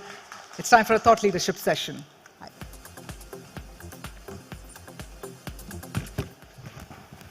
Thanks a lot. And hi, everyone. My name is Ruchir, and I'm the Executive Vice President for Customer Development for Colgate. I've been with Colgate for about 12 years. And I'm going to talk to you about, at Colgate, even though we service a country of 1.4 billion for more than last 86 years, we really talk about the customer of one. We are a big country, a lot of people, a lot of needs. And definitely all the brands are trying to work towards making sure that how do we uniquely cater to each and every one of your needs. All the brands have had a different trajectory over the last 10 years. They've tried to do different things. Colgate really has worked towards driving high amounts of penetration across the nation.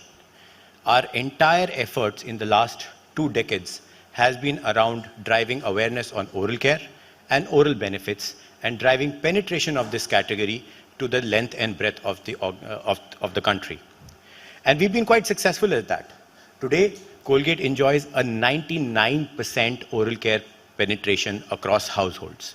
And we are amongst the top most penetrated brands in India. Now, while this is great, but it also poses a problem. And the problem is where to go from here. So clearly, as a brand that has delivered the objective, the next step is to take it forward.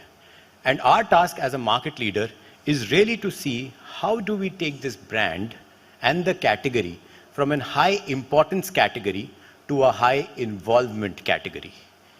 This is something that comes quite easily to a certain set of brands and categories, but really does not happen in oral care. Oral care tends to get put across as a fairly routine and a mundane purchase. People are happy with a certain basic level of requirement that is getting serviced, and therefore making them think again about it is really difficult. But it's really necessary. It's really necessary that we make people understand what is it that they really need for their overall oral health, and that's exactly what we've been working towards. Now the bigger point is that majority of the consumers today buy brands and products driven by social and emotional needs. Only a minority set buy on habit. Now when you are in such a situation, it's very easy to tap into them. However, the challenge is that the business is exactly flipped. Majority of the business sits on the top end of the spectrum. So even though consumers are really thinking emotionally and thinking about what they need, they're not translating that onto the shelf.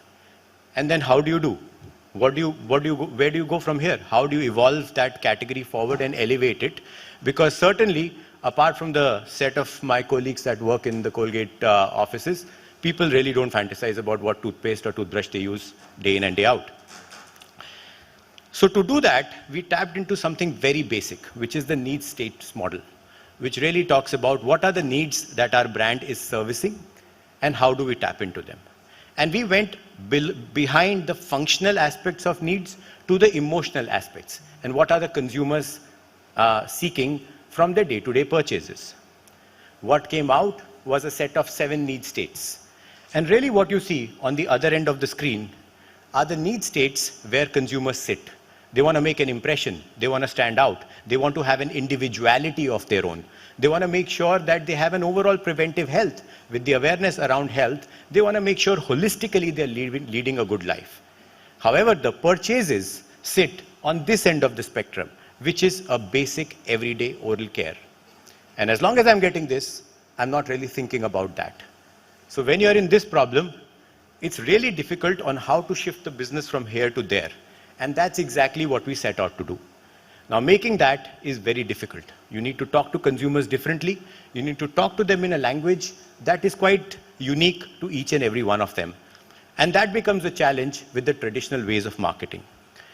How do you talk to each and every one of them in a language that is suited to them? Enter Colgate Smiles Club, our flagship CRM program that we launched a couple of years ago, with the intent to make sure that we start connecting our brands to the millions of consumers that we have today. We are very happy to say that today, Colgate Smiles Club has a followership of more than 10 million consumers. But that didn't start so easily. It really started out as a very, very small idea. Now, we made the classical mistake in the beginning of going to the consumers. We sell more than 2 billion packs a year, and therefore it's very easy to just communicate about any form of a loyalty program. But again, you are in the importance category, you're not in the involvement category. So there is really no need for anyone to connect with you. And that's where we got stuck. And the first attempt didn't really work. We didn't really know how to cut across to consumers. We went back, thought this through, tapped into the need states. And that's where we started speaking to the consumers in a whole different manner. We were not talking to them about their oral care. We were talking to them about their kids' oral care. It is something that is on the top of mind of every single parent today. What I'm using is important, but what my child is using is doubly important.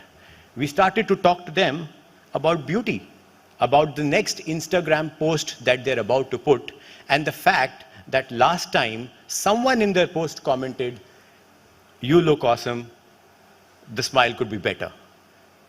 And that struck a chord with them. We spoke to them about something as serious as diabetes.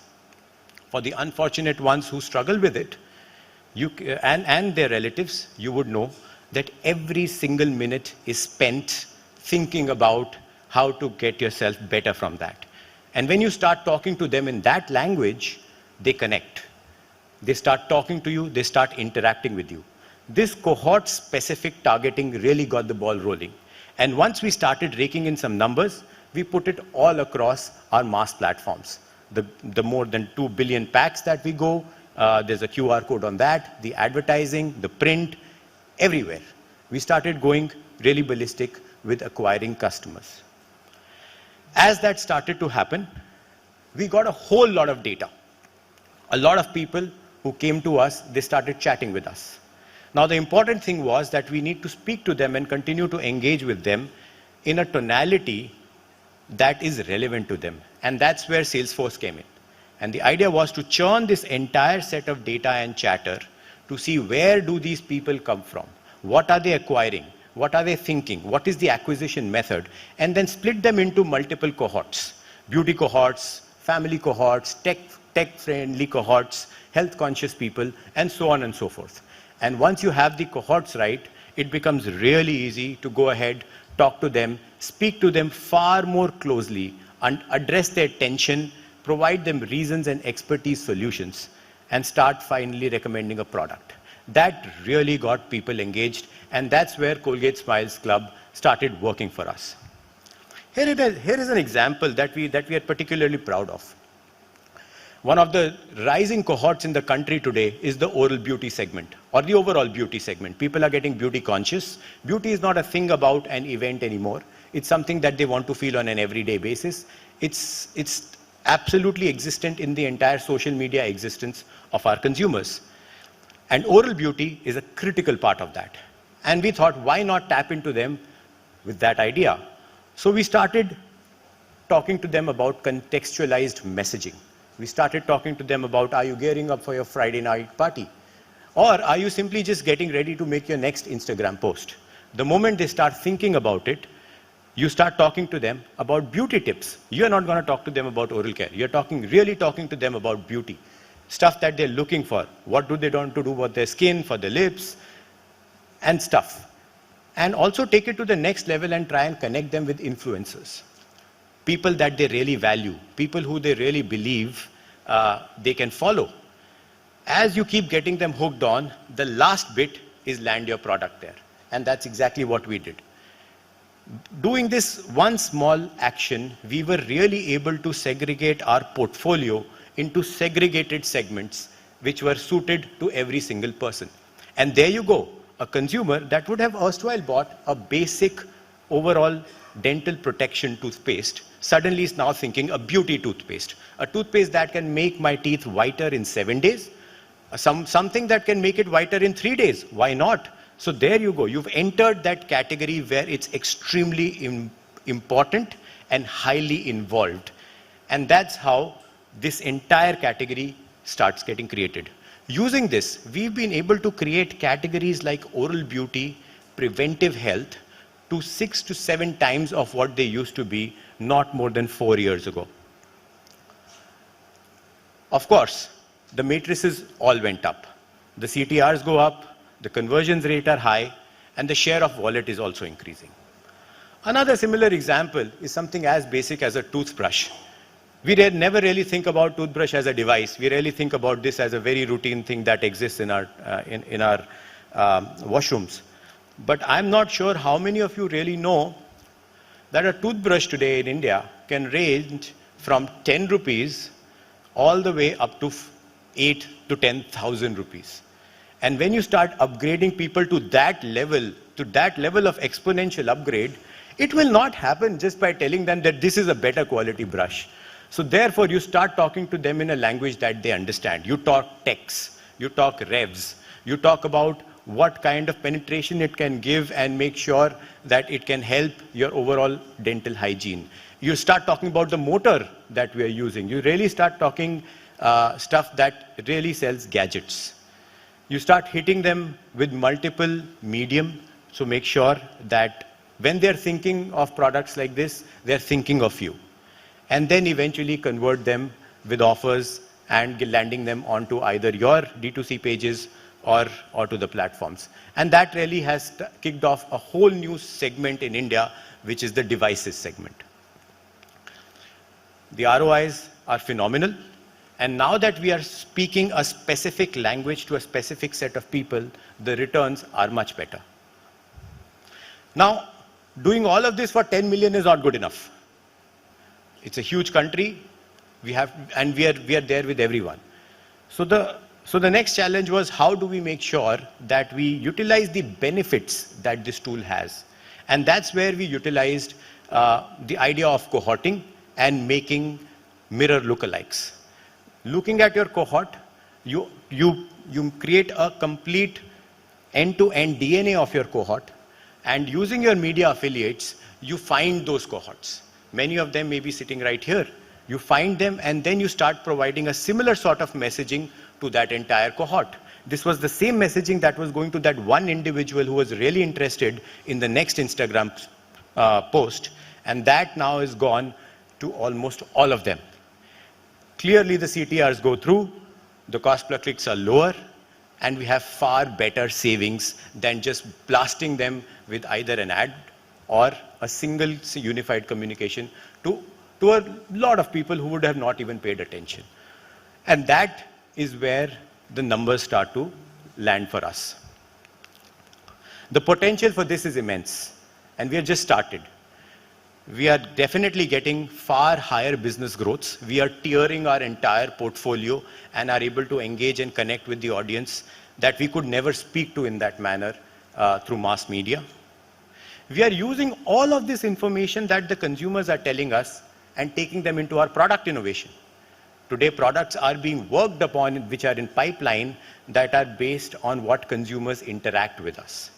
And the one that we are most excited about is the fact that we are going beyond urban.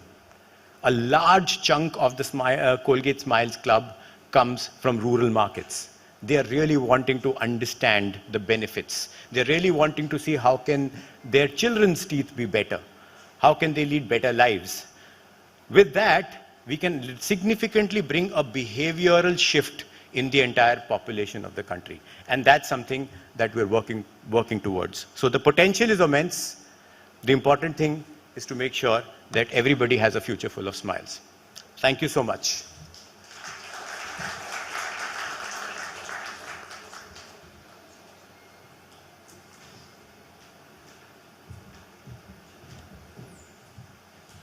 Thank you very much, Ruchir. In fact, very interesting use cases that you've shared, and the very interesting pivot of high importance to high involvement. I believe we thoroughly enjoyed your presentation, which is why I'd now like to invite Akash Tiwari, who's the co-founder, Team Marksmen Network, to also please come on stage and present a token of gratitude to our speaker, Ruchir Bhatnagar.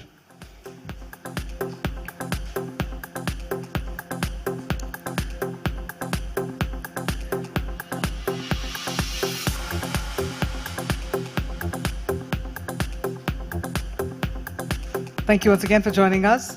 It's absolutely interesting to also see the kind of impact the actions can have, impact your decisions can have. And that being said, we're now about to move along. And now what we're about to do is quickly set the stage. We're going to have the chairs and all come over because it's time for a fireside chat. So I'm going to request the team to please come forward and get the stage set for our next session. This is where we're about to prioritize the employee experience in order to deliver superior customer experience. We all know that in today's business landscape, the significance of customer and employee relationships cannot be overstated. So we are now about to come together to understand how we can unlock the transformative power of EX in shaping remarkable CX and also driving long-term business success. While we'll be joined by speakers, once again, I'd like to urge our members of the audience that in case you're enjoying the sessions, which I know you all are, then don't forget to also keep your tweets and keep your thoughts coming using hashtag TMCX Transformation. Please do go ahead and share as well. And with that, while we're setting the stage, this is where we'll also get to learn the practical strategies in order to enhance EX, establish, most importantly, that feedback loop, and also empower employees to deliver exceptional customer experiences. So that's the plan of action. That's the plan for the upcoming session. And we'll have this in the form of a very interesting chat, wherein we'll be joined by our speakers in just a couple of seconds. So stay tuned.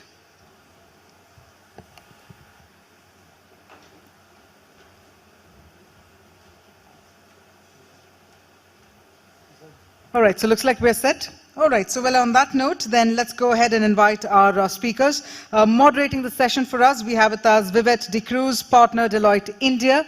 And joining Vivek on stage, we have with us Ashish Himtani, head customer service experience and quality, Tata Click.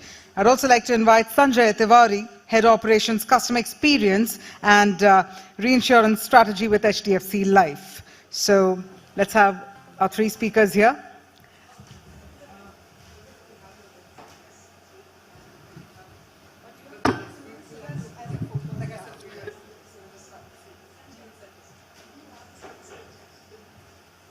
telling this to the speakers. We have video aesthetics to also match up to, which is why I've requested our speakers to take their seats as per the, displayed names. With that, please take your seats, and can we please have a round of applause? We're all seated, we're all set. What's stopping us? Let the insights flow in. Vivek, over to you. Okay, thank you. Good afternoon all. Real pleasure to be here. I've been hearing all the sessions and it's been really interesting to see how we're talking and looking at different strategies to drive customer experience.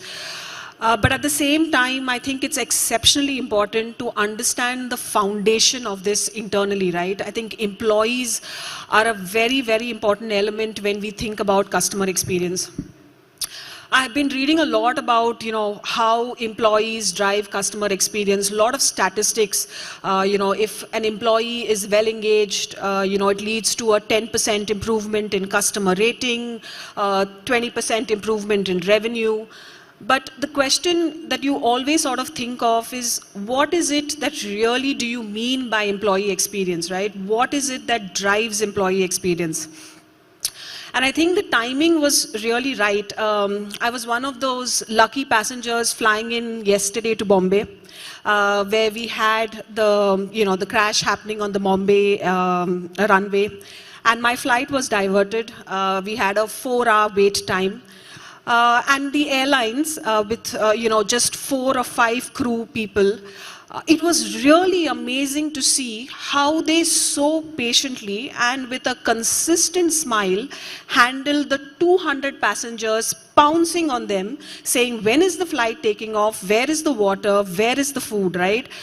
And, considering that I was coming for the session, I couldn't help but ask them, what is it that is making you smile and being so patient, right? How are you ensuring this experience? Was it the money? Was it the timeout? Was it the high-end hotels that you're going to be put in? And the lady there, very calmly turned around and with the same smile answered, we get appreciated a lot. Right? We get appreciated both by our company and by you passengers, right? And that got me thinking that employee experience is actually so simple, but at the same time, such a complicated topic for us to deal with, right?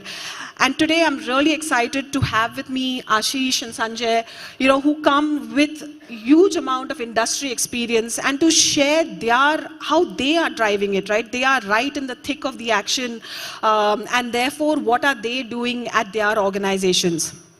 So I'll start off with Ashish. And Ashish, you driving customer experience at Tata Click.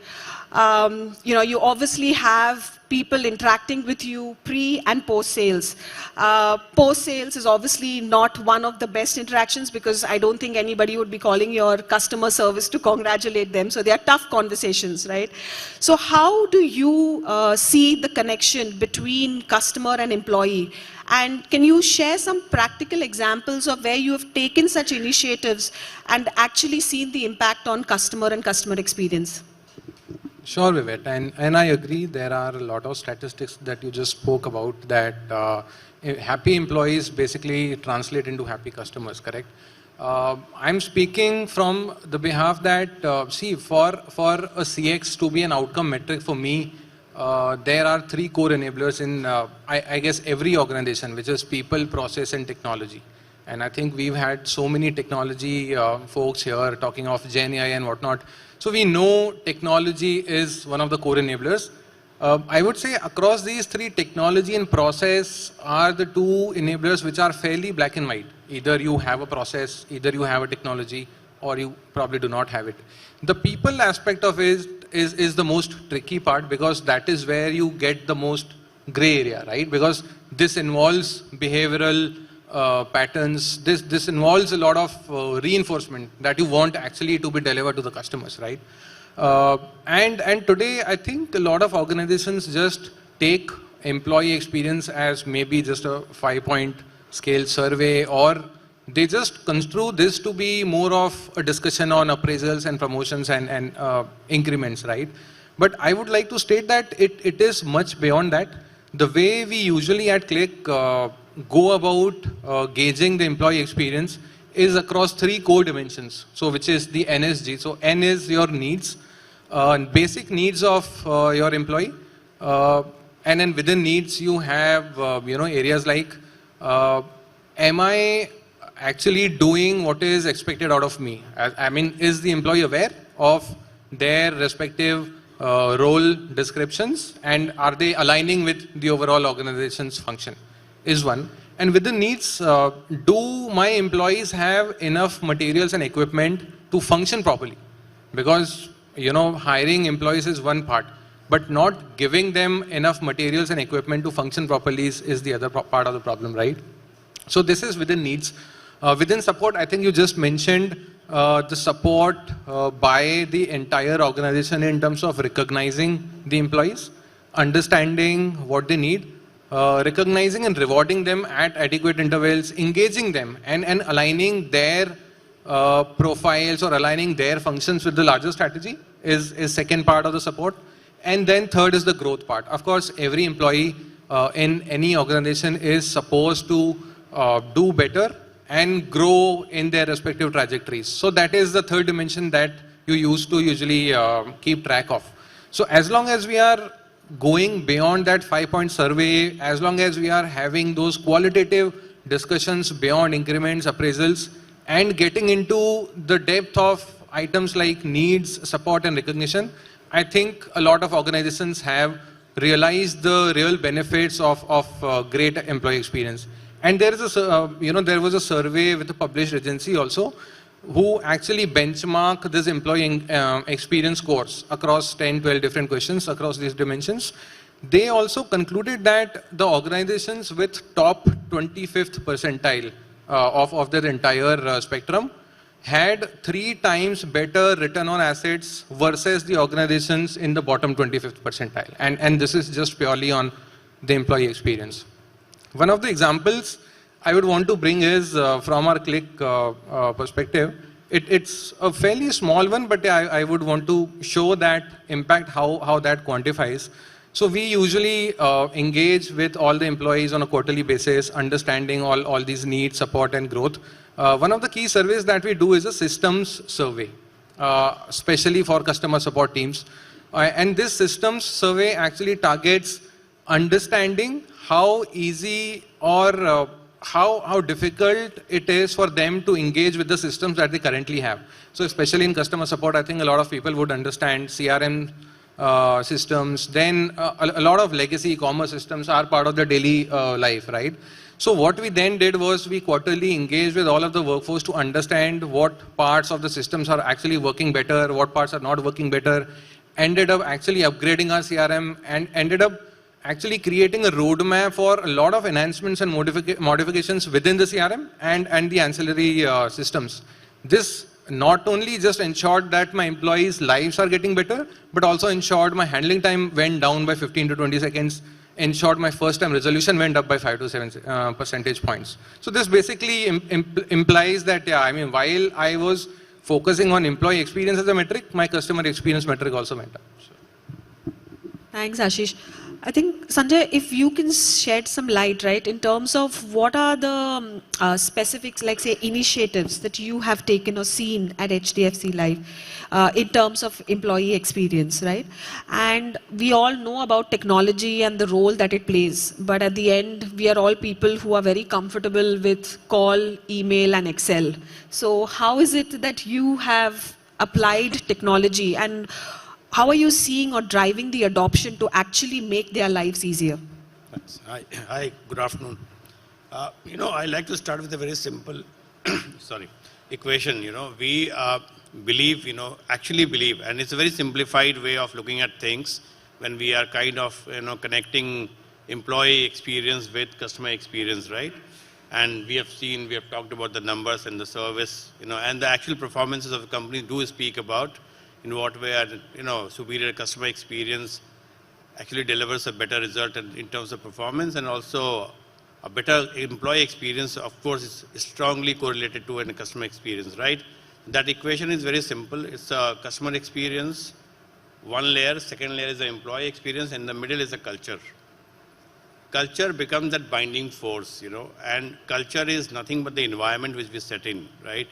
Which is driven by the values. So I'd like to talk about our company, HDFC Life, We fondly call our values EPIC. You know, it's an acronym for EPICC. E is, you know, it has two key words. You know, one is people engagement, which is P, right? Integrity is at the center, and then there's next to integrity is the customer centricity. Basically, when we embed the key deciding factors to make an enterprise sustainably, you know, moving towards excellence, I think we just can't ignore employee excellence. And in terms of doing what we have, you know, I've been associated with the HDFC Life for the last, in two stints for the last 14 years now. Culturally, I think from day one, we believe that employee remains at the center. It's also the cornerstone of whatever we do. Unless we empower, engage, empathize, listen to the employees at every point, right from the onboarding till the time that employee is there with us. You know, and I can give you examples, you know, and we have around close to 33,000 employees right now.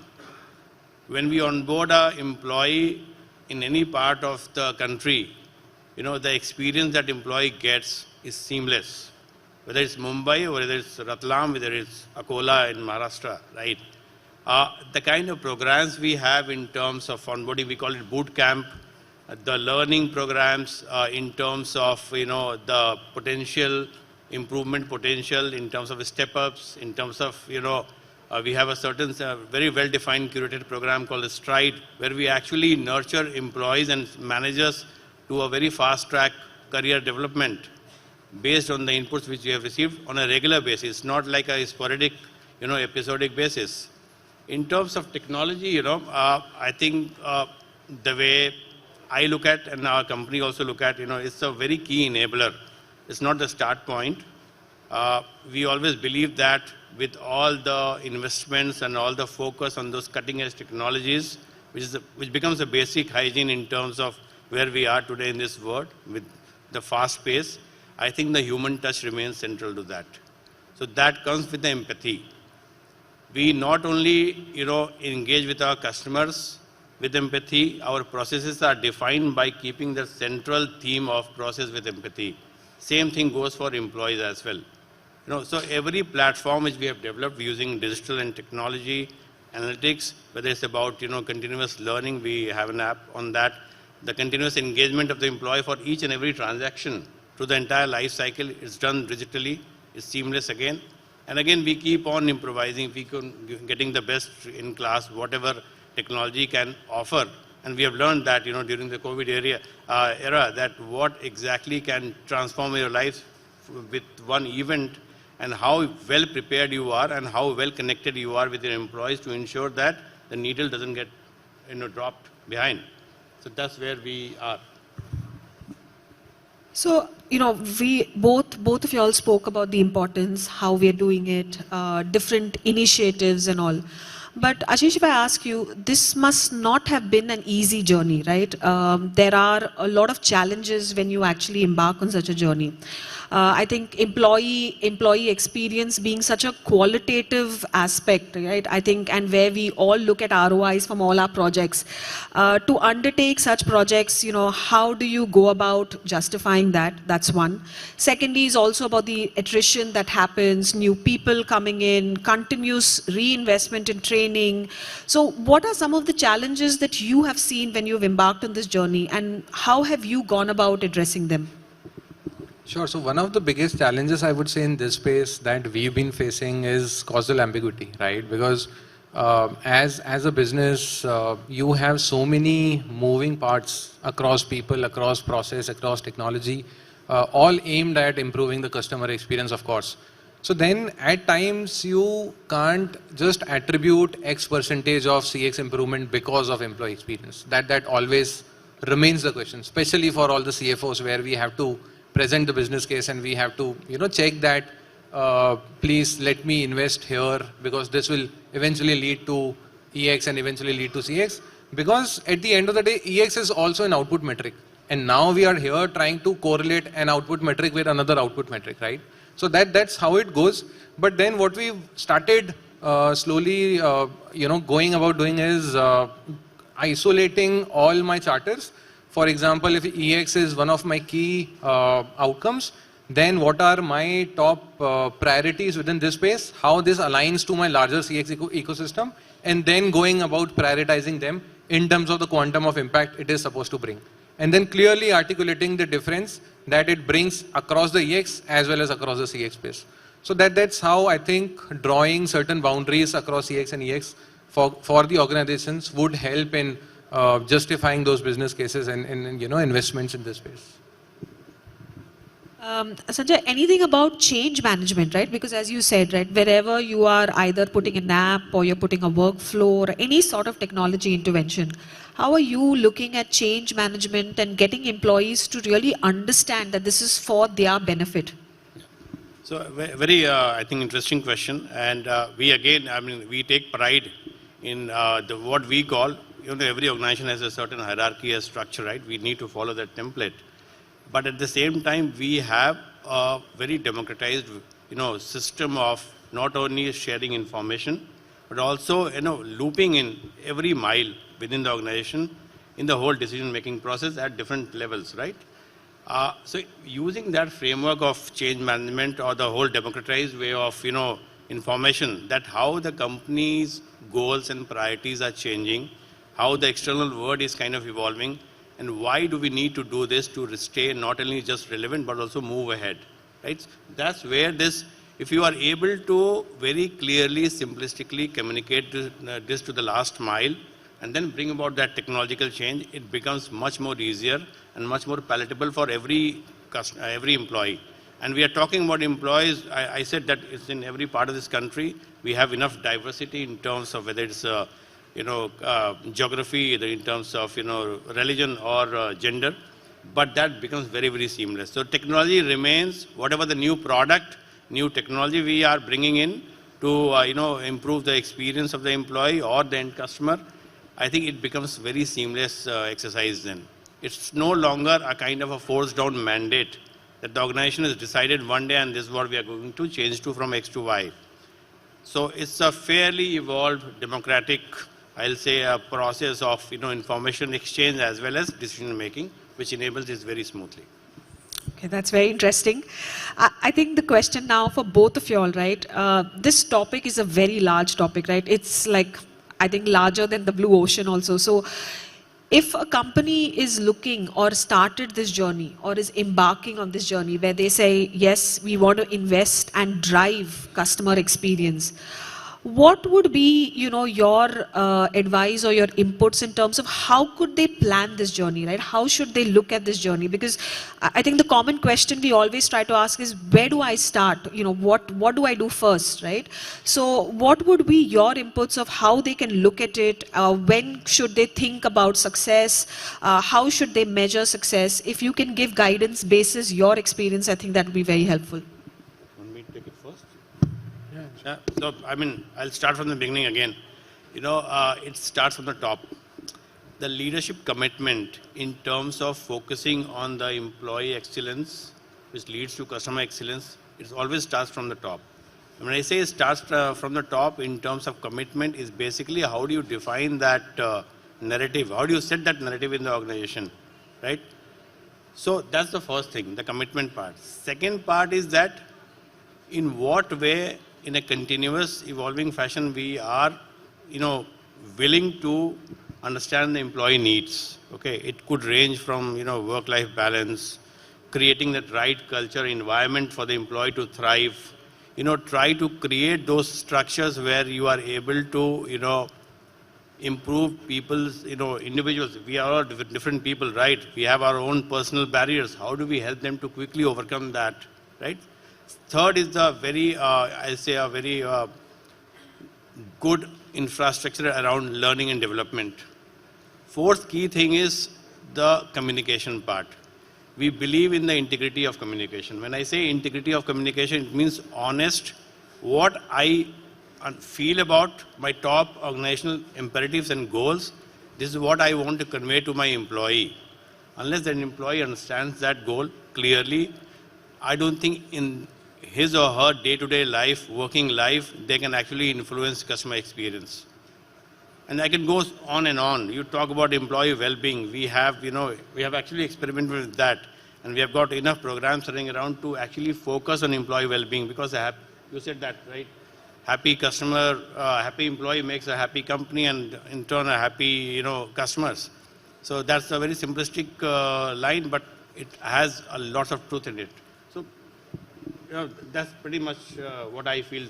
If you are embarking on a journey which is kind of pointing or leading you towards the employee experience and customer experience, these are the few things you have to keep in mind. All great points, Sanjay. Even I think that most of us are CX professionals and we have a defined voice of customer program. My 2 cents would be to initiate something like a voice of employee program, more like in parallel to how you run a VOC program. Have those connects, have those research studies, have those surveys done, and just go beyond the appraisal performance discussions. Understand the needs, understand the growth drivers, understand the basic hygiene of what an employee is aspiring to do in your organization. And once you uncover those insights similar to voice of customer, you will have a fairly big charter in terms of what you need to do. Those could be communication programs, those could be wellness programs. All of that will be an outcome of the charter that you'll end up basically generating. So yeah, I think that is the way to start. All the actions, all the insights will basically then dovetail into your larger CX transformation roadmap any which way. So yeah. Perfect. I can see time's also up. So thank you so much, Sanjay and Ashish, for these insights. I think one key takeaway for me is that obviously employees are going to play a key role. So how we have CX leads for customers, I think it's time to have CX leads even for employees, right? To drive their entire experience as well as stickiness to the company. Thank you. Thank you.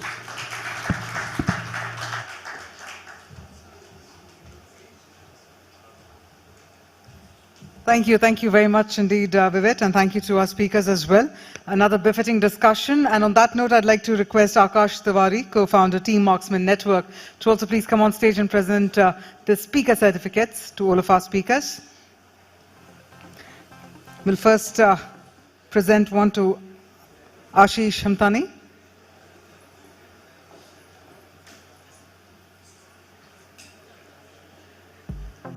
And now to Sanjay Tiwari.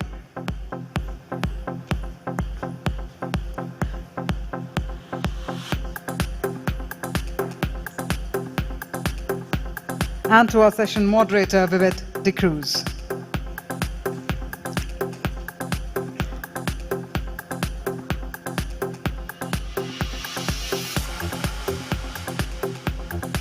We'd also like to request all of you to come together for a group photograph. So let's just have a little bit of that Kodak moment, if you call it, but let's do that.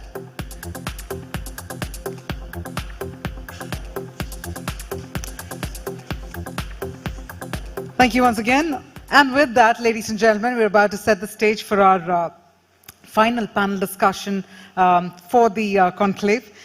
We managed to gather a lot of insights on all things CX today. And we managed to understand that designing a holistic CX plan actually entails an all-encompassing approach that resonates with customers, with sellers, distributors, and partners alike.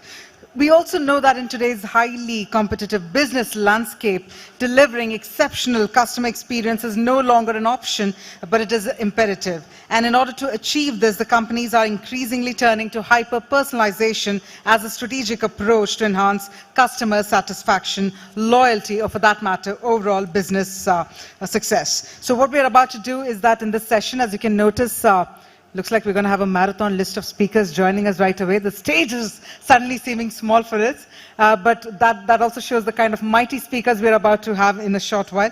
But let me tell you all that in this session, we get to bring together leaders to share their insights on how to successfully implement a hyper-personalization strategy, also understand the key challenges, understand the key benefits, as well as the ethical considerations.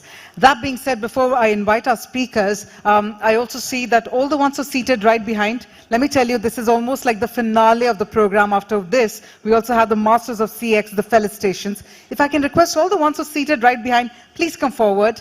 Let's have you all come forward. This is our final panel discussion, and let's keep it as interactive. We had a phenomenal post-lunch sessions for us. So I'm going to request all the ones who are seated behind, please come forward. Let's have you all please come forward. We've got a lot of seats right over here. We can keep this super interactive. Thank you so much. I'm going to request all the ones as well, all the ones seated behind, please come forward. While we are setting the seats over here, we'll also set the seats for all of our members of the audience as well. Let's do that. We've had some wonderful takeaways since the morning. We've had amazing speakers join in, and it all culminates to this final panel discussion, wherein we're about to invite our speakers really quick.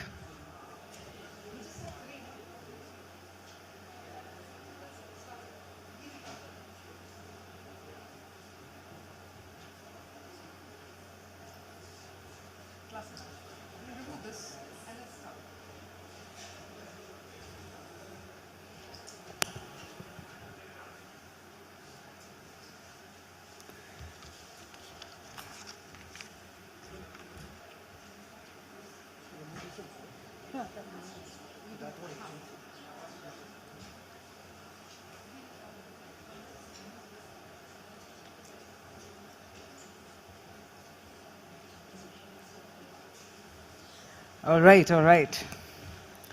You know, the Darwinian theory says survival of the fittest. The millennial theory says survival of the fastest. You got to do it really fast. You got an idea, you got to implement fast.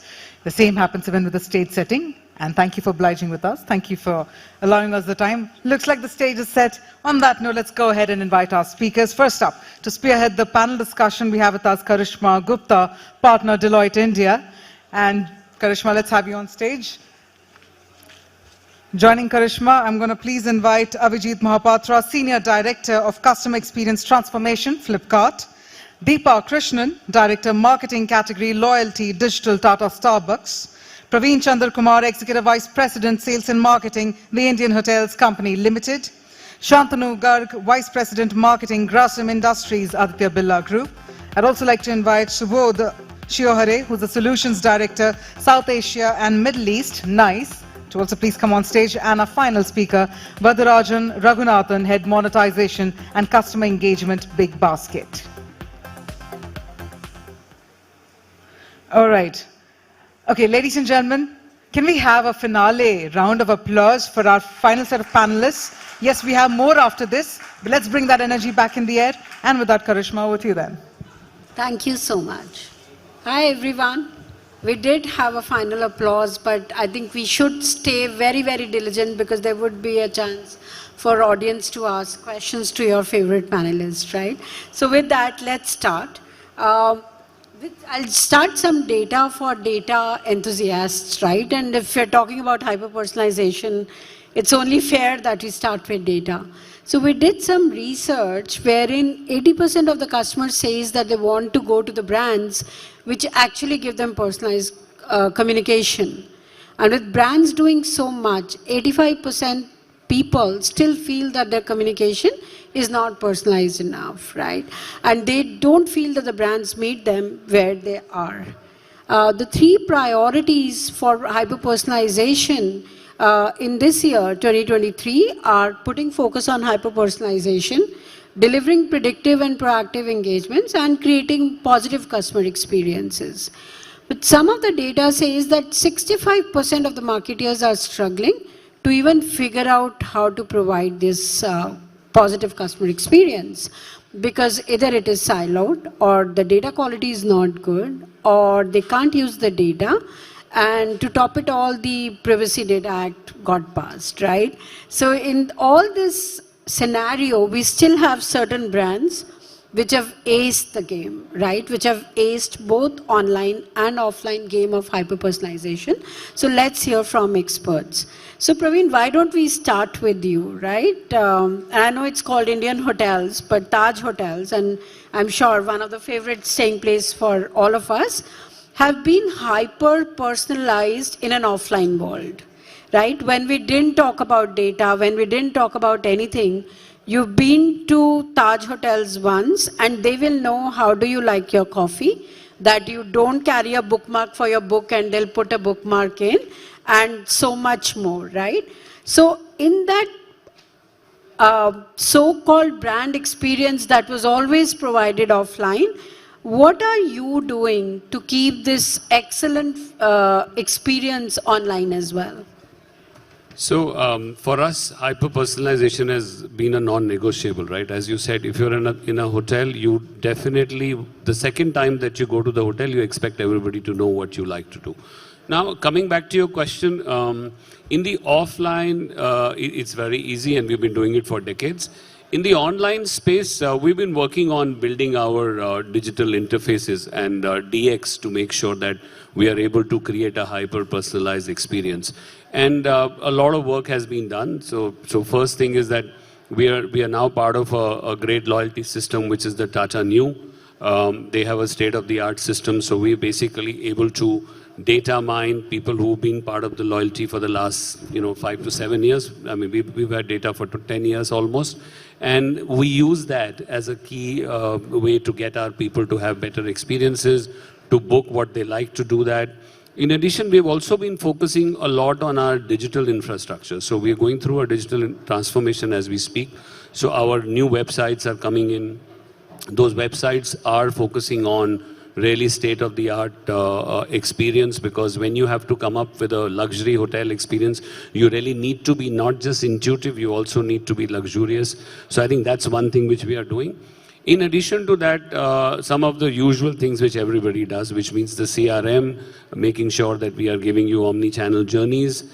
And one thing which is very unique to hotel industry is that we basically follow 4 steps of any stay that people come and use the hotel.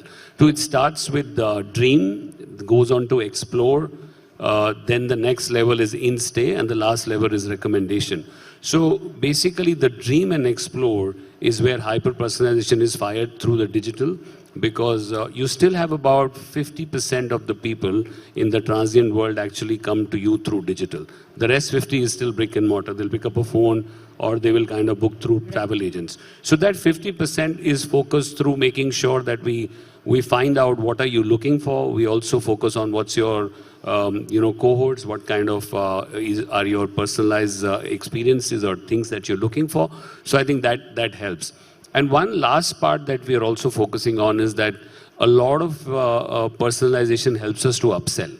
So if I know in advance what is your reason for coming to the hotel, I know whom you're coming with, I know how long are you going to be staying with us, so we are able to sell you a more bundled approach. So these are some of the things that we've been doing aggressively. Excellent. Continuing with the group, let's talk about Starbucks, right? So I'm sure in all our business school or anywhere else, we would have seen the case studies of Starbucks, right? So with their digital flywheel strategy, Starbucks uses an AI-based algorithm to send over 400,000 variants of hyper-personalized messages and offers to their consumers, which is amazing and which is really compelling for a personalized customer experience.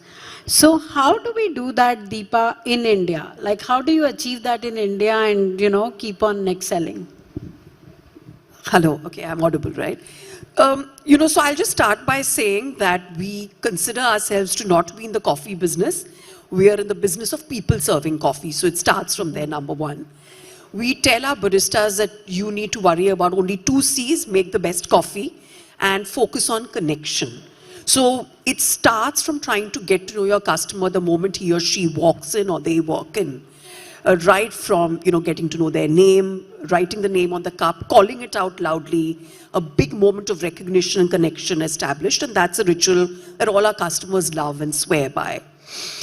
The other aspect that I've found extremely useful, and you talked about certain data, we find that today more than 45% of customers are saying they will come back a second time if they get personalization. And more than 80% are saying that they're getting extremely frustrated, and you echoed the same numbers, if there is no personalization. So I think that has become almost a necessity. What we do, and world over, there is a renowned Starbucks loyalty program. We have a version of that in India as well, where we have more than 2.6 million customers today in India alone. We've started by looking at analytics of customers and really understanding their behavior on a model which is basically based on recency, frequency, and monetary. So we are able to map customers on how recently they visited us, what's their average number of visits a month, and of course, how much they're spending. And our entire model of personalization is to really speak to customers in ways that is important to them. For example, if a customer has not come to Starbucks in the last 30 days, our focus will be to try and get that person in and really understand, what can we do to really induce him or her to come back to the store, right? Whereas if a person is already, coming to the store 10 times a month, then we're trying to understand how can we get them to buy more than beverages and food, let's say merchandise and so on and so forth. So it's a very, very structured approach which is based on fantastic data, and you will be surprised to know that our open rates of emails because of this is close to 40%. And it's only because people find use in that, right? If you're going to get mails which are just not relevant to you, you're not going to bother about it, and it becomes a habit where you then kind of disown the brand in a sense and distance yourself from the brand. But if you're able to understand the customer journey very deeply, use analytics, and then have that connection, which we do beautifully in offline, but also online, so that I speak to you in a manner which is one-on-one rather than, a many-to-one in that sense, it works. So I think that's the bedrock and foundation of our personalization model. Thank you so much. So moving on to talk about Big Basket, right? And I'm trying to stay a little bit within the group before we move out of the group, right? So clearly there's some domination here. But Mr. Verda, right? Big Basket uses recommendation engines, right? You also get app and mail messages to say that the sale is coming up or what is it that you will need. And very, very personalized messages on based on your browsing history, right? But it's an era of constant gratification, right? And instant gratification too. So with the like of Blinkits, right, you quickly move to Q-commerce, right? So suddenly you open your Big Basket and there was a BB Now there. So what are the challenges that you faced, and what is the lessons that you learned that you would like to kind of share with the group? Sure. Firstly, a couple of insights about grocery. Unlike every other category here, grocery is about the only category that is digital that isn't a zero-sum game. Meaning, if you buy a phone on Flipkart, for example, you aren't likely to be buying a phone offline.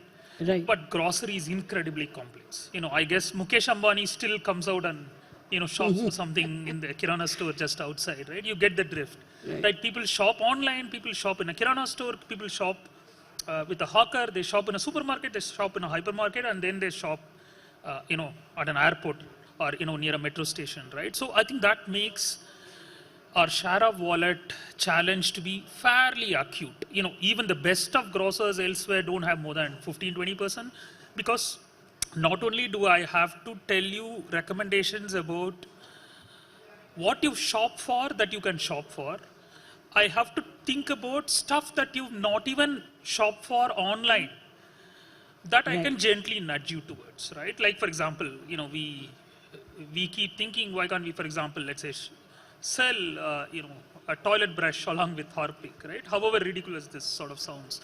So I think that's obviously something that we are now starting to pay a lot more attention to. And this is particularly in the light of Q-commerce, where I think the frequency of purchases now become sort of quicker.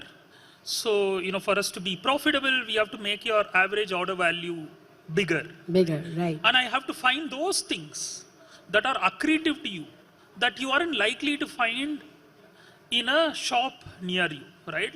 Chances that, you will find a toilet brush with a Kirana store, right? That's just across, or probably slimmer and so on and so forth, right? So, I am not going to make enough money selling you onions and tomatoes. I suspect more pasta and zucchini and so on and so forth. So that's one part of the equation.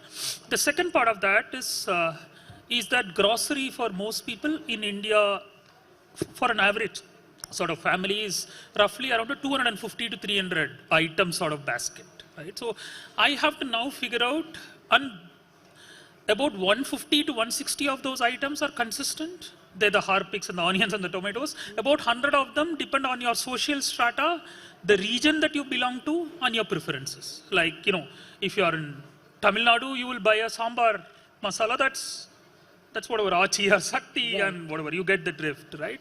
So how do I tailor that to you, right? And talk to you in a fashion where I can engage with you. Like, for example, one of the things that we found very fascinating was if we say you may like, right? It doesn't work very well because grocery is a low engagement category. If we say the same thing as must buy or should try, it works far better. So we're trying to be a little more emphatic, if that's probably the right sort of word to use. And we're trying to see how we can help you visualize the end state, right? That you want your bathroom or your cooking to be in, right? So seems a little sort of drab. Like, for example, if you're buying paneer, I suspect a real conversation, if you're shopping, let's say in a Nilgiris, when you talk to your spouses, your spouse says, hey, make sure you don't forget, asafoetida, mustard, paneer masala, etc., right? How do we get the same tonality and make a smaller but far more relevant set of products that are in consonance with what you're buying, right? I can't say paneer masala, maybe it's not paneer masala because people get spooked, right? How do I figure out, and this obviously the difficulty is, this also is a big function of the region that you belong to, right? You may add jaggery to sambar in Maharashtra and so on and so forth. So how do we, I think actually assembling the list of products is far less likely to be a challenge. We also found one more interesting thing, which is that if, let's say, for example, you're making paneer masala and, you're buying paneer, and I say paneer, along with paneer masala, you buy, whatever, the masala powder. I can't tell you to buy mustard and salt and oil because those are usually always in abundance in a household. So I have to not only figure out those products that are in a cohort, I have to figure out which of them typically have a baseline in a house and hence don't need replenishment, but are usually the sort of products that get bought once in a while alongside this product, right? So the degrees of freedom that we sort of grapple with is quite sort of interesting, and the Q-commerce piece is only going to make that a little more interesting because we've now moved away from the prism of showing you a substitute to an upsell and a cross-sell, sort of like what you talked about, which is that now that someone has already come to Taj, how do I make him sort of see through all the experiences that I have on offer? Thank you very much. And you also touched upon the contextualization, which I think is very important now for hyper-personalization, right? To differentiate personalization. So staying away with the nimble changes, moving to Avijit, you see a lot of competition, right? From the nimble brands to the brands that can keep pace with the technology at like much faster pace than a legend or a unicorn like yours. So how do you are able to keep up with the pace? What do you do to stay in competition providing still the hyper-personalized experiences? Yeah, thank you, Krishma. This is an interesting question. Flipkart, interestingly, is in a very nice place of doing business where you have competition from, on one end, from grocery, to the other end from hotels, to the other end from mobile phone providers, to everything that you can think under the sun. That's broadly what our business is all about, right? So, so I think when we think about competition and when we think about solving in a hyper-personalized world, right, a lot of things that is very innate to the Flipkart ways of working or the culture which helps us to build in that direction. Agility, customer centricity, bias for action. These are some of the very keywords that all Flipsters live by, which helps us to build and be ready for it. I'll share a few examples of it, right? A large proportion of our buying base in Flipkart, and for that matter, for any commerce player in this country, comes from the Gen Z population. Children who have been born post 1998 to 2014 onwards. And these are the people who will become the spenders of tomorrow, right? 2025 onwards, they open up the purse string and they start becoming the consumers for tomorrow, right? The problem statement for us is that how did you get this Gen Z who need an extremely high degree of hyper-personalization to come to your platform, right? Can a large ship like Flipkart, a large selection like Flipkart do that? Or should we think of a different platform? We took the choice of building a specific platform called Spoil for the Gen Z. So when we thought about that, it's not about just creating a platform which shows selection, which is Gen Z ready. You have to solve for the end-to-end supply chain or the value chain for it. So we starts off with technology, which and the Gen Z, just to give you a sense of it, right? They buy fashion which flies off the shelf in 3 months, it gets old, they need to get it in a value. They don't look at fashion which is prevalent in India. They probably want to look at fashion, let's say in South Korea or Thailand and all of those, right? How do you get all of that in one place and provide it to your consumers and do it over and over again for different segments of customer, right? So the heart of it, there are 3 things that works for us. One is our technology architecture, which helps us to build things modularly. Like in this case, right, we build technology which helps us to identify fashion across the globe and provide that feedback back to our seller ecosystem. That gets me to the second part of it, is the entire operating infrastructure that we have built, from the seller base to the supply chain, which is nimble enough to understand this fashion and build towards that. And the third part is the entire execution mechanism around it, which helps to ensure that we keep on reinventing as we get into a new category. Like I talked about spoil on one end of the spectrum, we're also solving for value through a platform called Shopzy, which actually caters to the middle India, to the customer who needs selections less than 150 rupees, a shirt less than 150 rupees, buys in, has an average, maybe a monthly income in the range of 15,000 to 25,000, and yet has the aspiration of understanding value and buying on platform, right? So that's the spectrum of things that we have been solving as Flipkart. But I'm sure like the mix of technology, operating excellence, and a deep, rich culture of reinventing ourselves is what is keeping us nimble to this. Thank you very much. And you touched upon a very good point, right? We talked about analytics, data, non-negotiables, contextualization, but the culture. I think the culture is the most important, because if you have a customer-centric culture, that is when you're able to cater to that. So most of the times when you think about hyper-personalization, it started with B2B, right? B2C, Shantanu.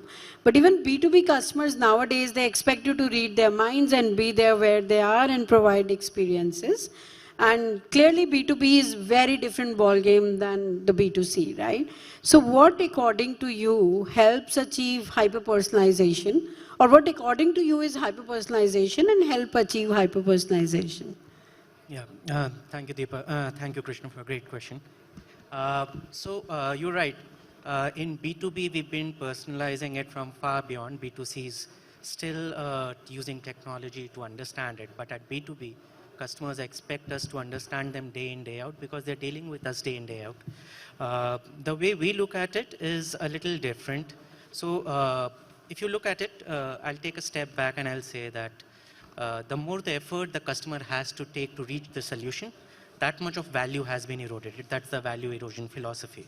So in that case, the objective of my business is really going to be how minimal effort does a customer require to find a solution with my business. For which we started with a journey which was a 4-step journey. The first step was obviously the level of understanding of a customer. So we built up a base of CRM, wherein we actually started understanding what a customer needs day in, day out. The second step was customizing it to the customer needs, so making it easier for him to find a solution at our end. The third step was making it proactive. Can I tell the customer proactively what he needs, or maybe where he's going right or wrong? And I'll give you examples of that. And the fourth step is where we are really now at a step of predictive analytics, using predictive analytics to say, this is what's going to be maybe 6 months down the line. I represent the pulp and fiber business, which is a product which comes to the consumer at the end of 6 months, because there's a 7-layer value chain before that. Now, if you look at it, I'm just taking a simple example. A customer wants to order fiber with me. I need to have understanding of what kind of machinery he has so that I give him appropriate fiber that suits his machinery. Second is, if he's going and still ordering something else, can I customize my site to actually support him and tell him that, hey, you're doing it wrong, probably you need this better. And there's an online aspect of it, and there's an offline technical support which approaches him on a real-time basis.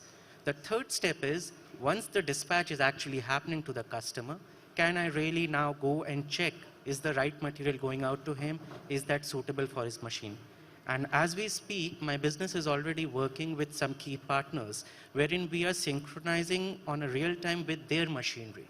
So once our fiber is going to hit their machine, we will have the quality assessment at our end through our systems to say, okay, probably you're using my fiber on your machine, but once the product comes out, it will not be suitable for the end outcome that you're looking. And that's going stupendously well. We have already started seeing some great benefits to the customers who are now coming back and talking to us that how can you really predict it much better than what they were doing. So that's where the value starts getting created, and that's where this whole point of personalizing it to them comes in.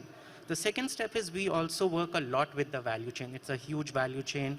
So can we really predict the future of fashion and really tell our customers, which is the spinner, and say, hey, 6 months down the line, a specific requirement is going to be huge. Do you want to start preparing it from now?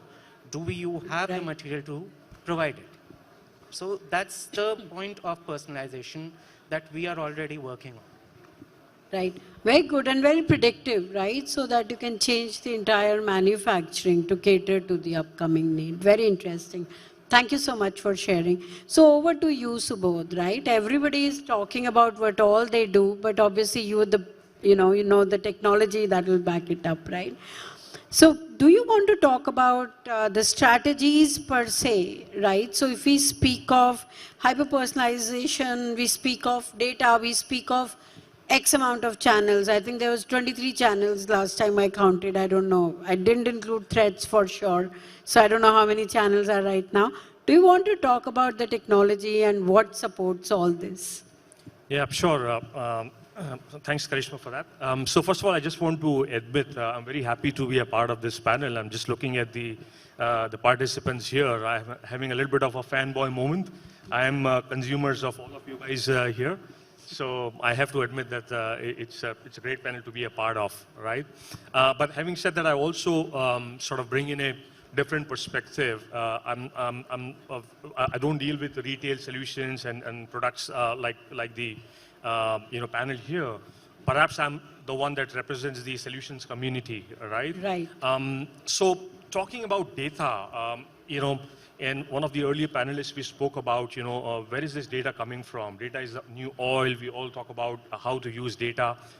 If you think about hyper-personalization, right, it all begins with knowing your customer base, right? It started off by the initial rounds of, profiling and customer segmentation. Most customers use that today, right?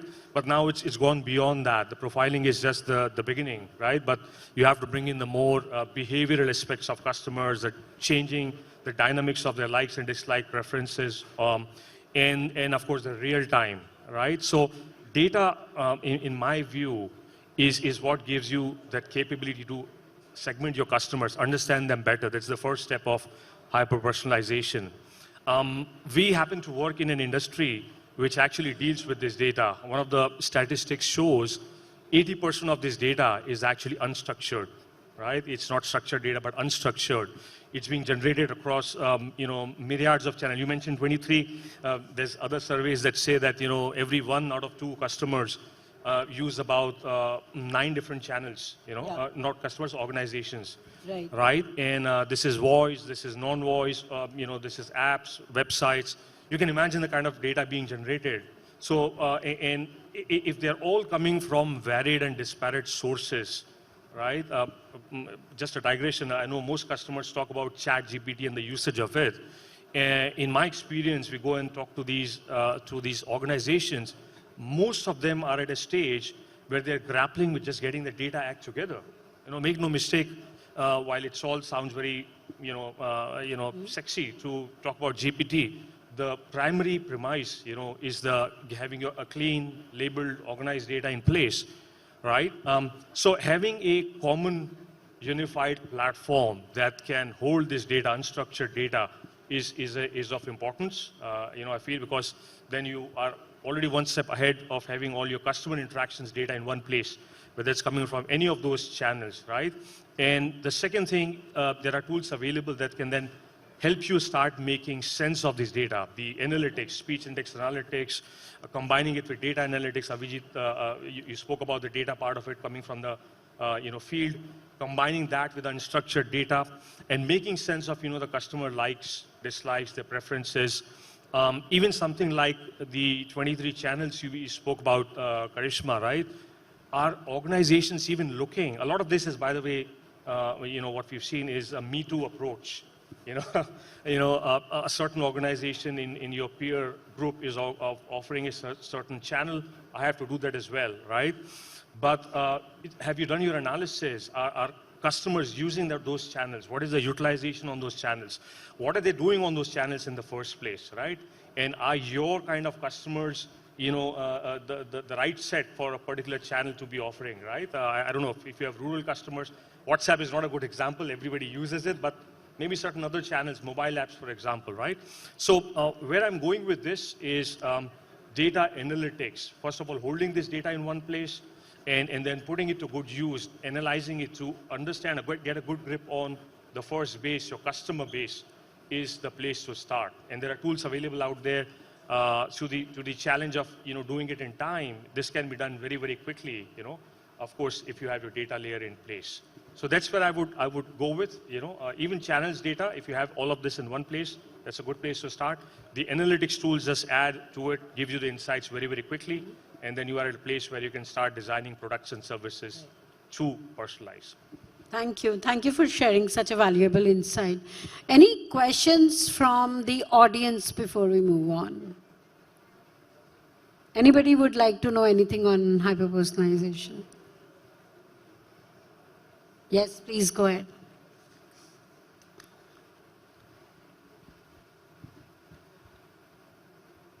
Good afternoon, everyone. Thank you for the opportunity. So I'm from general insurance business.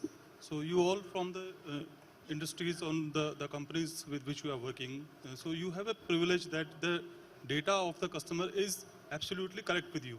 For example, the mobile number and the email IDs, okay, and the other profiles. But in the insurance industry, almost 35 to 40% data is not contactable, or because most of the times agents, brokers, they don't want to share the details of the customer with anyone, because there are high chances that someone will start pitching the product to the customer. So what is your opinion or ideas to overcome this situation?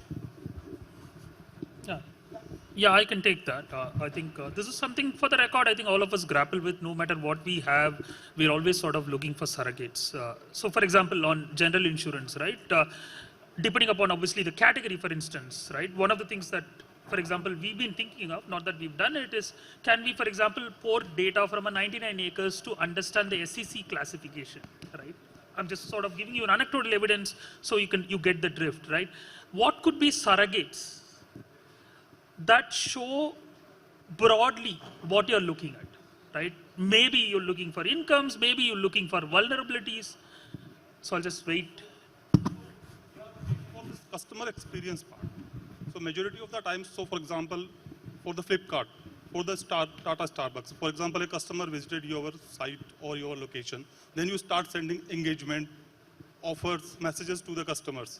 Okay, so this is the way how you engage, you build a trust of your business in the customer. Yeah. But since we have this data issues, we are also trying to engage customers to aware about the product, okay, how to use the product for the maximum benefit.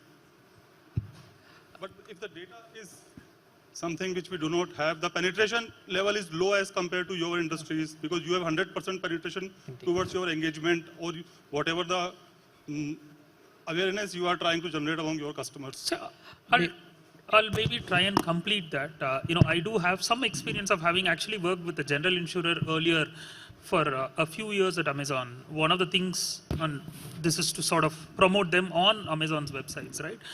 On general insurance, one of the things that we found was each time there is an inflection point in your life, you're getting married, you're buying a house, you have a kid, you buy a car, there is a need, or rather there is a latent need that potentially an insurer can exploit, right, to sell you an insurance, right? People become a lot more cautious once they have a kid, because They're thinking it's just no longer about me. What will happen in case I do something stupid? And let's say, if my kid gets stranded, right? So again, I'm just saying, you'll have to carefully find out what those surrogate markers are and try and see where you can get those lookalikes. Just adding on to what Vardha said, right? I think we also face this problem, to be very honest. While we deal in a completely digital world, right? We face problems with address, and everyone who runs a delivery in this company, in this country, understands that addresses accuracy is poor. And especially when you go out of the metros, it starts getting poorer, right? There are 2-3 things that have worked for us, right? I think somebody talked about moments of truth today. I think identifying those moments of truth where you go to the customer and have that engagement. For us, the moments of truth are a first-time delivery. So for example, when we do the first-time delivery, we get a geo coordinate of when I delivered. So let's say you order the next time, even if your address accuracy is poor, I know that this is the geo code where I went to deliver to you, which helps us course correct or auto learn the algorithm for us to predict addresses better. Similarly, we do for phone numbers. Let's say I don't have a right phone number because in India, multi-SIM or dual SIM is a very clear phenomena. People register with the phone number, change the phone number, start using the second phone number, right? And if I cannot reach out to you while time of delivery, I cannot deliver the product to you. Similarly, when you reach out to contact center the next time and I identify that you are this customer, I keep on course correcting the data. So it's an auto learning algorithm that we run, which helps us to improve the accuracy of the data that we have. But honestly, we also are trying to build technology and solutions around it, and this is a problem that we also deal with. And we have a similar issue in hotels because we get about 20% business from third-party operators where we don't get the data. But then we tend to build in layers in between where when you are actually in stay, we are able to build that. And certain places there are also compliances which are required, right? So I'm sure in your case, there would be IRDA compliances which require you to have not just a name because it could be a pseudo name. So you will need an Aadhaar card, you will need a PAN card and so on. So probably some of those layers can be helpful. Very well said. It's about how do you harness the data and the cohort information. Thank you so much. And thank you for asking such a pertinent question, right? Everybody is grappling with. I see the time says only 1:20, but let's play a quick rapid fire, right? One of the key word is generative AI. And everybody is talking about it, right? Suddenly the world changed from talking about metaverse to generative AI. So it's all about ChatGPT, generative AI, and so on and so forth. So why don't we ask all the panelists a quick rapid fire, because I know we're running out of time, on your big bet on generative AI. So maybe we can start with you and go like that, yeah? A couple of them. One is the agent. It's a rapid fire. Agent assistance and much more intuitive chat platforms. Awesome. I'd say content generation, but with a bit of a human touch because you can't leave everything only to machines. Yes. And I'm also a big believer of predictive AI, although you didn't ask about that. I think that's important. That was the second question, but okay, so in your speed, in your desire for speed, I've answered both questions together. Thank you so much, Deepa. I completely so agree with you. Since we are into perishable inventory, I would say demand and supply predictions. I think that's the most important predictive predictions. Yeah, so I will rather add to it even a powerful enabler for us to really see how do we take the track forward faster and much more accurately. So because that's the space where the AI will really play a stronger part. Awesome. Thank you so much. Yeah, for me, ChatGPT, something like that comes in towards the conversational AI piece. And just want to call out it's different for individuals versus organizations. So guardrails are required when organizations are thinking of using it. Thank you. Contextual conversational sort of commerce. Why should commerce just be this box that you click on?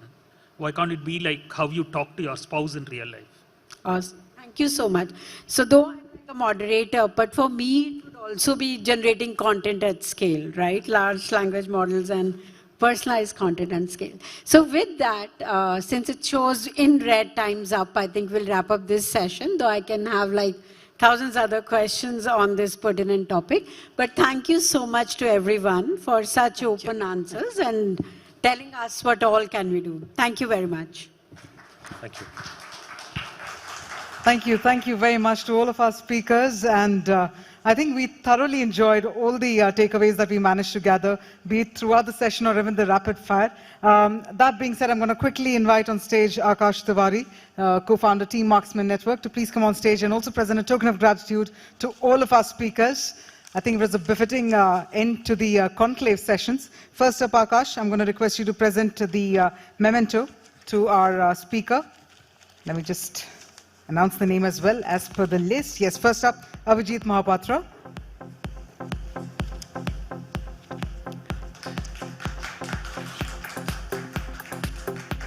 And now to Deepa Krishnan.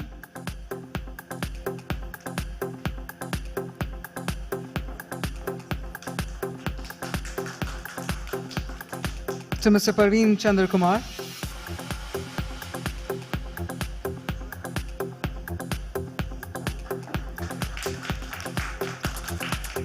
To Mr. Shantanu Garg.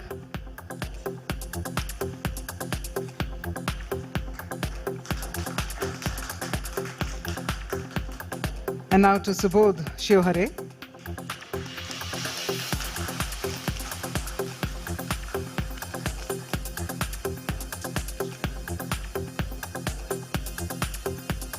To Mr. Vadrajan Raghunathan.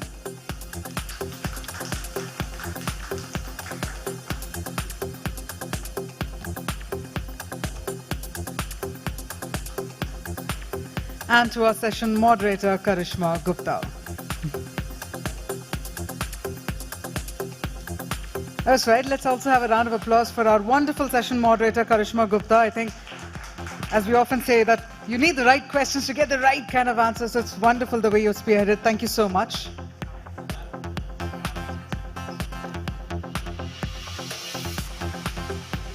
Thank you so much. I'm going to request all of you to please come together for a group photograph.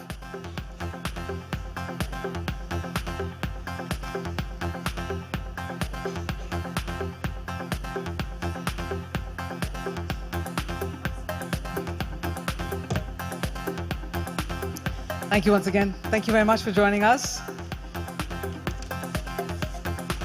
All right, ladies and gentlemen, on that amazing note, we're now about to once again set the stage, and this time it is for our final two segments of the evening.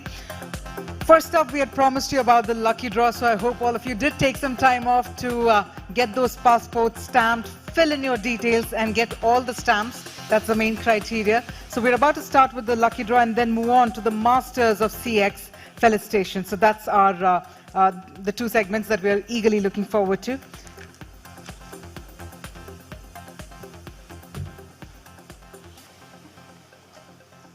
All right. So with that, let me inform you all that back in the morning, we managed to distribute in your delegate kit the red color passports. Along with that, by the way, in the delegate kit are also your feedback forms. So I do hope you've taken some time off to fill in the feedback forms also and submit. You've not submitted your passport. The box is right there, right behind. I'm going to quickly request you to drop it in the box ASAP.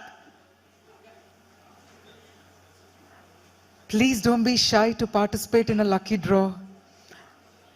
I mean, come on. Just go ahead and drop them right across. Okay, so the tray is right here. We have one of our team members with a tray.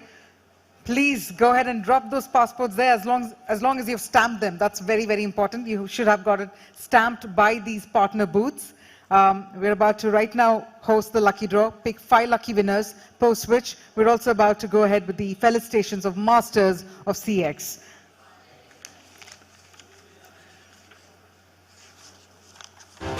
All right, so looks like we have it all here. Everyone submitted the passports. Everyone's done that. We want to be fair to everyone. Superb, superb indeed.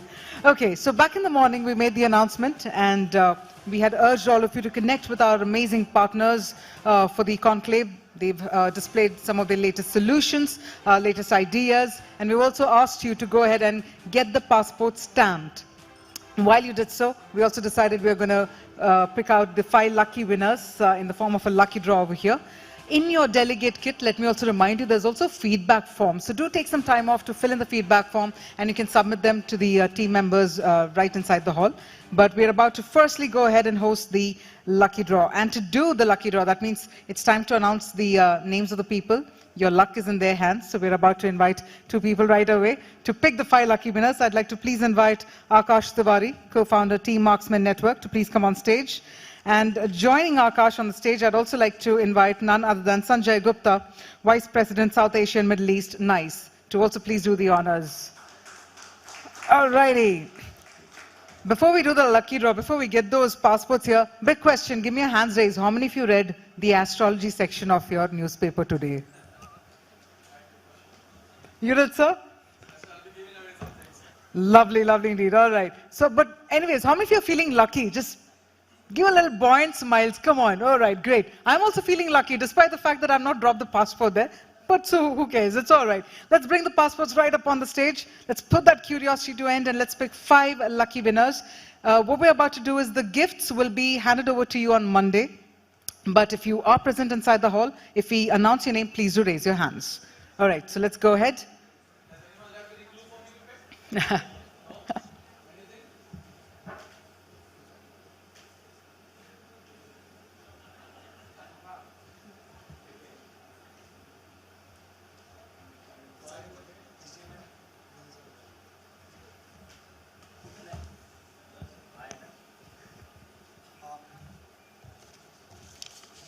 Well, looks like we're picking all the 5 in one go. Is that the plan? Okay, so they have picked the lucky winners, but let me go ahead and announce them. I have the mic right here, so let me do the honors. All right, so first lucky winner is Mika Rajendran. Mika Rajendran, are you inside the hall? Firstly, congratulations, ma'am. We'll have the gift passed on to you on Monday. We just need you to raise your hands so that we can identify saying, hey, the lucky winner is right here. Superb, congratulations. Let's also move ahead and announce the next lucky winner, Atul Bharadwaj.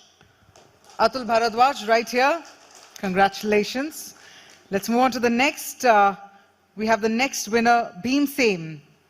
Bheem Sen, sir, congratulations. All the lucky winners are right here. This hall is also lucky. Okay. Let's move ahead. Rajesh Gupta of Zepto.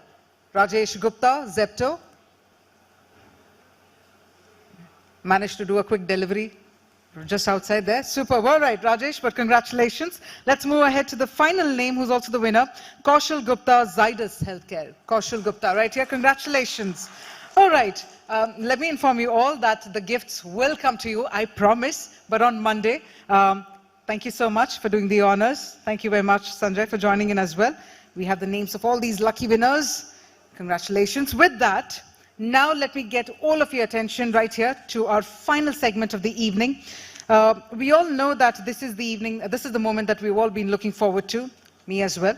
And we all know one thing for sure is that if I hit the rewind button 20 years ago, the answer to what is great customer experience would have probably been a straightforward explanation. We're talking about optimizing touch points, or for that matter, mapping out customer journeys, designing and producing covetable products, all that the customers want. But if we talk about it today, it is how we interact with the brands. It is everything that has transformed exponentially, which is why this moment brings us to what we call the Masters of CX. This is a pivotal moment for the C-suite organizations globally, and this evening is all about recognizing the Masters of CX. Before we move ahead with the felicitations, I'd like to please invite on stage Shilpesh Patel, DGM with Team Marksmen Network. And I'd like to request Shilpesh to also set the tone for what Masters of CX is really about. So ladies and gentlemen, can we have a round of applause? Please help me welcome Shilpesh Patel.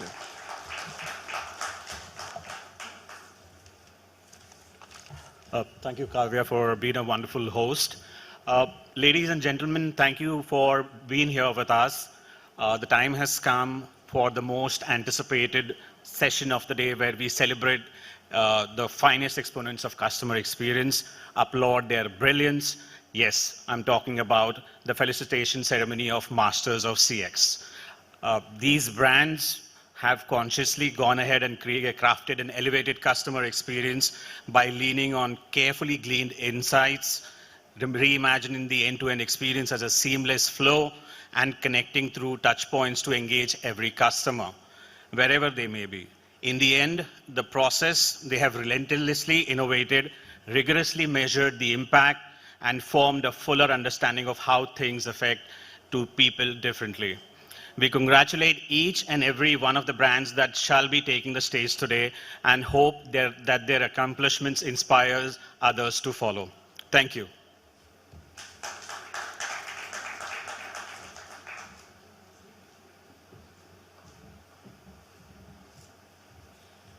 Thank you. Thank you very much, Shilpesh, for also setting the tone and setting the context for what Masters of CX is all about. With that, ladies and gentlemen, we're about to get started with the felicitations, and to do the honors, to do the felicitations, I'd like to please invite on stage one more time Akash Tiwari, co-founder team Marksmen. And if I may once again please invite on stage Mr. Sanjay Gupta, the Vice President, South Asia and Middle East, NICE.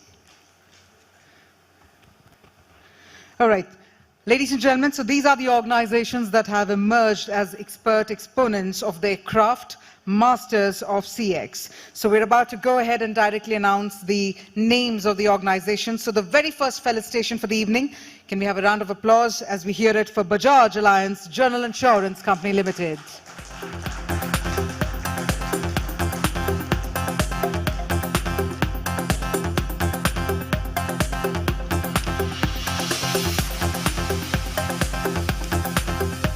We have Mr. KV Deepu, Senior President, Bajaj Alliance General Insurance Company Limited, to receive the honor.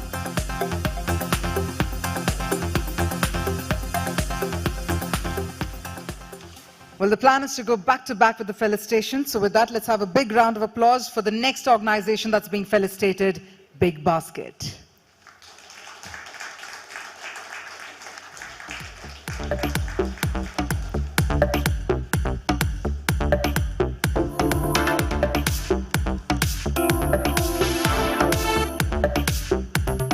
Mr. Vardarajan Raghunathan to receive the honor.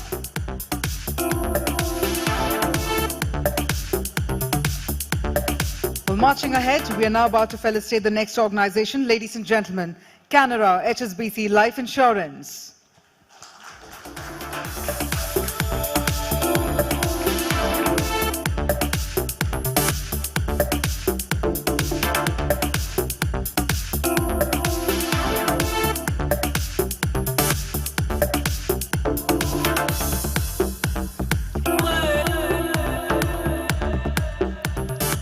Moving ahead, it's now time to felicitate the next organization as the Masters of CX, Colgate-Palmolive India Limited.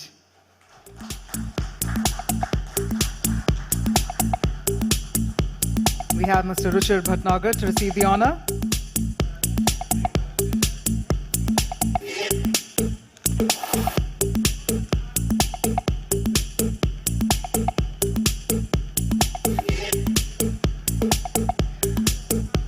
The next organization that's being felicitated, ladies and gentlemen, Eureka Forbes.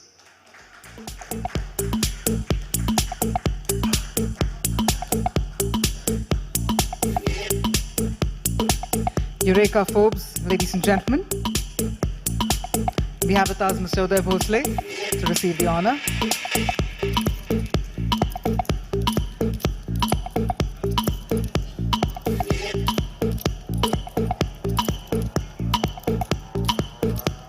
Moving ahead, we now invite Flipkart Internet Private Limited. That's being felicitated as the Masters of CX, Flipkart Internet Private Limited.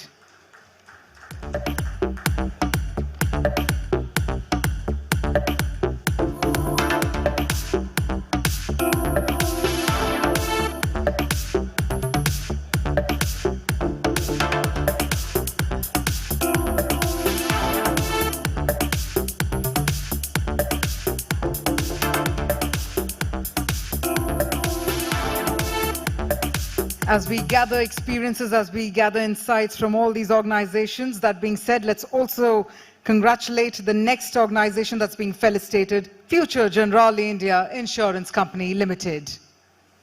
Can we have a round of applause, ladies and gentlemen? We're talking about Masters of CX. Let's also hear it for Future Generali India Insurance Company Limited.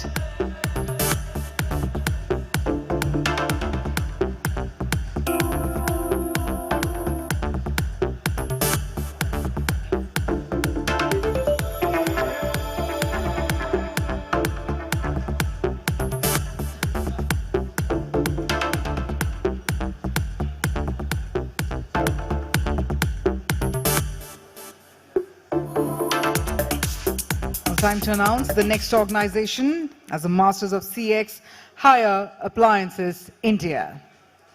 Well, I've been informed that the team isn't here this evening, so let's move ahead and invite the next organization. Ladies and gentlemen, HDFC Life Insurance Company Limited.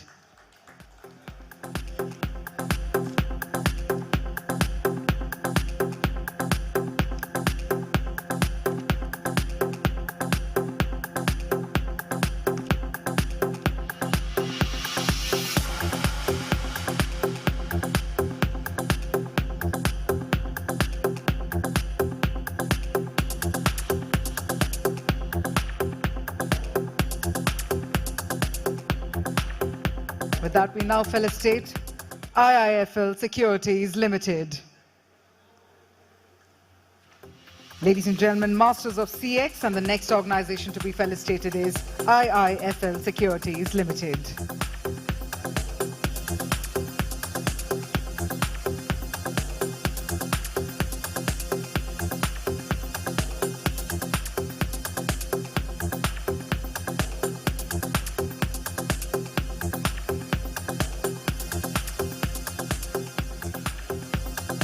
We're talking about the leaders who push beyond traditional CX strategies and also redefine their organizations. So on that note, it's time to also felicitate India First Life Insurance Company.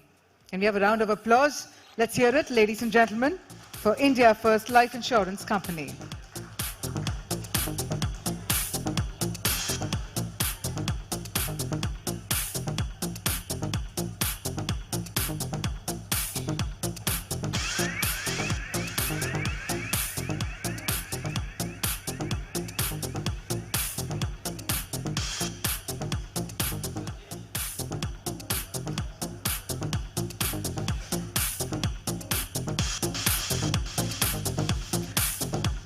The organizations that have emerged as expert exponents of their craft. Up next, it's time to felicitate ITC Limited.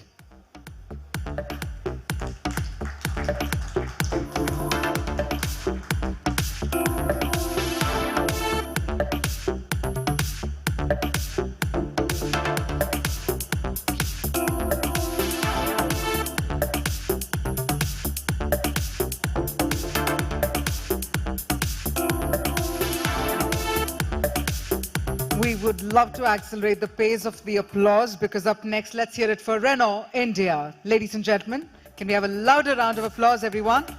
Renault India.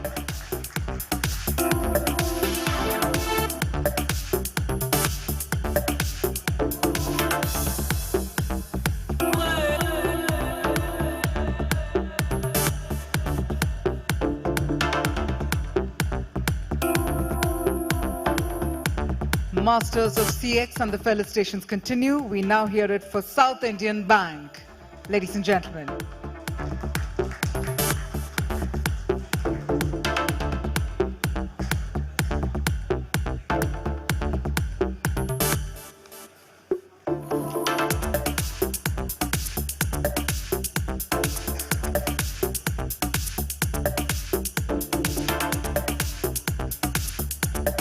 Well, up next, State Bank of India.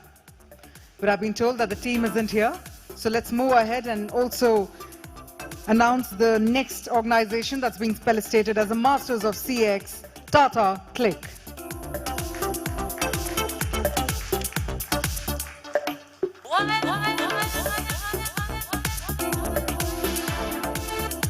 We have Mr. Hintani to receive the honor for Tata Click.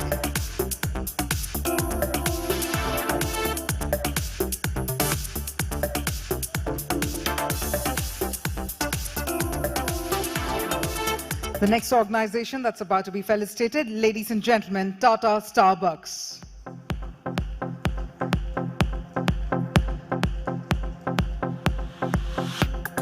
I know this is that time of the evening where we all want to grab a cup of coffee, right? Coffee fans, can we have a round of applause? Come on, let's cheer for one another. Let's hear it for the organizations that's truly making a difference.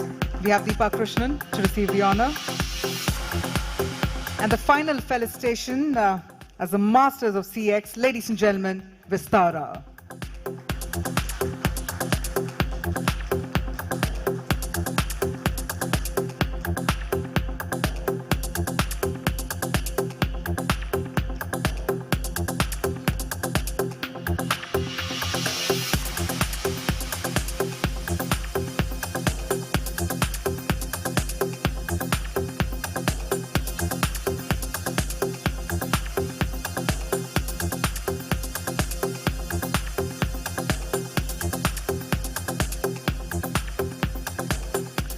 Thank you very much, Sanjay. Thank you, Akash. On that note, we come to the end of the conclave. We come to the end of the felicitations as well. We do hope you've had some wonderful takeaways from all the knowledge sessions. We hope you've had ample good time connecting with your peer members, connecting with the partners. But most importantly, I'd like to thank you all, the audience, for being super phenomenal, for being amazing. Thank you so much for joining us at the inaugural edition of the CX Transformation Conclave, and we hope to host you in our next edition as well. With that, let's keep the good work going. That's the plan for the day and for the entire year. Thank you so much again. This is Kavya signing off. Thank you for being amazing. See you all in our next edition as well. Thank you. Goodbye.